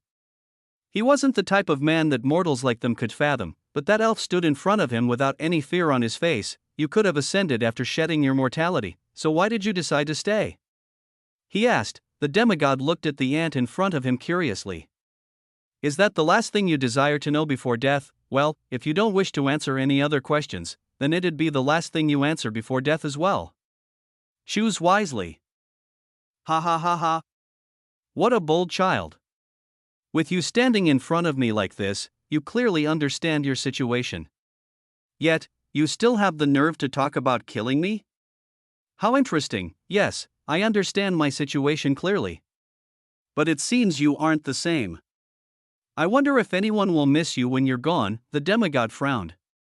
Taking the words of an ant seriously wasn't something he would ever do, but being looked down on by someone so much weaker than him wasn't something he would tolerate. A single slap. That is all it will take to kill you. Allow me to enlighten you on the difference between one who has achieved divinity and one who hasn't. The demigod raised his hand lightly and waved it. There wasn't a trace of mana in his movements, but it still gave off an aura of godhood that the elf couldn't comprehend. Whoosh. Boom! The whipping of spatial wind due to the force of his hand was the first sound to be heard. In the next instant, a continent-sized crater was indented in a nearby planet. Shock. Although they had expected the difference between mortals and gods to be vast, not a single person expected it to be to such a degree. After all, demigods never had a reason to show their true strength. It wasn't just the fact that he could cause continental destruction from such distance that shocked them. It was the fact that he could do it seemingly without even mobilizing a hint of mana. The elf gripped his bow until blood leaked from his palms. This situation he didn't know if it would go at all how they had planned it, but at the same time, it was a somewhat expected outcome. That was a divinity in front of him. He expected nothing less. I wanted to at least preserve my life for a little while before finishing things, but it seems that won't be possible. The elf resolved himself once again. Soon, the blood and mana in his body began burning. He drew his bow and knocked an arrow even as his life force depleted at an astonishing rate. Blood-red essence mixed in with his naturally green mana as the arrow fired. Even when compared to his full power, this arrow was far greater. Bang! It reached the demigod before an instant could pass, exploding on his chest and knocking him back, but the elf didn't stop firing.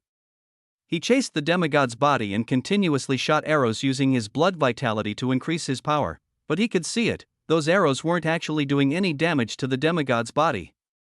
And if it wasn't for the latter's arrogance, they wouldn't have even been able to reach him, but that didn't stop the elf. His original goal was never to kill. All he was doing was stalling for time. Bang!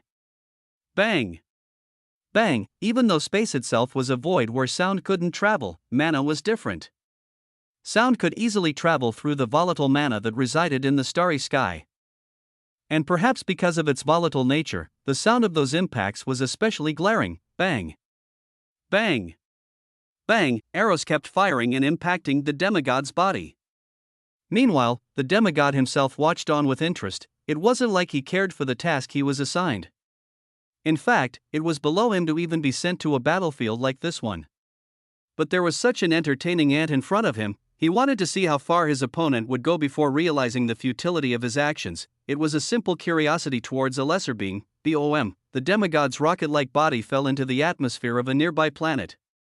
Within seconds, it impacted the ground, sending a shockwave into the earth that caused mountains to rise and cease to dry. But oddly enough, a single organism managed to survive the impact. It was a tree thousands of kilometers away. A massive tree that emanated rich vitality and had a gate that pierced the heavens. Bang! An arrow pierced the world's atmosphere like a bloody shooting star, accurately pinpointing the fallen body of the demigod and attempting to pierce it. But just like every other attempt, it ended in futility. The elf soon appeared in the air. Blood leaked from his pores like rivers, his skin was dried and cracked and his eyes were so bloodshot that they looked as if they were on the verge of exploding. The demigod smiled when he saw it. Standing up, he patted himself down to get rid of the debris that had covered him during the altercation. "You don't look so good," he commented casually, observing the surrounding environment. The elf didn't respond. Or rather, he couldn't. His body was in no condition for him to make extraneous movements. Instead, he simply knocked another arrow. Chapter 398 Sacrifice. For, had he stalled long enough, that was the only thought going through the elf's head. It was like his own body condition hadn't registered in his mind at all. It had only been a few minutes, but a few minutes meant a great deal with the speed of battle that beings at their level could reach. He didn't know the location of the ancient battlefield where the Alliance demigods were, but he didn't think it was so far away that a divinity couldn't reach here by now.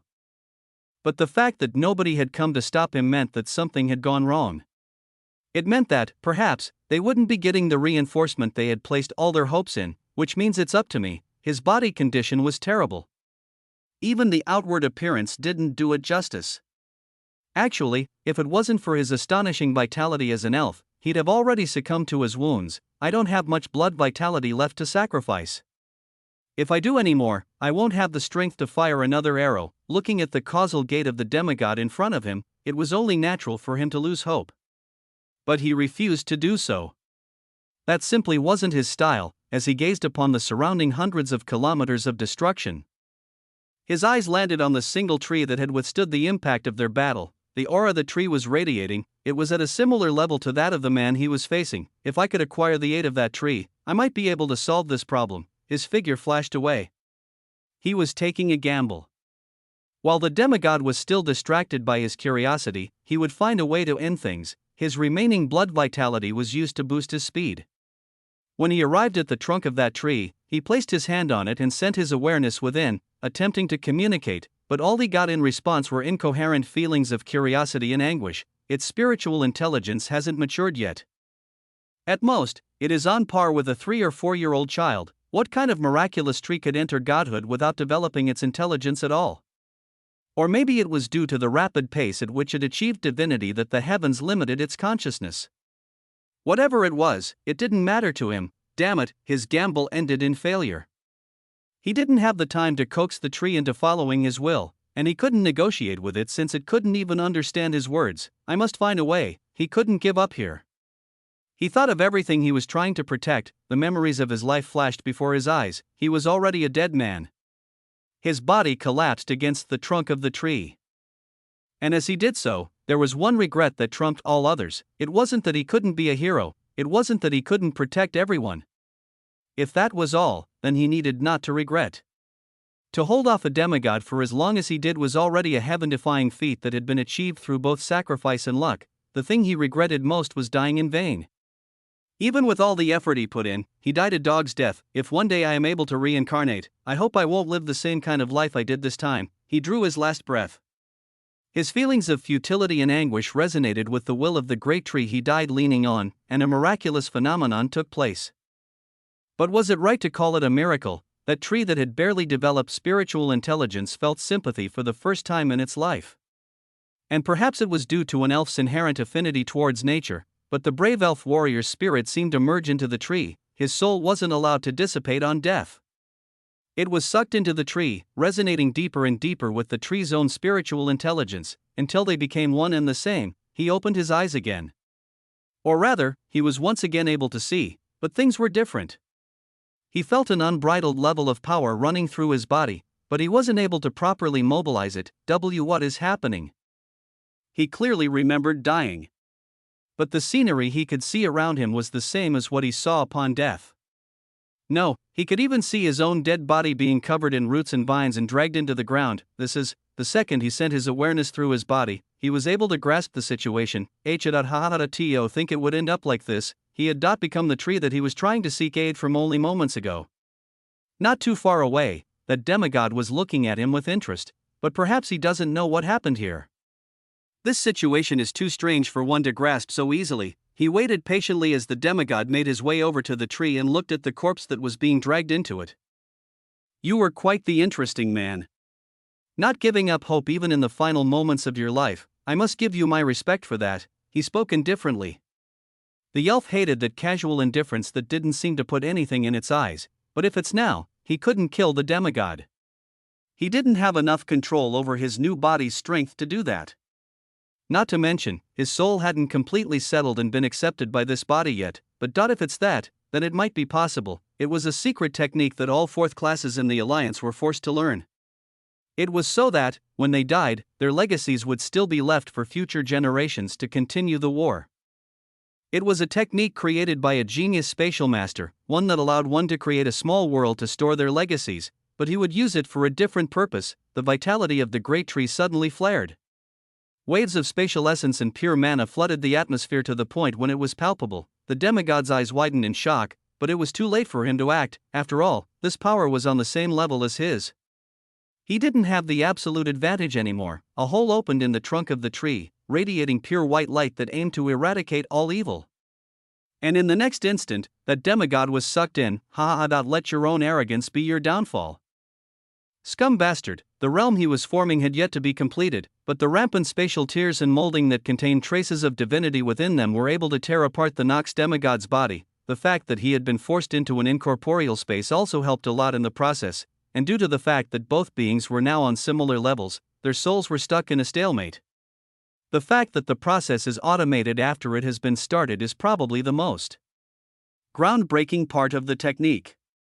It's the reason why even non-spatial practitioners like me can use it, and the reason why I can hold out against this scum bastard without diverting my attention.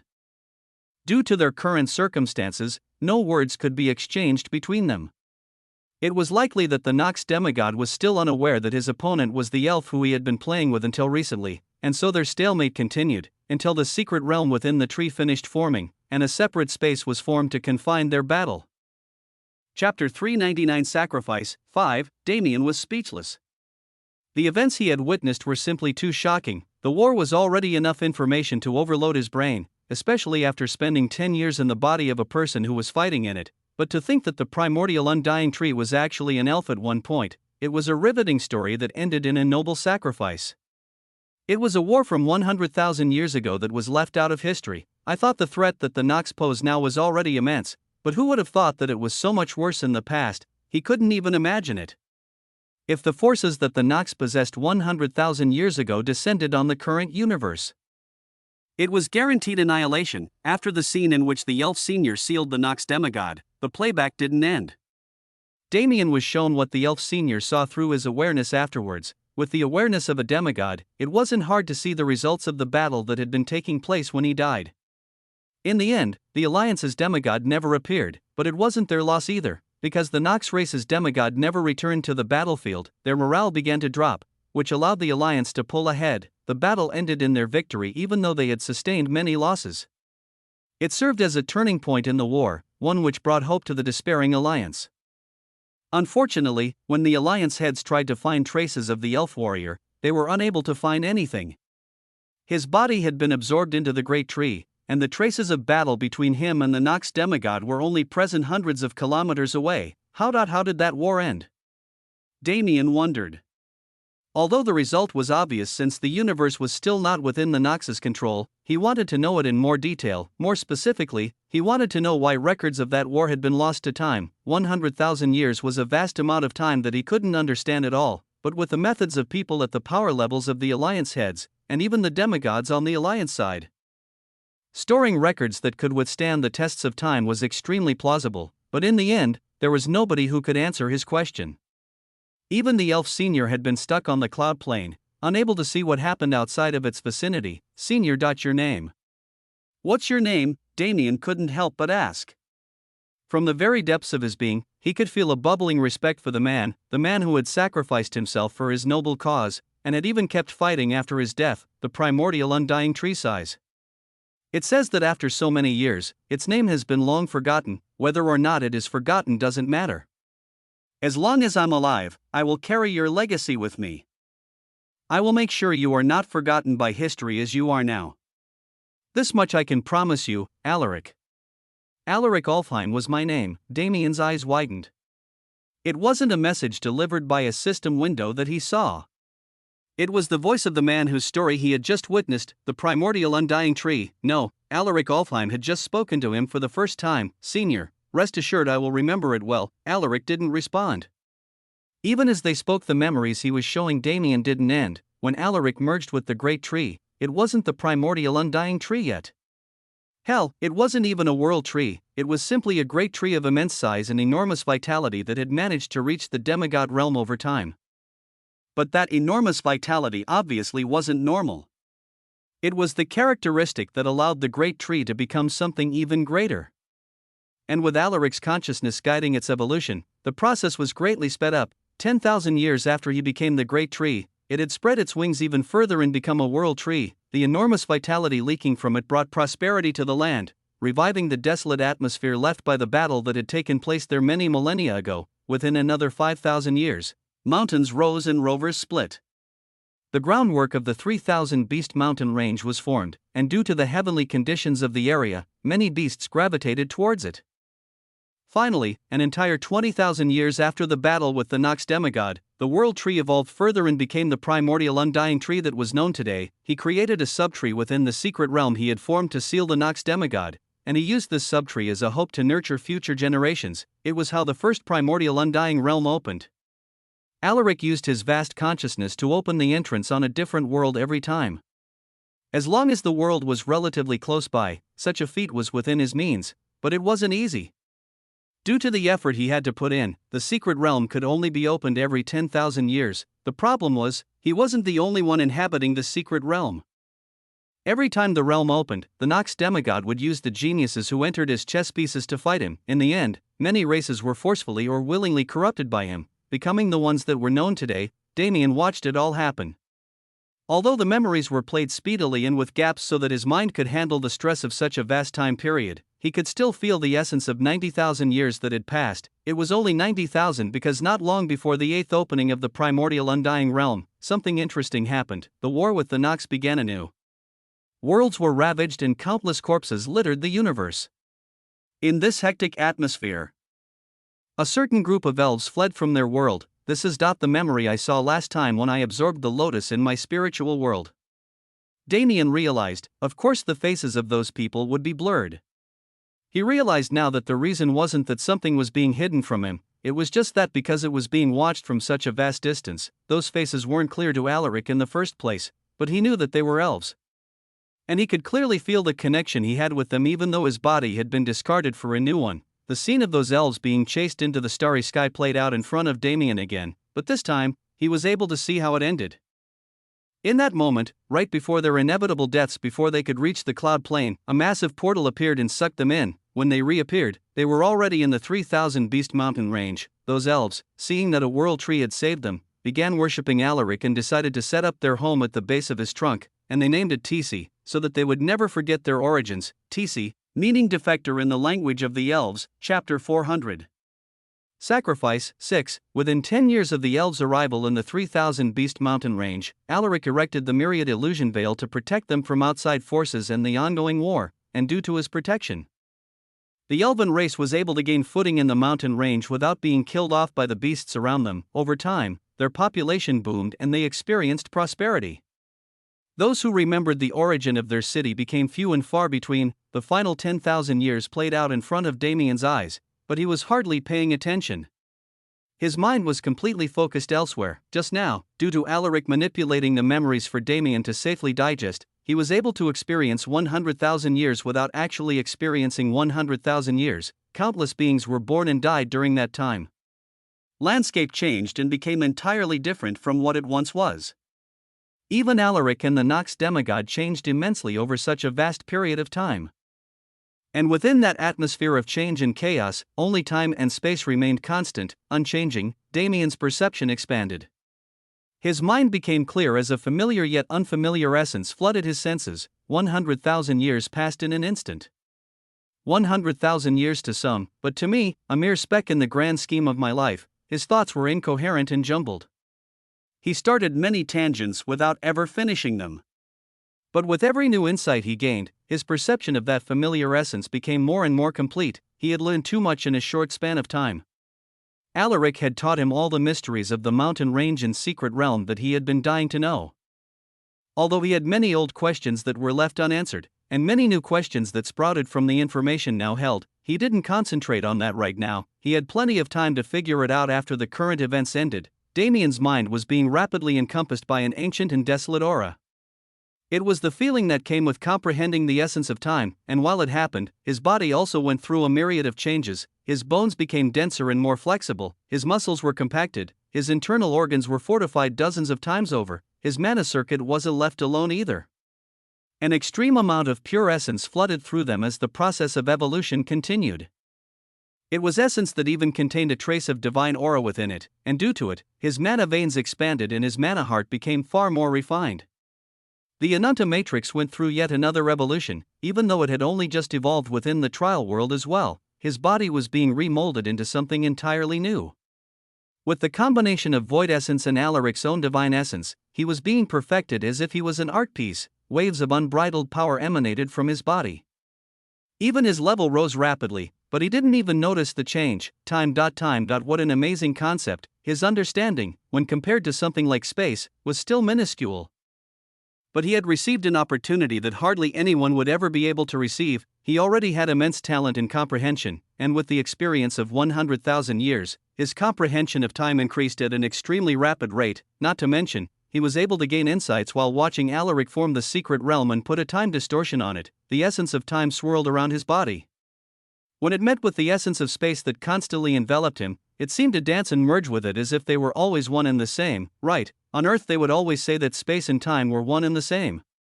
Although it's somewhat different with the introduction of mana, the scientific view of it still had some merit. Under Damien's control, the two essences mingled even closer. The formless essence around him began to churn, forming a separated space around Damien. With this, it should be possible. It was a sudden thought, but he acted on it instinctively. Space and time flowed together to create a small stream around Damien's body. It flowed like water, but had the color of shimmering blue starlight. I can't do it yet with my current power and comprehension, but I can set a foundation so that I can easily accomplish it in the future. But a foundation to him wasn't the same as it was for others. If it wasn't for the fact that he was merged with the primordial undying tree's trunk and within a separated space, the scenery around him would be total chaos. The small stream in his hands caused a distortion of the surrounding kilometer of the area around him.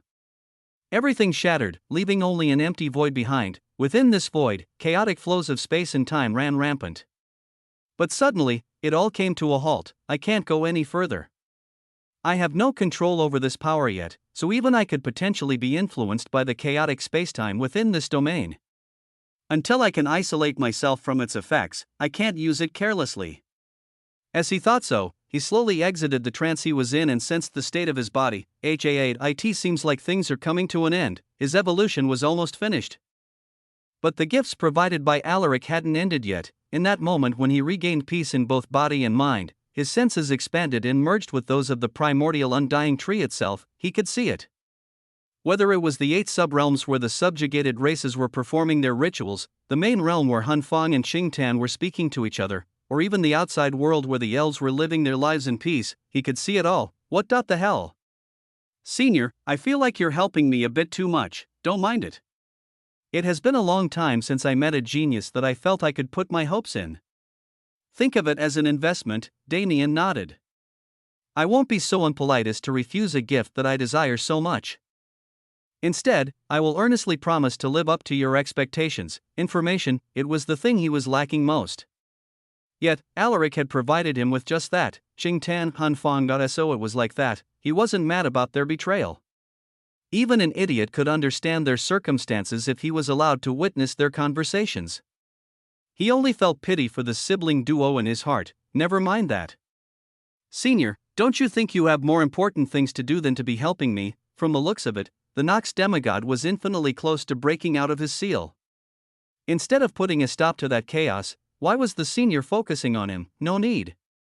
His breaking out of the seal isn't something I can prevent any longer. I've known this day was coming for thousands of years. What is more important is saving as many people as I can before he manages to do so. And you are my hope for that. Damien felt a searing pain on the back of his hand. There, a light green seal was being etched into his skin. With this seal, the elves out there will regard your words as law. Most likely, they'll subordinate themselves to you. I wish for you to take them into that space you created when you first entered this realm. Please take care of them in my stead. Senior, what are you? Allow me to finish. I can at most buy you 30 minutes before battle breaks out with him. In that 30 minutes, you must save as many people as possible. Remember, do not be even a second late. Evacuate everyone to your sanctuary before 30 minutes pass. Damien's eyes hardened. He understood the implications of the senior's words. A battle between demigods had the potential to destroy the entire cloud plane within a few hours. The senior is trying to contain the battle within the myriad illusion veil, but that means everyone here will inevitably die. The sanctuary is a completely separated world from the real plane, so it is the only place that won't be affected by the battle. A heavy burden of responsibility had just been placed on his shoulders. Within 30 minutes, he has to save not only the elven race, but all those he could within the mountain range. With the distance I'll have to cover, even saving the clans of those I've allied within the secret realm will take longer than 30 minutes. It seems I have to get a bit creative. Damien wasn't a saint nor a hero. In normal cases, he would be completely content with only taking the people he cared for and escaping the coming calamity, but this time, he had no intention of denying the responsibility he was given, regardless of how burdening it might be, because the senior who had given him such a responsibility had borne and was continuing to bear a burden that was far greater than anything he could fathom.